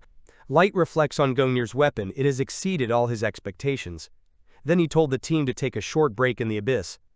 A few days later, Ellie comes with a report to Light, who was surprised by the witch's report. Ellie said that she learned the information from their memories. Captain Hardy, the Queen's son, had the most information, saying that the world would collapse when the Master came. The report goes on to say that the Master helps the country's development, which can lead to a chapel of their levels. Ellie noticed that the previous Master had already done his job. Light asked Ellie that accelerating development wasn't destroying the world. Ellie agreed. In the memories of the elves, a master is someone who has super strong magic. For those who are in power and oppose development, the master becomes unnecessary and inconvenient. Light realized that after confirming that he was not a master, he was killed. Light suggested that it was best not to kill the captain.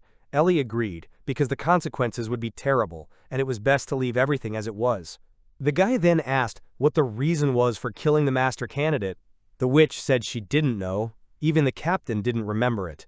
And Light said it was time to move on to the next plan. Ellie agreed, saying that she would gladly attack the elf queen from a high tower. Meanwhile, in the castle of the elves, the queen was told that the elves who were sent to the tower were already dead. The queen screamed that she didn't believe him, because Hardy was one of the strongest. The old elf went into a terrible panic. They sent out the strongest and they were just killed. The counselors began to argue with each other about aid. They are picked up and told that they have been attacked by dragons. Over 100 dragons are flying over their capital, and one of them is flying right over them. There's someone on the dragon. It was Ellie in the hood, and she announces that she will punish the elves for attacking the tower, and that she would burn the city down if they didn't tell her who ordered them to. The elves don't understand how they can hear it as if it's in their head. Ellie then said that she was about to demonstrate the power of her dragons. And several dragons, time after time, released their flames from behind the mouth into the field. Ellie announced that she was giving them 3 minutes to think, and if they don't, they'll be burned to the ground. The elves began to argue with each other about whether to hide the queen or send her to that witch. As Ellie waited, she heard each of their conversations and was beginning to miss them. The time is up. The elf queen came out to the witch and told her to leave immediately, to which Ellie asked her if the warriors were the first to attack her. The elf queen asked in shock what the name of this tower mistress was. Ellie said to just call her the Witch of the Tower. The queen asked about the warriors, and the witch replied that she had punished them. I asked her why she sent them. The queen said they needed to check out the dragon tower. The witch asked if it was true that it was for protection and not for treasure. Ellie started to get closer, saying that she would check her memories for the truth, and then the guards came out. Ellie did not hesitate, and called upon the magic of the sacrifice trees, who immediately attacked several guards and the chief assistant. While the elves were fighting the trees, Ellie explained that it was a tactical class magic, and these trees feed on blood and flesh. The queen was terrified and ran away from the witch, but she summoned a chain of thorns to stop the queen and read her memories. Ellie used memory reading magic to make sure that the queen wasn't lying. Only she was disgusted by the queen's memories.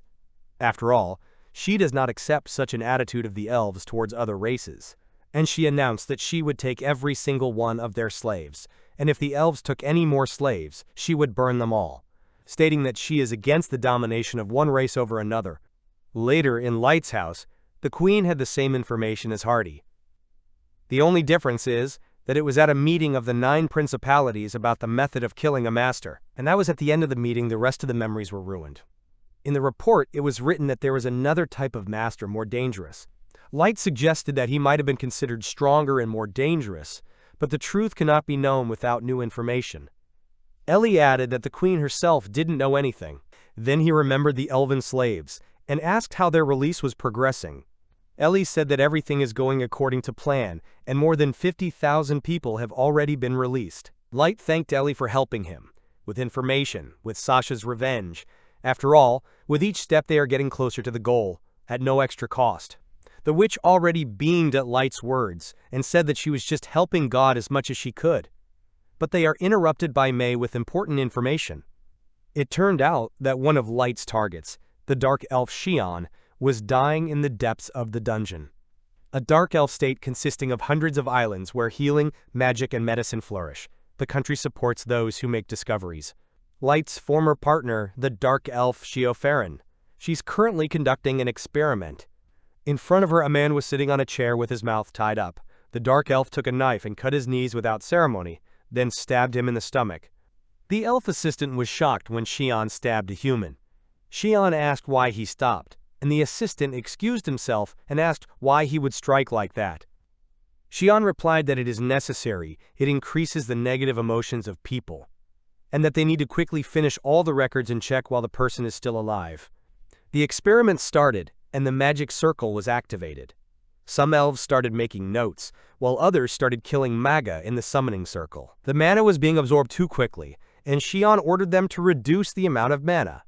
The elves have reduced half of their mana, but nothing has changed. Xian canceled the experiment and ordered everyone to connect the circle to the pillar and send mana to themselves.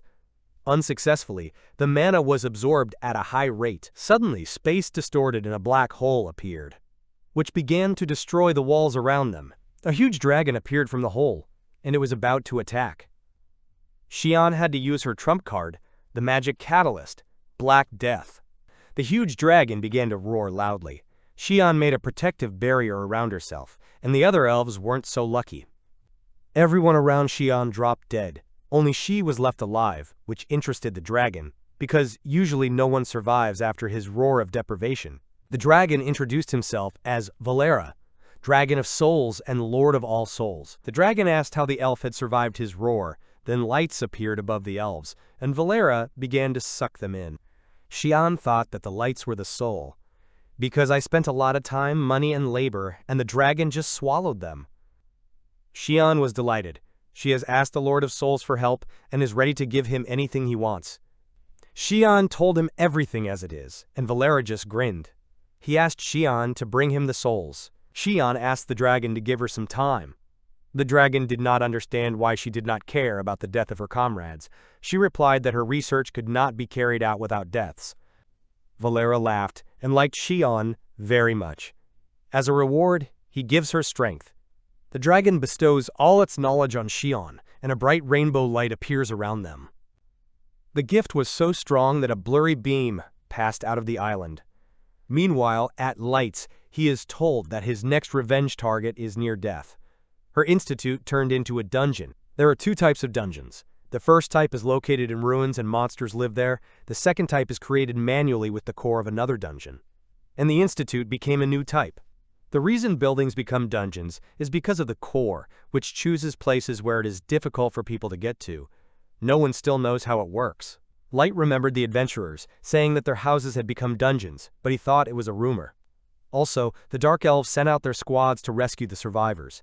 Even so, the dungeon was too strong, and the adventurers barely dragged their feet out of it, and the volcanoes started to wake up. Light decided that you need to send a request to accept the task. Since their group has a list in the kingdom of dwarves and elves, the guild will immediately respond to them, and if they fail, they will ask the Elf Queen to give them permission. Lightman would take his revenge on her no matter what. The elven state does not have a single ruler. There are 4 of them. There are 2 dark elves in the manor, Gigis, the representative in the east, and Yudo. Gigis apologizes for the distraction. Yudo says it's not a problem, and whether Gigis is sleeping. He replied, "It's hard to get enough sleep when you work alone."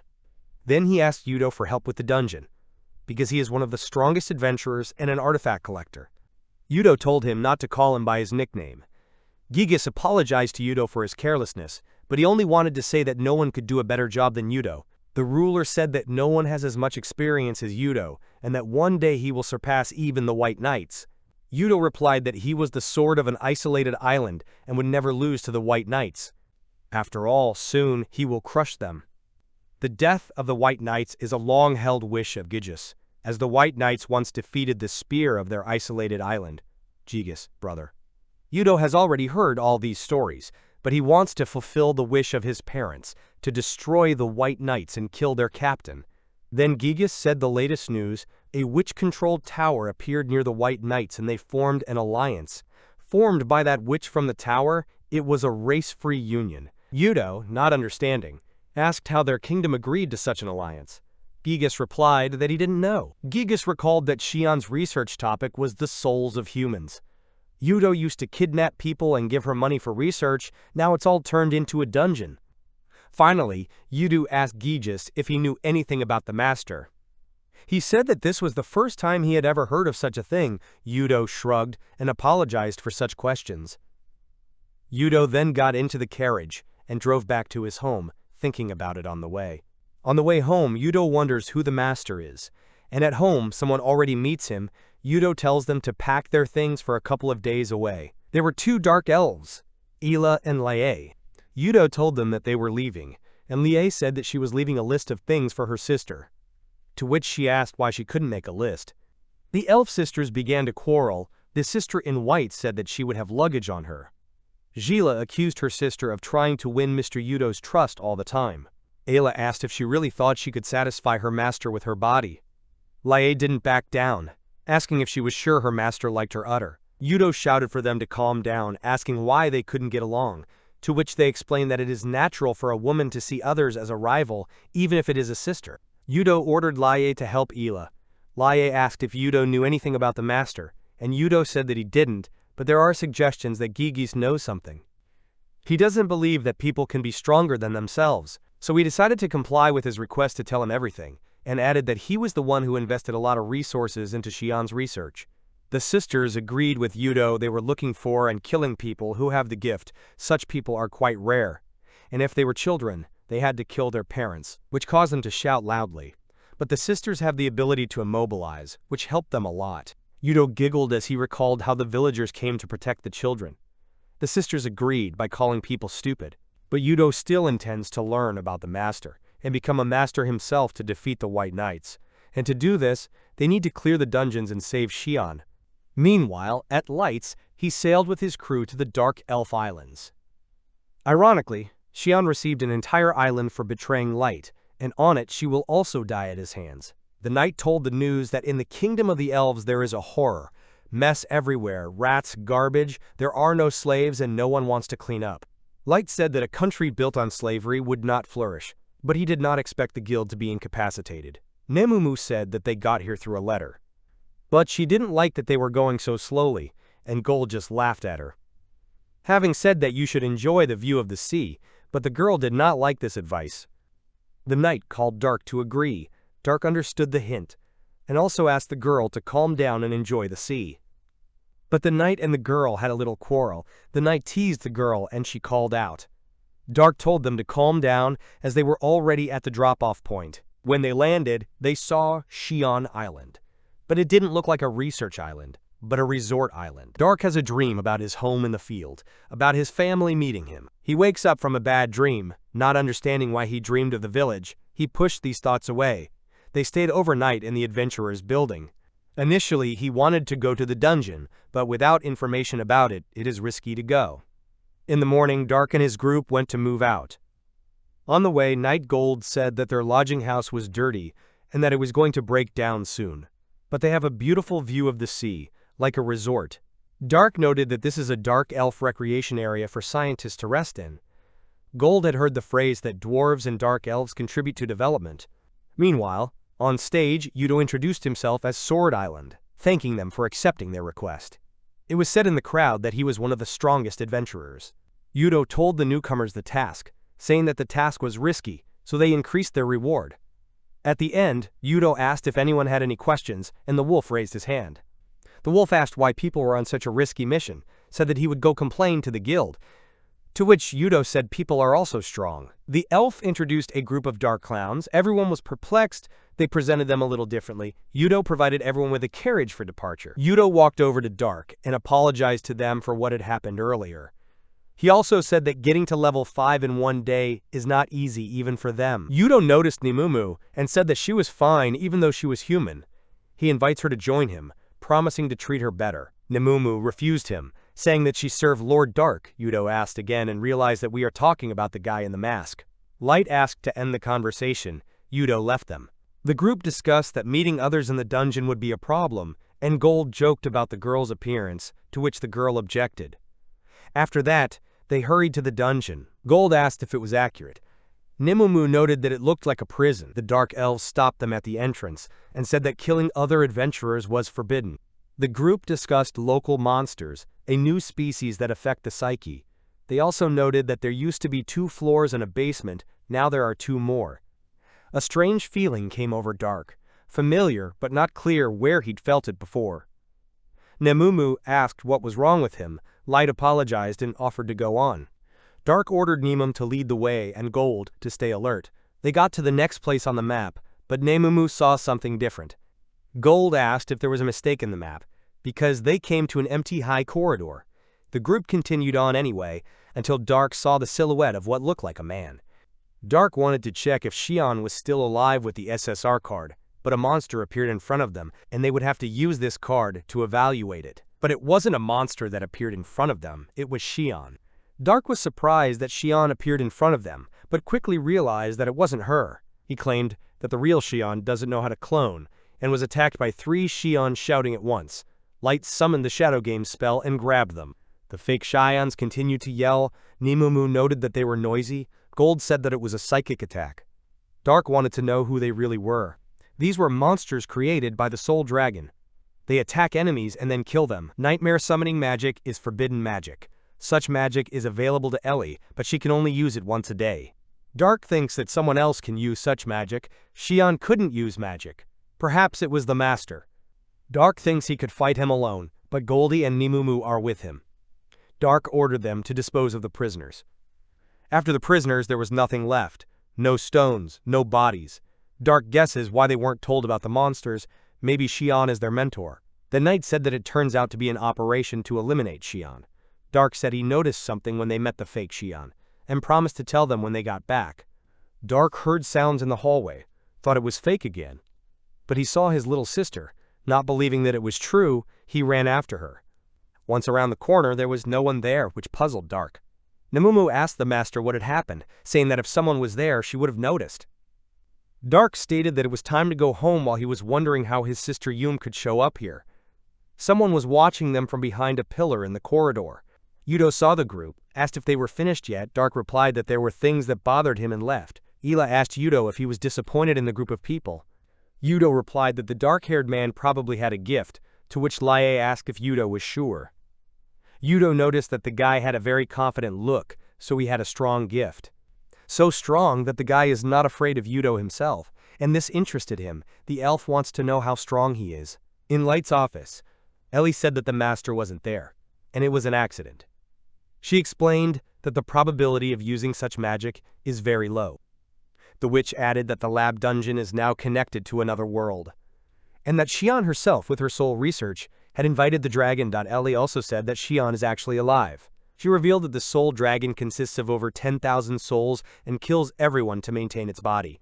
She noted that it is rare for a dragon to preserve its life by copying the information in body. Ellie is sure that Xian is alive, and said that leaving the gate to another world cannot be left, because soon the entire Dark Elf continent will be destroyed. Ellie advised closing the gate as soon as possible. Light wanted to take revenge on Xian, but he can't leave what she did. He put Ellie and May on the gate. Nemumu and Gold go with him to destroy the dungeons. Light stated that at the end of the day they would close the gate, defeat the dragon, and he would take revenge on Xian. Map storage, the place where the summoned cards are stored, and with Light's infinite gacha skill, he can take out secret cards in 24 hours. The vault is run by a brother and sister, Anelia and Ars. Anelia gives up the food card, Ars gives up the arrow card. Ars offers to give more arrows. He was worried that this would not be a waste for Light. To which Ars replied that the safety of the abyss and its inhabitants is important to Light. Anelia gave the food cards to the maids, but noticed that they had the wrong amount. Then she calmed the maid down and corrected their mistake. Light called Anelia, said that he would come to them soon for maps. He told her what cards were needed, and with each card, Anelia was shocked. Light apologized for bothering them. They only greeted Light. He thanked them and said that he came for the cards. Ars asked Light's request again. Light replied that he needed all the cards from the list to deal with the Dragon of Souls. In shock, Anelia asked if there were a lot of cards, to which Light replied that he knew what he was doing. Anelia, still in shock, asked if Light wanted her to kill the monster herself. May replied that she had nothing to worry about because Ellie and she would be with him. Anelia calmed down and asked if she could call her sister, maybe next time. Light asks for everything to go smoothly and wants their help. Anelia and Ars promise to do their best. Light ordered Ellie and May to hide their presence and follow them after teleporting. He also said that they would go straight to the dungeon. In the dungeon, Light ordered Nemum to lead them to the basement, and their group immediately ran. Along the way, they came across ghost dogs. Nemumu immediately struck them down. Nemumu noted that she killed them with holy magic and purification. Gold said that it was better to kill them first. Light said that it was better to avoid an extra fight. They went to the basement, but Light felt something. Just for a moment, he sensed someone, and Light said that everything was fine and they had to keep going. Meanwhile, the silhouette was slowly following them. They came to the first floor of the basement, where all the monsters hide in the shadows. The group moved through the lanterns, one after the other, until Light heard someone shout. The big shadow monster grabbed the little girl. Light thought it was his younger sister Yume. Light ran up and killed the monster in a second and caught the girl in his arms. The girl was crying out of fear, but it wasn't his sister. The shadow monster recovered in an instant, and Gold noticed it. The knight used the flame of justice magic against the monster. Nemumu ran to Light to find out how he was and where the child came from, but something was wrong. The frightened girl turned out to be a ghost. The monster's evaluation said that the ghost girl was summoned by the soul dragon. Nemumu suspected that it might be a trap, but Light offered to check, and asked what her name was. Light first introduced his name as Dark, and the girl said her name was Momo. The guy asked the girl why she followed them. Momo replied that she was looking for her parents. She was scared in the dark when she woke up. Then she saw Dark and thought it was her brother. She went after them because she thought she would find her parents. Momo began to apologize and cry. Gold asked what they would do now. They decided to take the girl with them, Momo riding on Gilda's back while they jumped and ran. And Light switched to telepathic communication with Mine. Light said he couldn't take the girl for a monster. May replied that it could still be an enemy trap. May added that they would follow him anyway, and Light thanked her. Light said that he wanted the girl to find her parents, but if it was a dragon trap, he would mercilessly destroy it. Gold stated that they were already at the descent, and said that now the girl's presence felt better. Momo said that she was hiding well, and became transparent. The knight was wary, and asked if it was a skill. Momo ran to Dark saying that the good brother still found her easily, and that he knows how to search well. Light laughed and agreed with her. The team quickly came to the second floor thanks to Nemum. It will be more difficult to go further as they have no information. Light tried to use the clairvoyance card, but it didn't work. Ellie explained that this is due to the mixing of the principles of their world and the other world. Light was not at a loss, and asked Nemuma for help. She did not waste a second sitting down and took a breath. And she let out a loud scream that rang out all along the corridor. Momo covered her ears when she noticed how loud it was. Light explained that Nemumu can make a scream in a high-pitched voice that people can't hear. The voice is repelled and creates a picture. She could tell by the sound of it where the stairs to the basement were. On the way, they came across a headless horse. Gold immediately killed it by asking how it can make sounds. Nemumu, meanwhile, had already finished scanning and found the stairs to the next floor, and Light thanked her. Momo called Nemumu her navel sister. Gold giggled, and the girl asked why Nemumu went around naked. Gold explained that Nemumu lacked charm, but Nemumu retorted that it was easier for her to move. As the team entered, Light heard a familiar voice. It was Yudo, who was asking how they got to the lowest point of the dungeon so quickly in just a few hours. Light replied that he had worked hard to get here. Yudo doesn't believe him and starts discussing his abilities, evaluating his gift. Then he asked if he was a master. Light turned around in shock and Yudo realized that he was still a master. The elf began to tell how he had learned about the master. He had heard from other adventurers that among humans there was a person who was stronger than everyone else. Yudo also mentions rumors about countries in the west, north, and east. Light comes to the conclusion that the elf destroyed his village. He demands more information, and Yudo says that if he wants more information, let him say it first. The elf threatens to rip off the guy's limbs if he doesn't tell them, and no one will worry about people dying. Momo suddenly took hold of Light's cloak and cried, saying that it was him. Momo recalled how an elf came to the village, killed her parents, and caught her. Yudo started bragging about how he enjoyed torturing people but couldn't stand their screams. Momo screamed in horror at the memory, while the elf said that time was up and he would have to beat the information out of Light.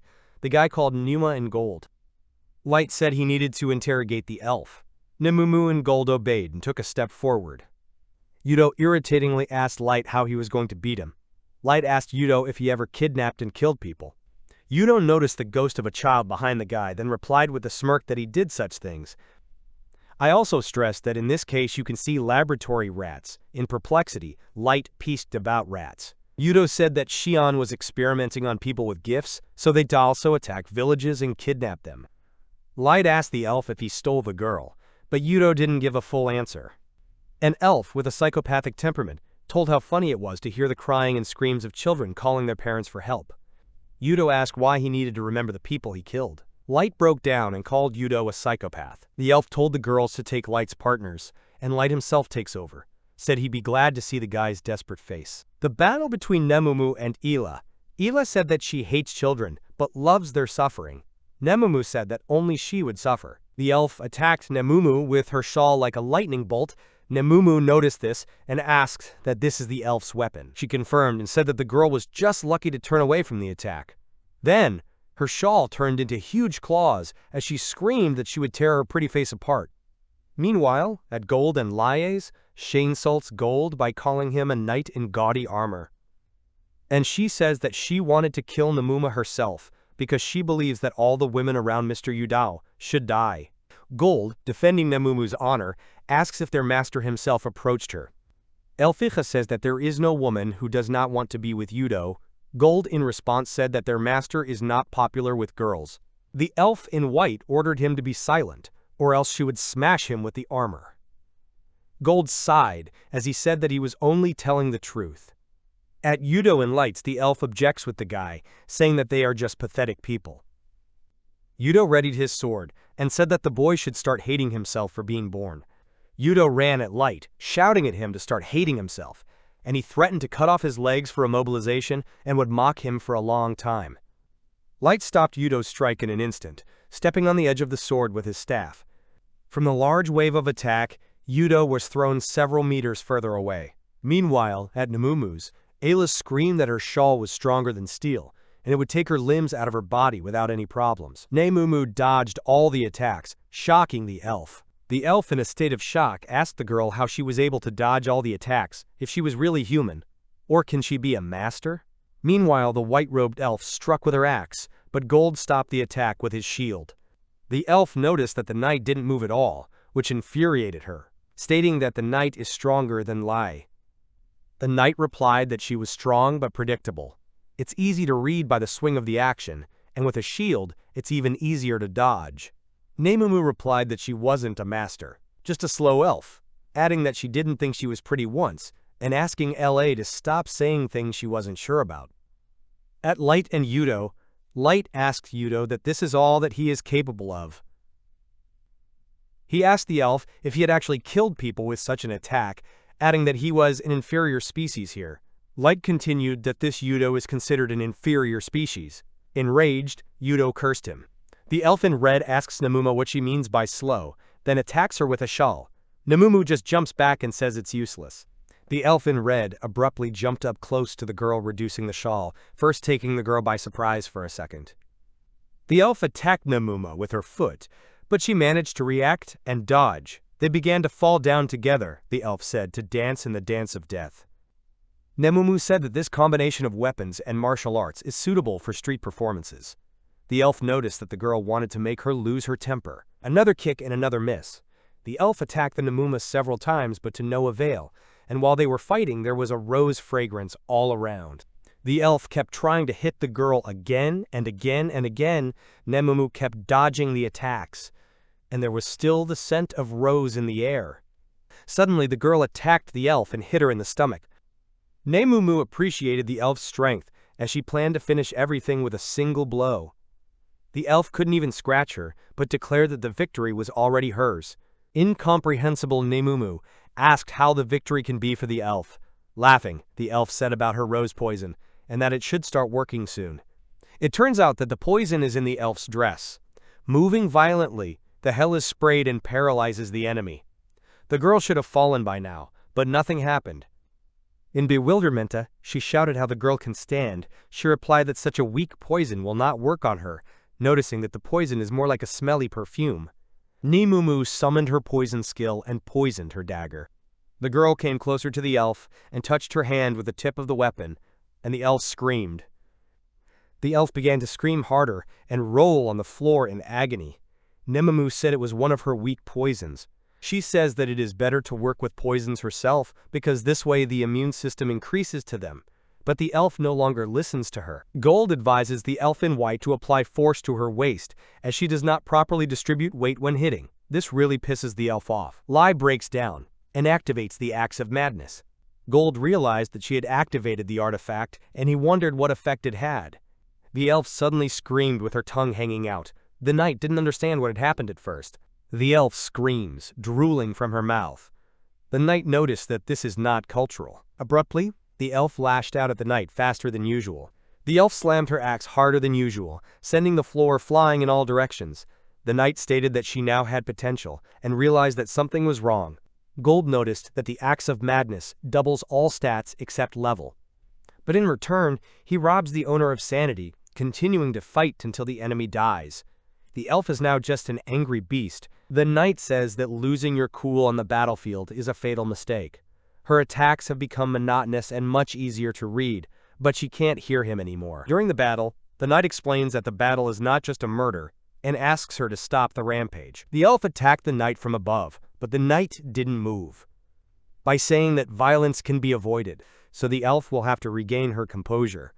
Gold flipped the elf with the axe to the floor. Gold noted that the elf became stronger with the artifact. But what's the point if she's not strong enough? Light gave the order to Eloe to stop those who came down, and May ordered to kill the monsters that will be nearby. Enraged, Yudo asks that he called him weak. The elf shouts at Light, accusing him of having an artifact in the form of a cane that blocked his attack, saying that he would be killed anyway. Yudo crossed his swords in his hands. Yudo activated his artifacts. Momo Whimperden said that she and her brother should hide quickly.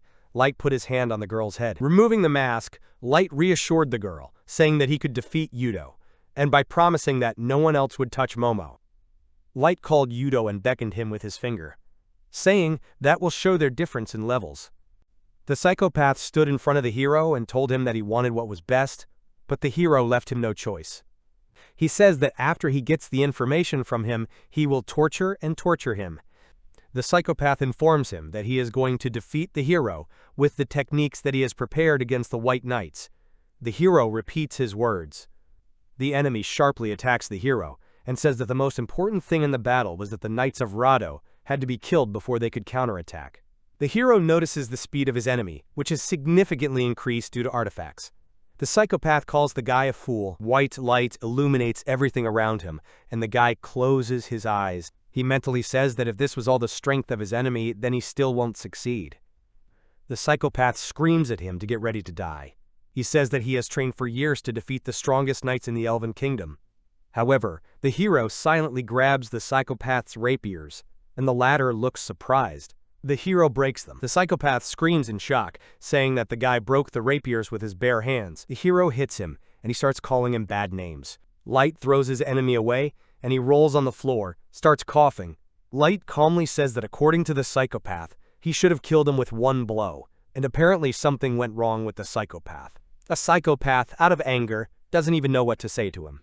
He starts yelling at him and telling him that he doesn't need any more information. He wanted to tear the guy apart with his own hands. The psychopath pulls out a weapon and talks about his fantastic class, which he got in one of the dungeons, and this weapon was able to kill with a single blow. He says it will break after a couple of uses, but he didn't care, as he thought the price was worth it. The guy stared at the smiling psychopath in silence as the latter started activating his staff. The black fog begins to spread, and the psychopath says that he will humiliate him, and after death he will become fodder for cattle.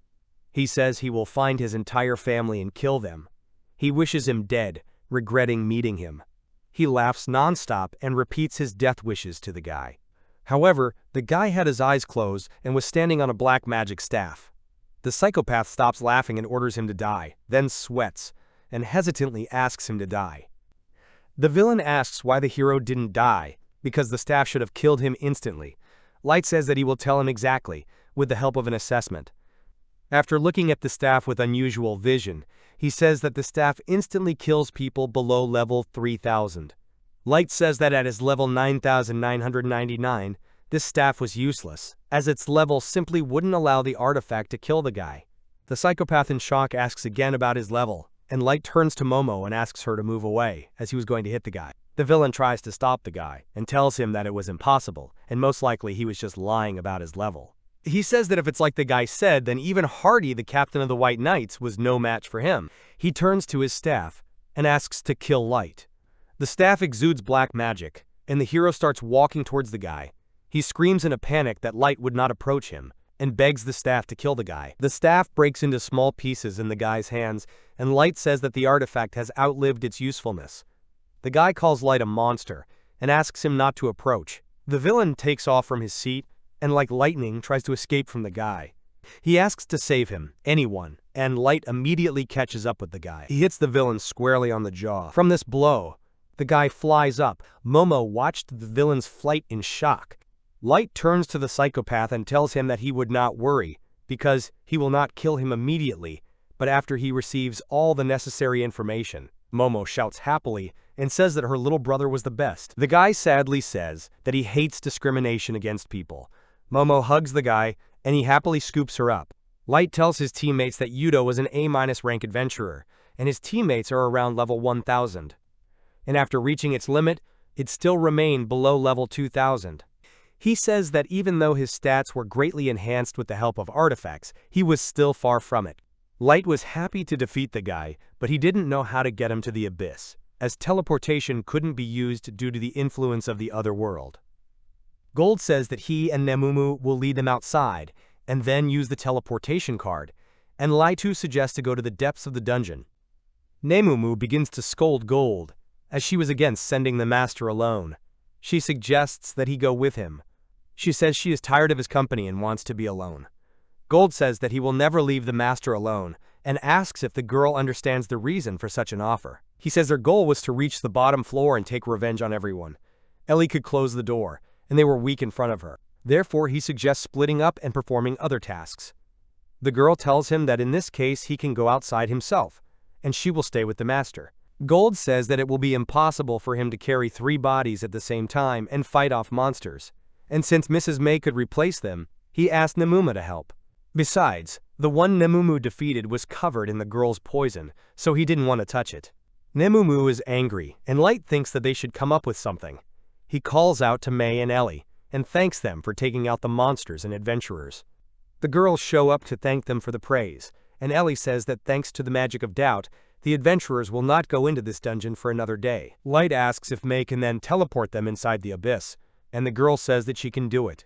He mentally says that he expected nothing less from her. The hero says that Nemumu and Gold will carry the bodies into the abyss, and Ellie and May will go with him further. Everyone agrees with him. The girl turns to Gold and asks if he is leaving, and he says that unfortunately their paths diverged at this point. The girl asks if they will meet again, and Gold assures that they will meet, and they will play all day. The girl rejoices at his words. The guys are divided into 2. And the girl says goodbye to Gold and Nemumu. Light turns to May and asks her to start. The girl closes her eyes, begins to use her magic, and when she finds the way further, points at it with her finger, and says that they are there. May doesn't point to the stairs and says they lead to the 4th floor. The girl is happy that they came before her sister. Light praises May, and Momo says that she wants to become a maid when she grows up. They enter a long hallway, and notice that everything was different from the other floors. May says there was a trap, and Ellie didn't feel any traps. The boys decide to move on and come to the door. They enter an empty room, and Light says that he thought it should have been on the 1st floor. Ellie assumes it's shifted here. The guy says that he feels something ahead, and it looks like it was guarding the passage further. The guy praises May and says that he will be able to see Shion soon. He offers to quickly defeat the Guardian and go on. Ellie says she doesn't know who's waiting for them, but promises to make him feel sorry for getting in their way. As they enter the room, they see a large fallen sphinx. The guy says that he has never seen such a thing. May says that the power of such sphinxes was illusions, and they were quite strong. The sphinx claims to be the king of Raga, guardian of the dragon of souls, Chambers. Light is surprised to notice that the voice was in his head, and the sphinx says that he will show them true power. He starts using magic, and the entire room is filled with white light. Light squeezes his eyes shut, and when everything has more or less stopped shining, he opens them. Suddenly, the guy finds himself in a village. He realizes that this was his village and his home. He says it was probably the ability Mei was talking about. He felt everything as if it were real. Light says that if a simple person fell into such an illusion, he would not be able to get out alive. He says that with his level it should be easy for him, and decides to destroy the illusion as soon as possible. Suddenly, someone calls out to him. It was his little sister, who excitedly looked at Light and asked what was wrong with him. His father and mother ask the boy if he's finished chopping wood, because if he doesn't, they won't be able to make breakfast. The guy looked at them in shock, and his brother Els comes up to him and offers his help. He says that he is being forced to look at his dead family, and because of his high level, he realizes that it was all fake. Els asks what's wrong with him, and Sis asks where it hurts. His parents anxiously ask what is wrong with him and check if he has a fever. The guy mentally says that this is all an illusion, that they all died, and he did not have time to help them. Light starts to cry. The Sphinx laughed at them and said that they would die in their dreams, because his illusions could not be removed. Momo asks Light what's wrong with him, and asks him if he's sleeping. She asks him to wake up. The Sphinx tells her that nothing will help her, and asks her not to even try to wake him up. He says that the boys were in a dream that they so desired, and the Dragon of Souls granted them this. The Sphinx raises its paw and says that it was an honor for the boys to be part of its king. Momo tries to stop him. His father asks Light why he is crying, and says that if he wants to cry, then let him cry and not keep anything to himself. He asks him not to take everything on himself, because, if anything, they will be there for him and help him. His mother confirms this. She hugs him and says that it was natural to cry, and asks him not to keep everything to himself. She says that she will always be there for him. His brother and sister also support him, and say that they will do anything to help him. Light mentally says that he used to have a family, but now he had nothing. He remembers his past. His pregnant mother sat and said that she didn't care if it was a boy or a girl, as long as it was healthy. He says that he didn't realize how beautiful that day was when he was little, and now he wished that this day would not end. However, they were no longer there, and his dream would never come true.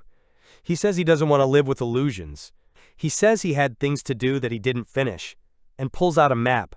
Light says that he needs to go forward, forgetting about the past and orders to appear after waking up from sleep.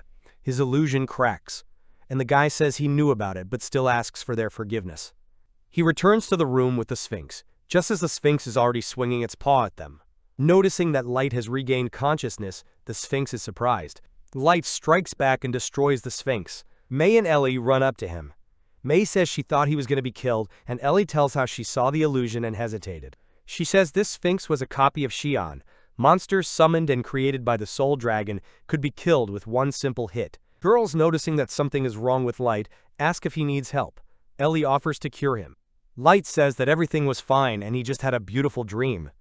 Mei asks to contact her if he needs something, and the guy agrees. Ellie asks Light not to forget about her, and the guy agrees to contact her if necessary. Momo is very happy and tells how she protected him while he was sleeping.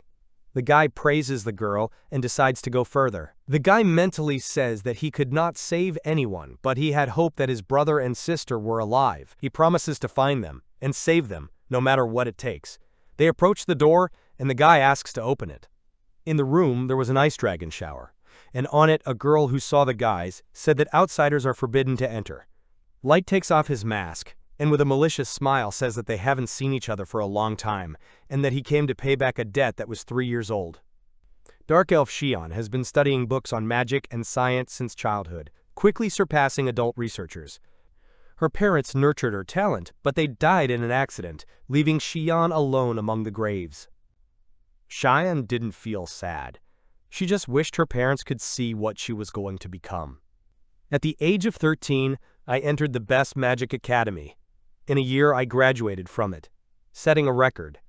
By the time she was 14, she was called to the lab, but Xian stayed at the academy for the long-awaited research. The girl studied the gift that the gods gave to people.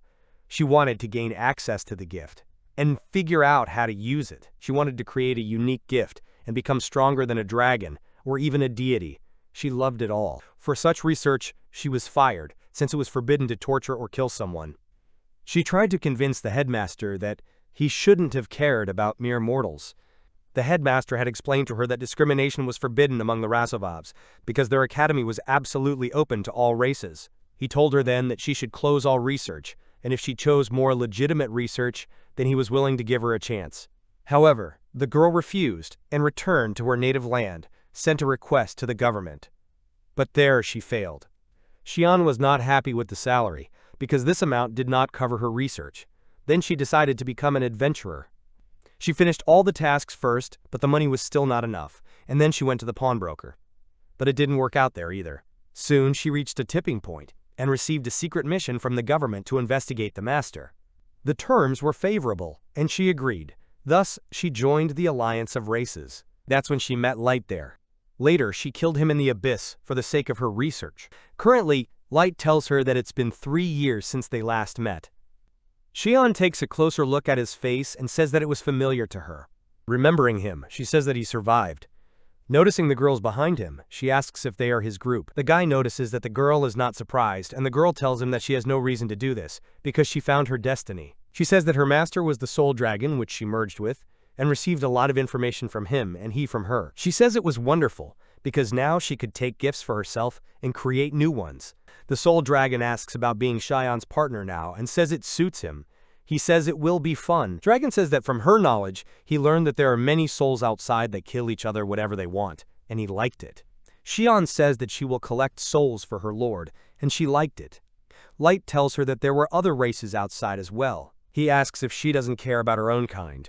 Xian asks what was wrong. Xian says that she didn't really care who was allowed in for the research, and besides, she had a contract with the dragon that he didn't touch her.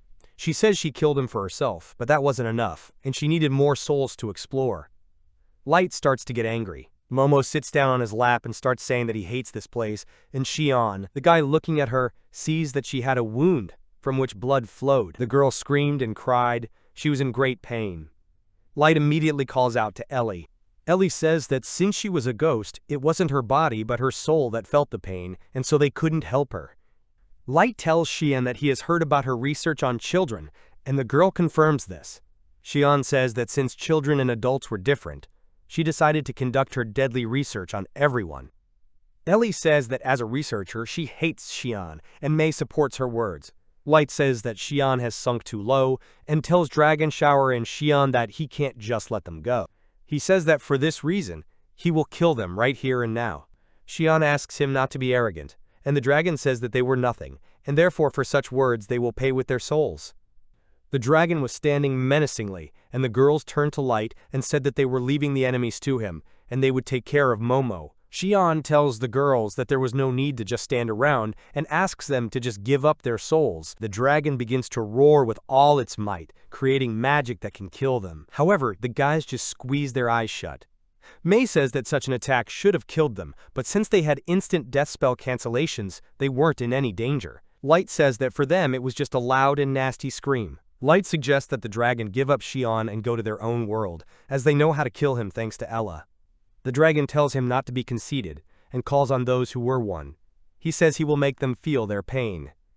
All the magic that the dragon directed at Light, the guy stopped with just a staff. Dragon looked at him questioningly, and Light says that it looks like he's winning. The dragon attacks again, and tells him to underestimate him. The guy says that he does not do this, because he knows how dangerous the attacks were to his liking. However, he didn't see the point of attacks if they didn't work. The dragon tells him once again not to be conceited, and calls out to those who were won. Strange magic enveloped the guy. Xian says that this magic was created by the dragon using her knowledge, and they will not be able to get rid of it. Light easily gets rid of it, and says that once it hits the body, it should have melted it. The girl and the dragon look at him in surprise. The guy strikes at the dragon. It deals attacks on the dragon. Then, when he stops, he says that such attacks do not work on him, only if they can overcome his resistance to magic. Spells aimed at the dragon explode and create some damage to it. Ellie says that before you create something new, you need to learn something old and improve it. Dragon turns to Light and says that he is very cheeky with him. He says that no matter what level the guy had, he had only one soul, and therefore he was no match for him. Having heard wishes about the knowledge of despair, the guy says that he has long known it, and for 3 years he has been hatching revenge. Xian says that it will make him despair even more, and asks him to just give them his soul. The dragon starts using magic again. Suddenly, strange creatures began to appear. These were monsters created by the dragon. They say they are servants of the dragon and call the guy arrogant. Monsters are attacking them. Ellie says she can't believe that such a nasty monster was her opponent. May says that with their power, they will never be able to do anything to her. The monster strikes at Light, and Light hits him back. Their fists collide and the monster disappears. He tells the dragon that his monsters were weak, just like him. He says that he was wondering if he would be able to experience despair as well, but Dragon and Xian just smiled. They start laughing. The guy says that they are losing, and therefore does not understand the reason for their laughter. The dragon says that, as he said before, it will make him feel despair. He starts creating his magic again. Something starts pouring into the monsters. The dragon says that his servants were only souls, and if you give them a little mana, their vessels will be restored. Xian says that these souls will never die. As long as the Lord has mana, they will die and be reborn. She says that the dragon soul's mana was inexhaustible. She says that there was a lot of mana in the soul, and since the dragon had a lot of souls, the amount of mana it had was huge. She calls them ignoramuses and asks them how they could not understand this. She says that was their desperation. Suddenly, Light listens and hears requests from the monsters to save them. The monster endlessly asked him to save it, and the guy says that these were souls captured by the dragon. The dragon says that no soul can resist him, and it was a great pleasure for him to hear the screams of their soul. Xian says that she agrees with his words, as she also liked the voice of the soul begging for help. She says that 3 years ago, Light's voice was amazing, and now she wanted to hear his screams again. Light turns to them angrily, but is interrupted by Momo, who is crying and calling for Mom and Dad. She says that her parents were in the body of monsters who kept begging to be saved. The dragon starts laughing, and says that he even forgot that he created a girl, and then let her go, and she still came back to him. Xian says that when they sleep, the souls of parents try to save the souls of their children, but it was all useless. The dragon says that he decided to let Momo go by himself. He says it was a funny truth of Xian's that a little hope can cause great suffering. The monsters beg to be saved, and the dragon says they were all in his hands. He says he will kill them all one by one. Momo says he feels weird about it. The girl screams that she doesn't want it, and the guy yells at the dragon and tells it to stop. The dragon just laughs at them. The dragon enjoyed the girl's cry and invites everyone to listen to it together. He tells her to cry and scream. The girl calls Light and asks him to save her, and then disappears. The guy frantically calls out to her. A large monster begins to appear in front of them. The boy and girls looked at him in surprise. The monster roars at the top of its voice. The monster attacks Light, and the guy asks him to stop, calling the monster Momo. Momo begged to be saved. Monsters start attacking the guys. However, the monsters also ask them to save their children and free them. The dragon says that hearing these screams was a delight to his ears. The guy asks Ellie what are the ways to win. The girl says that she is very sorry, but all the souls were under the control of the dragon until he dies, but the dragon itself consisted of souls. She just starts to say something, but the guy interrupts her and says that this is enough for him. He speaks to his enemies. He says he can't let them exist. The monsters are constantly trying to get to the guys, and the monster Momo growled. The guy takes out his cards and remembers little Momo, who is sad, but he doesn't stop and activates the cards. A holy bouquet appears. The holy bouquet card activated and started destroying all the monsters. The guy says that this card cleansed all evil. As the monsters disappeared, they thanked him and told him that they were finally free. The boy's eyes fill with tears, and he hears Momo's voice. The little girl called out to him and held out her paw. The monster disappeared, and Momo's small hand appeared, reaching towards Light, but Light didn't move. The girl disappeared, and the guy says that the map clears any undead. The girls stood with their eyes closed. The dragon notices that the guy still guessed that it was pointless to destroy the body. Xian says that he used saint-type magic to purify his soul, but all his attempts were in vain. The dragon turns to the guy. He says that now the guy knows despair and begins to create magic. He creates more of the same monsters and says that he had a lot of souls, and therefore all his attempts will be pathetic. The dragon says that he had about 100 million souls in stock. He says that he had as many souls as there were stars in the sky. To defeat him, you need to clear all the souls that he has collected. The dragon invites him to bow down or clear all souls, and best of all, advises him to admit that he lost from the start. He asks if he feels desperate, and then laughs and says that he feels the guy's desperation. The girl asks the guys to show more desperation so that her lord can have enough fun. Looking at the guys, She asks for even more desperation. They start repeating the word more and more. Then Xian and the dragon start laughing. The guy says that he knows, and the enemy stopped and looked at him questioningly. Light says that Ellie told him everything about the soul dragons, and that's why he was ready to fight from the very beginning. The enemies change their faces, and the hero says that he was afraid to see the magic invincible to them. He says he shouldn't have worried. He says that the only thing they could have done was hurt the souls they absorbed. May agrees with the guy that they were unpleasant. Ellie apologizes for not knowing about the dragon's bad behavior. The guy says it's not her fault. He says he won't make anyone else suffer. Light says it's time to say goodbye and raises his hands to summon cards. He orders the map vault to appear, and a lot of maps start appearing. A very large number of cards surrounded the dragon. The dragon looked on in shock. He says it's impossible, and Xian says he can't believe that the guy has prepared so many maps. The guy says the word of the card, and thus attracts the attention of the dragon and Xian. He says that he collected the cards for 3 years with his magic, and all the cards were of the purifying type. It says there were 99.999.999 of them. The dragon and Xian were gaping at him. The dragon asks how he had so much power, since he was only a human. The guy says that he is really weak, but he was able to become stronger by accumulating cards. He says it was all thanks to his gift. He tells them to see the power of his infinite gacha. The guy calls for all purification cards to appear. All cards start to clear souls in the dragon when activated. The dragon was shouting, and Xian was looking at it excitedly. The dragon tossed and screamed, and said that all its souls were being cleansed. He tells Light that he won't let him kill himself, and so will destroy him. However, the guy struck the dragon first. The dragon falls from his blow. All cards continue to release souls, and the dragon screamed. He asked Light to stop all this immediately, and the guy tells him that after activating the card, he can't do anything. For this reason, he asks the dragon to put up with it and just disappear from this world. Suddenly, the liberated souls began to fly up to the guy one by one and thank him. He began to make out the silhouettes of souls. The guy is surprised to say that the souls began to take shape, and it was a very strange phenomenon. Ellie assumes that this is due to the released mana, and says that this is only possible in this place. Souls continue to thank the guy, and Light looked at them with sadness. The dragon screams that he will never die here. Spreading his wings, he says that he will go to his own world, and the guy shouts to him that he will not allow it. He stabs him and tells him that he will disappear right here. An explosion occurs, and the dragon screams in pain. Liberated souls fly out and thank the guy. The dragon denied what was happening and tried to fly away once more. The guy attacked him again, leaving him in his place. A huge number of souls were flying out of the dragon. He screamed for Xian's help and said he could see the light. The big bang is happening. They couldn't see anything because of the smoke, and when it started to clear, they saw Dragon and Xian lying down.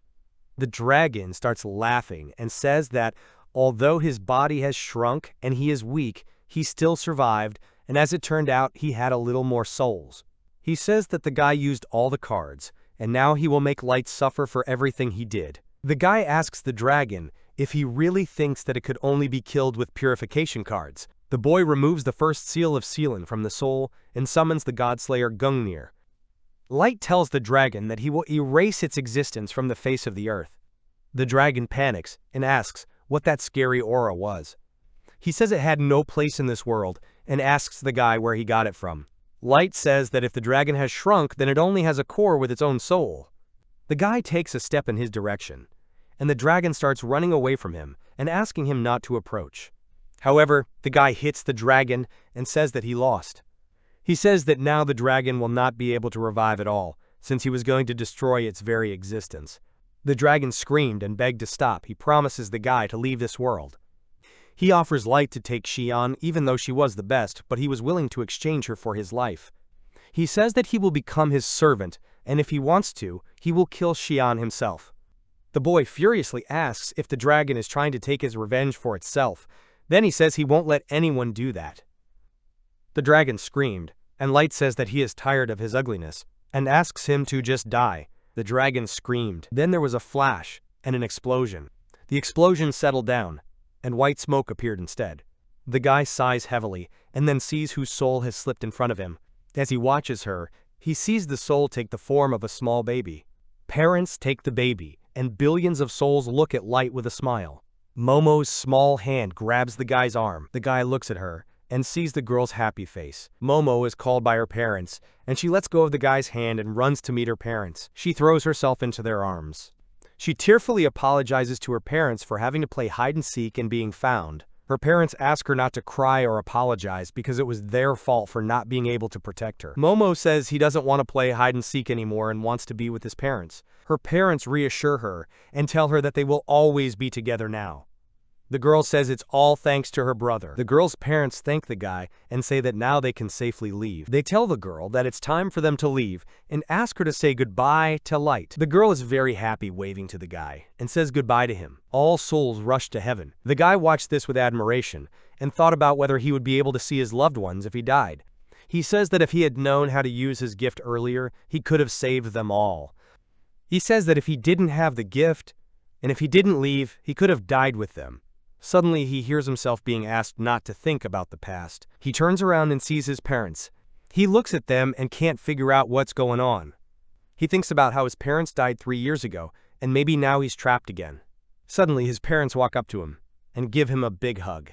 They ask him not to blame himself for his death and say that they are watching him and will always be with him. The boy hugged them in silence. He could feel the warmth of his parents, and he thought about how long it had been since he'd seen them. He understands that this was not an illusion and therefore does not want to leave them. He tells them that he wanted them to be happy. So he left the village and became an adventurer. He wanted them to live well, and that was what he wanted. He says that because of him, the whole village was destroyed and they were killed. His father says that he remembers very well the day when he was born, and his mother also remembers that day, says that it was very snowy. She says he was born at dawn, when the sun shone on everything. There was a lot of light. And then his mother hugged him. She says that then she thought about the hope of her son's happiness. My father says that his little fingers gripped his hand tightly then, and no matter how they lived, they were happy for him. He says the guy was born at dawn and got his blessing. The father says that he will never tire of wishing happiness for his son. They say that as long as he is safe, they will be happy, because they loved him very much. The guy hugs them tightly. Suddenly he feels the feeling of their warmth begin to fade. His parents say it's time for them, and they walk right through him. The guy wants to call out to them, but he can't. He couldn't talk to them. His parents wish him happiness and say that they will always be with him. The guy tried to stop them but couldn't. He ran but couldn't catch up. He knew they were leaving. He starts screaming and begging their forgiveness for everything. He ran after them and thanked them for everything. He says he couldn't tell them before, but he always felt their love. He shouts with tears in his eyes that he will always love them too. His parents smile and say that they always knew about all this. Suddenly, Light wakes up, and May says that the damage from Gungnir knocked him down, and asks if he remembers anything. The guy thinks with regret that it turns out that all this was an illusion. However, he knew that it wasn't an illusion. Light is suddenly in pain, and May calls Ellie for cleansing. Ellie gets scared that something might have hurt Light. May tells her that she understands his pain very well, and therefore asks her to hurry up with the cleansing. Ellie could use advanced cleansing with May. They wrapped the guy's hands in a bandage and enchanted it so that he wouldn't be able to break the seal. The wounds were worse than last time. The guy was watching the girls. It was hard for the girls to banish Gungnir, and Ellie asks May to be patient a little longer. Light decides to leave it up to the girls. He turns to Xian and thanks her for waiting. He says it's time for them to finish their meeting. Light says that it was her turn now, and the girl says that he killed the Dragon of Souls himself. She says that she exchanged information with him, and knew that he was almost immortal, and the guy was still able to kill him. She admired him. Xian says that 3 years ago his gift only created trash. She asks him how he learned to draw strong cards, and asks him to teach her how to do it, because maybe there is a card that will help her in research. The guy abruptly interrupts her and asks her what she was talking about. He says that she kidnapped many people and performed many terrible experiments on them, betrayed him, and therefore he will not help her. He says that he has come for revenge and promises to make her pay for her sins. The girl says that she doesn't care about murder or revenge, since it wasn't important for the research. She says that her research will help people, because if others have their blessing, they will stop being humiliated. She says that he himself wanted to get rid of racial discrimination and therefore joined the Union. She says that there was no point in a weak race sacrificing themselves just like that, because it was much better if it was useful. The girl asks if she was wrong. and the guy says that he really joined the union for this reason. The guy says that even though it was hard for him then, every day he spent with them was precious to him. She says that for her, that period of time was also unforgettable, and suggests starting all over again. The guy says that Xian was the only one he would never forgive. He says that among the souls captured by the dragon, there were many of her experiments, the pain of which he felt. Light says that with her dirty experiments, she killed the future of those people. He says that he will never believe her or forgive her in his life. He promises to kill her and make her suffer. Light calls her experiments useless. Xian was startled. She screams that her experiments are almost working, calls the other person a test rat and a fool. Ellie turns around and asks what Xian is talking about, calling her bad names. Ellie says Xian kills for the game. This behavior cannot be called research or science. Ellie doubts that Xian could have achieved the result, and tells her that if she doesn't believe in her failure, then let her finish.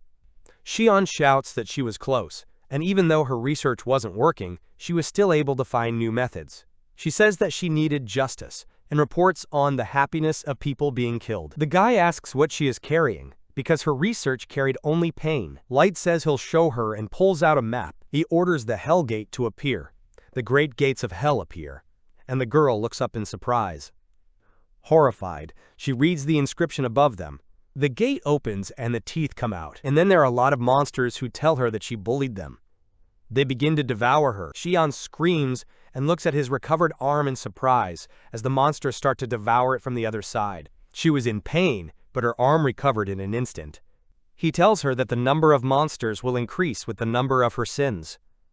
Xian screams and asks for help, but Light wants her to know the depths of despair and all that her victims felt. He asks her not to worry, as the wounds will heal, but the feelings will not go away. Monsters were devouring her, and she was begging the guy to save her. However, the guy tells her that all this was the result of her research. He says that this is all she has achieved, and wants to know despair. 1,000 monsters devoured her, and the gate began to close. The gate has turned into a small cube, and the guy says that the effect lasts for a day. He says that when she is thrown out of hell, he will take her to Sasha and Gal, where she will experience another despair. He says he now has 5 people left to take revenge on. May turns to Light and says that the time seal has been cast and it's time for him and Ellie to close the gate. Light tells Ellie that even though she had a lot of work to do, he was counting on her. The girl asks not to worry and promises to do everything in the best possible way. She starts casting spells and closes the gate. A few days later, the guy was sitting in his office in the abyss, and Ellie was telling him about Xian being thrown out of hell. The girl says that Xian is together with Sasha and Gal on the lower floor of the abyss, and has experienced as much pain as Light. She says that after closing the gate, the spaces stabilized and Adventurer Dark gained achievements. She says that they didn't immediately believe her about the clear dungeon, but the fact that the distorted image was missing played a role. Ellie says that Yudo and his team and Xian are considered dead and eaten by monsters. Light says that in fact, they took them to the lower floor, read their memories, and executed them for the purpose of killing their comrades. Ellie says that according to the information about the Master, according to Yudo's memories, he first appeared in the Kingdom of Races. She says that there really was someone strong in the northern part, but she thinks it was just a rumor. The guy starts to think, and says that maybe he destroyed his village. He says that if the Master was a human, then what was the point of destroying a human village? Ellie leans in and apologizes for not having enough information on the subject. Light says it's not her fault and asks her not to blame herself for the lack of information. However, he was truly sorry that they didn't have enough information. He says they learned a lot from Yudo's memory. As it turned out, the guy used his rank to get classified information, and his work was espionage.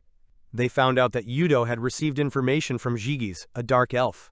They also found out that the Elven Queen knew something about the Master, and it turns out that the top had access to the information. Ellie says that she will use this information to blackmail her, to get more information. Light praises her, and says that he wants to thank her. The girl, embarrassed, refuses. She says her reward was that she worked for him. However, the girl says that if he wants to thank you, then let him give him the oath of allegiance again. And then, blushing, he asks permission to kiss his feet. Suddenly, a worried May comes rushing into the room and apologizes for bothering me. The witch was annoyed at the interruption and started scolding May. May apologizes to her and says that the matter was very urgent. Ellie says that she was reporting information about Shion's memories, and that was also very important. She says that if her information is more important than her information, then she will forgive her impudence, and asks to speak. May says that Mr. Light's sister is still alive. Light and Ellie were startled by the news. The guy exclaimed, and then asked Ellie to reschedule their conversation. May says that Yume was discovered in the palace of the Kingdom of Ras, where she works as an apprentice maid. The guy asks again, surprised. Ellie furiously says that since they forced their master's little sister to be a maid, they should pay for it. Light asks Ellie to be quiet, and May to continue her conversation. May reveals that Princess Lilith saw Yume lying unconscious and gave her a healing potion. Princess Lilith was kind to everyone, and even gave food to the poor, paying for it out of her own pocket. May says that under the pretext of paying for the potion, the princess took the girl as a maid, but most likely she wanted to protect her. Light asks if she is sure that it was Yume, and May says that all the characteristics were the same. The guy began to wonder how the girl could get to the capital. May says that she had no information about this, and Light asks about his brother, which the girl also did not know about. The guy mentally says that he was sure that his brother would save Yume and survive on his own and thought that they would be together. He says that there was no point in thinking about things that he didn't know, so he will know everything as soon as he meets Yume. Light thanks May for the information and asks them to send someone to lead her to the abyss. Ellie immediately asks for this task to be given to her. May says that she was already responsible for creating the towers, and while she is gone, the monsters can kill everyone. May suggests her candidacy, and Light says that he really can't burden Ellie. He asks May to save his sister, and the maid says that she will do his bidding. Light says that the problem was how to get her back, because she was given everything in the Kingdom of Races. Ellie suggests inviting the princess to the tower, and that would be the perfect excuse to meet up. Light picks up and says that when they arrive, they can persuade the princess to give Yume to him. Ellie says that they can also create a friendly relationship with the Kingdom of Races. Light happily supports the plan, and asks to start preparing. Ellie happily says that she will immediately go to order the Queen of the Elves. May and Light are left alone, and Light suggests that the girl figure out a way to persuade them to give Yume to them. After a couple of hours, Light is left alone, saying that May's report could have been trusted, but it wasn't worth hoping for either. He says that another part of him has been found, and now he wants to find his brother. Light says that he will not look at anyone who gets in his way, and will save his brother and Yume. He remembers meeting May the day he was almost killed. They started building their country together. He says it's time to unleash the power he's been saving up for 3 years. 3 years ago, Light was lying on someone's lap, and when he felt the warmth, he wanted to sleep like this forever. He smelled a pleasant smell, and suddenly realized that he didn't have such a soft bed. He wakes up abruptly and screams at the top of his lungs. May wishes him a good morning, and says it was dangerous to wake up like this. Light looked at the maid in surprise, and the girl introduced herself to him, his personal maid. He remembers being in the abyss, and remembers how they tried to kill PGO, but he teleported away. Then May appeared and saved him, and he swore revenge on them all. He wanted to create his own kingdom first, and using his gift, he collapsed to the ground without strength. He falls to his knees and screams that he has been betrayed. May runs to him. Light remembers how he was warmly received, taught many things and then deceived, and they start shouting. He says he can't believe they could just kill him like that. May walks over to him. She hugs him and tries to calm him down. She says everything was fine now. She says that now he had her, and now whoever stood up against him, she would still be on his side. The guy was crying and thanking the girl. They sat with their arms around each other for a long time. After a while, the guy embarrassingly apologizes to the girl for the fact that she saw him in such a state. May says there's nothing wrong with that, because everyone had their own weaknesses and strengths. The guy's stomach rumbles with hunger, and the maid asks him to use her gift to get kitchen utensils. She says that in the worst-case scenario, she will cook the meat of the slain monster, although she did not want to feed Light with it. Light says that on the surface, he was able to create moldy bread, and therefore it is possible that something will happen today. The guy starts creating his magic, and May offers to raise his level after the meal. She tells him that in order to avoid instant death, he must reach level 1000. The guy looks at the girl in surprise at these words. Light happily eats the bread made by May. He says that he has never eaten such a delicious meal, and wonders how the girl prepared it all. He mentally says that May was strong, smart, and a good cook, and really was amazing. After the meal, May suggests we start. She creates a magic thread, and says that it was created from mana and that she could transform it as she wished. Light notices that the bed was created from her mana, and the girl confirms this and says that she caught the monsters. She asks him to take a rock and throw it at them. Light asks what would be the point if he could create a better weapon than the stone with his gift. She confirms this and says that she doesn't see much use in it if the guy is still level 15. Mei apologizes to the guy and says that he may think that she is too protective of him. The guy himself knows that he can't handle level 1000 monsters, and so her concern was natural. Light thanks her and says that he only needs to throw stones, and the girl thanks him for his kindness. She shows him one of the cocoons and tells him to start with it. They were standing in front of a huge cocoon, and Mei slowly opened the monster's head. The guy apologizes to the monster. Mei says it was a level 1000 serpentine hellhound. The guy was sweating all over, and it was hard for him to kill someone. Mei says it's the monsters that attacked him. She asks him not to hold back, and the guy, throwing a stone, realizes that the damage will be 0. Even without dealing damage, you can gain experience if you have contributed to the battle in a support role. Experience points are distributed according to the contribution of participants. This works even between different groups participating in a battle. The technique is called a relief kick.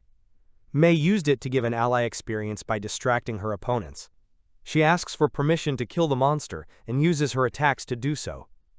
The guy is surprised that the girl killed a powerful monster with one blow.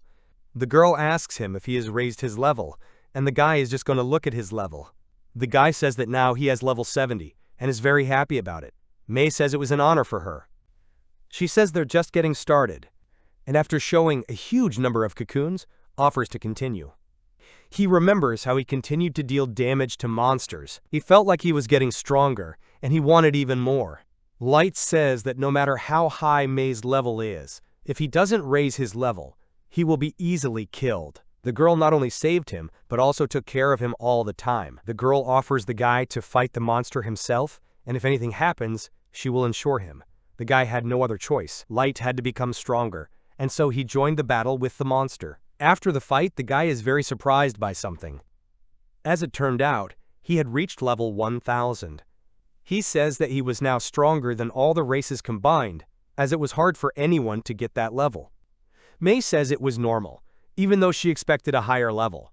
She apologizes for finding weak monsters. He says it was a high level, especially for a human being. The guy asks how he crossed the limit of his race and tells how he heard from others that everyone has a limit. He started listing the races and what limits they had. Light asks how he got over this limit, and Mei asks him if he is sure that he had this limit. She says that although it was supposed to be so, but in reality, it was just more difficult to raise your level further. She says that maybe there was no such thing as a level limit at all. The guy says that she's probably right, and Mei reflects on the fact that the local monsters were enough for promotion. Light reminds her that this was the lowest level of the most difficult dungeon, and she decides to finish for today. She offers the guy to sleep and rest, and the guy agrees. The girl says that before eating, she suggests that he wash up. The guy asks again in surprise about the bath, and Mei says that she was good at relieving fatigue. Light says it was unrealistic, and lists everything that was needed for this bath. On the surface, there were problems with this, and even more so in the abyss. However, Mei says they didn't have any problems with the bathroom. In the blink of an eye, the tub appears in front of Light, and he admiringly asks the girl how she did it. The girl started explaining to him how she had prepared everything step by step and asked him to just take a bath. Mei, wearing only a towel, says that they need to wash first, and she will help him with this. Light asks her about her presence with him, and the girl confirms this by asking what was wrong. The girl tells the guy that the girl was a servant, whose duty was to take care of Light, and this was a common thing. She says it was natural and asks the guy not to be embarrassed. It was her job, after all. Light mentally says that this is probably normal in high society and asks her out loud. The girl confirms this and swears by her maid status. She starts to take off the guy's clothes, but he stops her and asks her to undress himself. However, the girl does not allow him to do this because all this was her work. She puts him on her lap and tells him that she will keep him warm while they bathe. She began to bathe him, and the boy felt the warmth and beating of his heart. Hot water poured over him, and he felt good. Mei asks me to close my eyes. She calls him cute, and the guy doesn't hear her and asks her what she said. May says she will wash his head and body and thanks him for getting it all out. She asks him to lie down differently so that the shampoo does not get into his eyes. She washes his hair with shampoo and asks him to tell her if something itches. After washing his hair, the guy felt nice, and May says that she will wash his body. The guy refuses.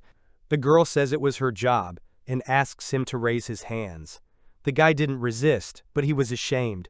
After all, the maid tells him to get in the tub and asks him to count to 100. They were both sitting in the tub, and Light, feeling ashamed, asks if they have to be in the tub together. He could feel May's warmth, and he told her that he was ashamed at first, but now it calmed him down. May says that she also calms down by hugging him because she was called to protect him. She says that he was the meaning of her existence, and her life belongs to him. May offers to eat and says that she will monitor his health. The girl suggests taking a bath every day. The guy says that he doesn't mind, and the girl at this time squeezed her hand. Light blamed it on the monster since it was hard to think in such an environment. So they took a bath together for a month. Plus, Light managed to raise its level to 4,000 in a month. Light says that the levels of the local monsters reached up to 4,000, and now his growth has almost stopped. May offers to summon weapons and armor with her gift, and the guy was surprised by the excellent performance of his gift. The guy asks how he can now raise his level to 9,999. The girl says she had an idea about it. She says that she was summoned by his gift, and among his cards there were also strong monsters. She offers to summon them and is killed, and if desired, defeat and kill her. Light screams when he hears this. He shouts that he will never betray his loved ones, as his comrades did. May bows down to him and starts apologizing to him. Light says that if the girl disappears, he will not be able to bear such a loss. The girl with tears in her eyes says that she will always be on his side, and asks the guy's permission for this. Light says that he really wants to raise his level and offers to defeat one monster in the corner. It was a dungeon boss, and Light wanted to kill it. He assumes that it was a level 5,000 monster, and asks May if she will lose, but the girl denies such an outcome. The guy asks not to tear him apart as soon as they enter him, as he wants to deal with him himself. She says if he is in danger, she will intervene. The guy says that she was too protective of him, and the girl replies that it was her duty. Entering the room, they see a monster. The guy is surprised to see it. May starts to tell all the information about Orochi to Light. Light mentally says that in a normal fight, he would have lost to him. The monster suddenly attacks the guy, not allowing him to concentrate. The guy calls himself a fool, because he forgot that monsters immediately use their strong attacks. Thanks to his artifact that accelerated his master, the guy managed to dodge the blow. Light was obliged to raise his level, and so he decides to use his infinite gacha. He summons an explosive flame and directs it at the monster. However, when the fire dissipated, the monster stood unharmed, with all 7 of its heads. The monster spits its acid at the guy, and the guy manages to dodge. The monster's defense was strong, and its regeneration was fast. He knew that if he was hit, he would be dead. May offers to intervene, but the guy asks her not to do it, as he was sure that he could kill him himself. He didn't want to rely on May, but to become stronger, because he still had to take revenge on the traitors. It creates a hurricane and directs it at the monster.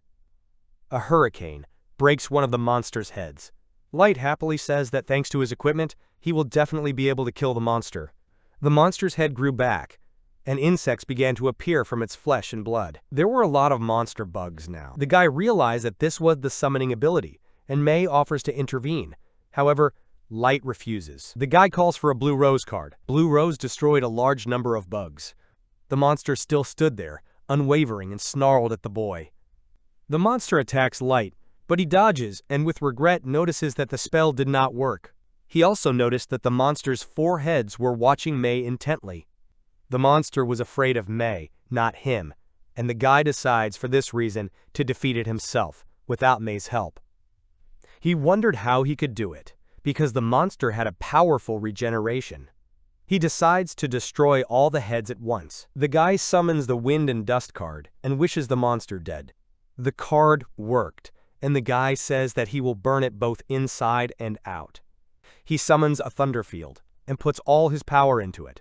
In place of the monster, lay the charred remains of it. The guy from behind the thunderstorm field couldn't come to his senses and decides to use this map carefully. From what's left, a growl is heard.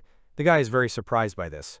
Suddenly, bugs began to appear, and Orochi began to regenerate. Orochi had fully recovered, and 2 more heads were added to the mix. The heads sucked in the air, and then exhaled it, creating a hurricane. Then the monster points a blade of wind and lightning at the guy.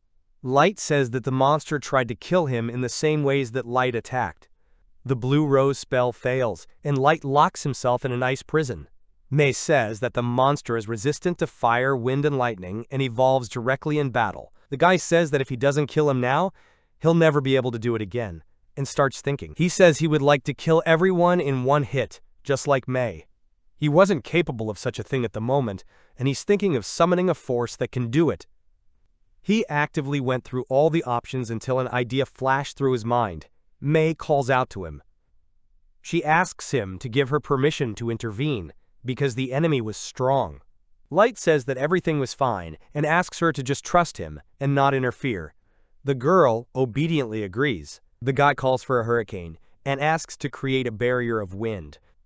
He orders an explosive flame to appear and attacks the insects. He says that the piece of ice was supposed to hurt him badly, and that's exactly what Light wanted. He summons an explosive bullet and points it at the monster. Light notices that physical attacks are taking him down and summons steel spikes. The guy summons cards 1 by 1 and uses them against the monster. The room was filled with a huge number of bugs and insects. Light says that he might think he was able to corner the guy, but it wasn't really like that. He says that it was actually all for killing Orochi. He pulls out a card and says that it was the only powerful card he could ever get. The monster begins to sense danger, and Light summons a map. As it turned out, the guy summoned Venom. Venom appears and starts devouring the monster. Light says it was the slime that was eating the body, and it wasn't a poison that could be cured. He says that the more bugs he summons, the faster he will die. His way of regenerating and creating bugs will serve as a major role against himself. The guy asks the monster not to hold a grudge against him and says that for revenge, he needed his death. To get rid of Venom, the monster separated its flesh and turned it into familiars, and this caused its demise. The guy delivers the finishing blow and says that he won. Light was looking at the remains of the monster and was about to clear them with the map, but Mei beat him to it and cleared everything in a second. Mei wipes the guy's face and asks him not to risk it again. The guy assures that he was confident of his victory. He says that everything is fine and suggests that we move on. The guys open the door to the next room and go inside. The guy is surprised to see the dungeon core. The guys were surprised by the large size of the core. Light touches it and notices its faint glow and the temperature, which was neither warm nor cold. Mei calls out to him, and the guy tells her that he won't do anything to him. He says he needed the core for revenge. Light says that the Abyss was the most difficult dungeon of all, and its lower floors were a perfect home for him. He wanted to use the Abyss to create his own state that could stop the persecution of people. His gift gives a strong card if there is a lot of mana around, and so at the very bottom, such cards as Mei should get a lot. That's what it needs the core for. As long as the core existed, there were also monsters, and in such conditions, it is impossible to build a state. And if you destroy it, then there will be no more monsters and traps, and then the meaning of everything is lost for Light. After all, the amount of mana will drop to 0. For this reason, he decided to manage the kernel himself. Mei says he can't even analyze the core, let alone control it. She suggests that he summon someone who can subdue him. Light agrees with her idea. Light offers to settle right there. Since the monsters did not appear there, Mei offers to take up training. The guy asks if she taught him before. The girl says that she was focused on monsters, and therefore could not really do his training. She says that since the core doesn't let monsters in, the place was perfect for him to train. Light says that he continues to study hard, and now he can write his name, and merchants will not be able to deceive him. Mei persuades him, and the guy agrees and says that so far he really was uneducated. The guy looks at Mei questioningly and asks when they will start. Mei says they'll start as soon as she gets everything ready. Thus, Light began his training. 2 months after he received Mei, he summoned a level 9999 Genius Monster Tamer. The map lit up and someone appeared. A girl with blue hair appears and hugs Light. The guy apologizes for bothering her and asks her to help him. The guy asks if she can control the core, and the girl shakes her head negatively. Light says that he thought that the core is also a monster because it creates monsters. He thanks Aoyuki for the feedback. 2 months later, the guy summons the forbidden witch Ellie. Ellie says capturing the dungeon core is the easiest thing for her to do. Light happily says that he has finally found her, and Ellie asks him to rely on her. A month later, Ellie sat crushed and did not understand why the core did not give in to her. A girl appears behind the witch and tells her not to be discouraged and asks to call her if the witch does not succeed. Ellie tells the girl that she can't help her in any way. The vampire knight, Nazuna, maintained a good atmosphere in their no longer small squad. It's been about a year since he was thrown into the abyss. Nazuna showed me how to throw spears. In addition to the sword, Nazuna knew how to use other types of weapons and taught the boy this, although he did not always understand her. The guy was best with a spear and then with a bow. However, the sword did not come easily to him. Even though he longed for the swords, since he couldn't do it, there was nothing he could do about it. Ellie was flying toward them. Ellie happily says that she was able to capture some part of the dungeon, and now the core and everything else was under their control. Light praises Ellie and says that now they can start transforming the abyss. May and the others congratulate Light, and Ellie asks for more time to study everything thoroughly, and the guy agrees. Thus, just a person who fell into the abyss surrounded himself with loyal companions who helped him. The guy says that in order to get revenge, he needs to find out everything about his enemies, and offers to expand his combat strength. Light says that first he needs to raise the level and asks Ellie to give him it. Ellie asks you to be careful. A very big and scary monster appears, and the guy says that it's time for him to get level 9,999. Summon Nightmare was a spell that opened the door to the Forbidden World and summoned scary monsters. Ellie could only summon them once a day, and the monsters that appeared were so powerful that their stats were unknown. Nightmare monsters were at least level 9,000. Light killed them every day, until one day he reached his goal. The guy was standing contentedly looking at the 9,999 sign. May congratulates him, and the guy happily thanks her. 2 years have passed since he was betrayed. Light, sitting in his office, asks May about the residential area for each summoner, and the girl gives him a report. The guy says that even though their strength was growing, they had a problem getting out. May says that she received a report from Gold, who said that their path led to a dead end. Light says he didn't expect the size of the dungeon, because he thought the place where he was almost killed was in the middle. Light says that if they don't find a way out, it will be useless. Ella bursts in. She says that she has gained full control of the dungeon, and Light happily begins to praise and thank her. She apologizes for the fact that it's been almost more than a year, and the guy tells her that she was the only one who made it. Ella says that she was happy to serve him and that she is very happy. Light says that they will now finally be able to solve the problem with the teleport and go outside.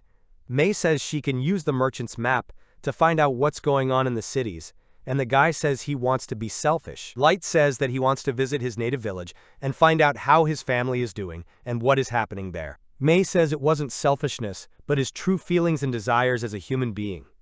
Ellie says that she was also interested in seeing the master's parents and talking to them about Light. Light says that in this case he will not take her with him, as they cannot show themselves, otherwise their revenge plan may fail. May says that being secretive was not a problem, and they will accompany him in any case. Ellie supports her. Light thanks them, and suggests we head outside right now.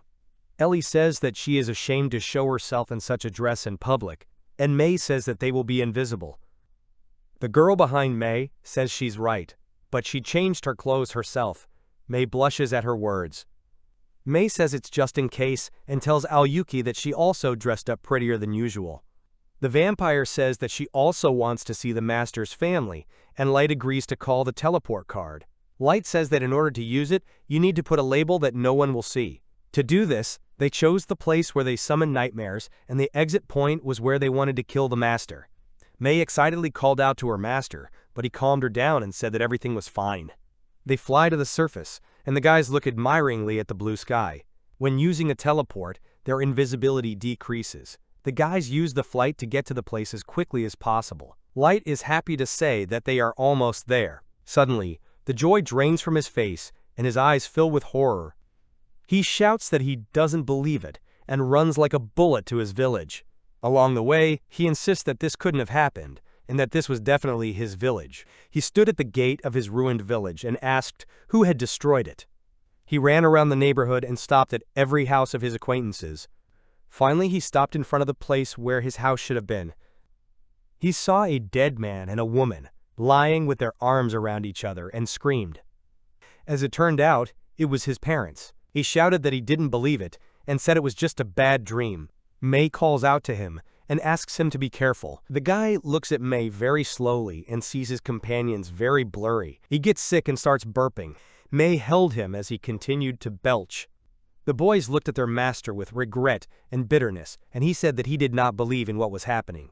He screams why and why they did this to his parents. He nonstop asked questions one after another and cried in frustration. He turned to God and asked why he was doing all this. Light began to suspect that his village was destroyed because he was called a master candidate. He says he will kill everyone who is involved in their deaths. He kept saying that he would find them and kill them. He screamed in anger for a long time but then calmed down, returned to the abyss with the teleportation card. Now his goal is to find those responsible for the destruction of the village. He won't forgive them and wants revenge for everything. After returning, he fell to the ground exhausted and fell asleep. His body couldn't handle the grief. Light has been sleeping for 3 days now. He has a high fever, and his condition is not improving yet. Ellie explains that this is the result of shock. They have no choice but to just wait for the awakening. Suddenly, Light started asking why, and May rushed to him in the hope that he woke up. He shouted and asked not to leave him, saying that it was all because of him. He tearfully begged everyone's forgiveness. May grabbed his arm. With a pained heart, she tells him that even if the whole world is against it, she will be on his side and will never leave him.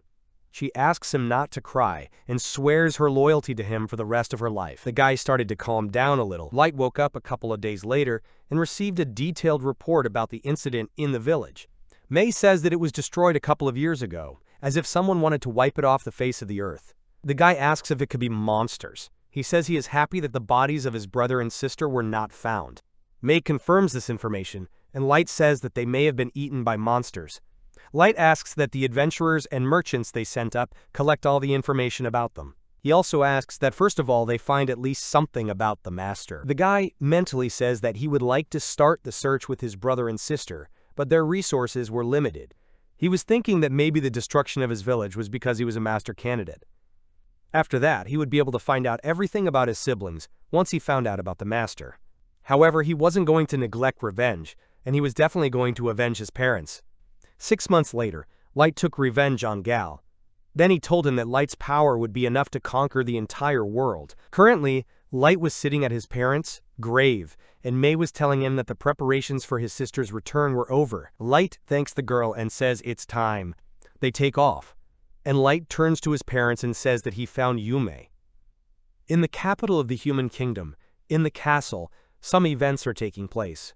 At the main office, the princess turned to her father and asked him to think carefully. Princess Lilith asked permission to go to the tower, but her father wouldn't let her. He says the other races might think they were in cahoots with the tower.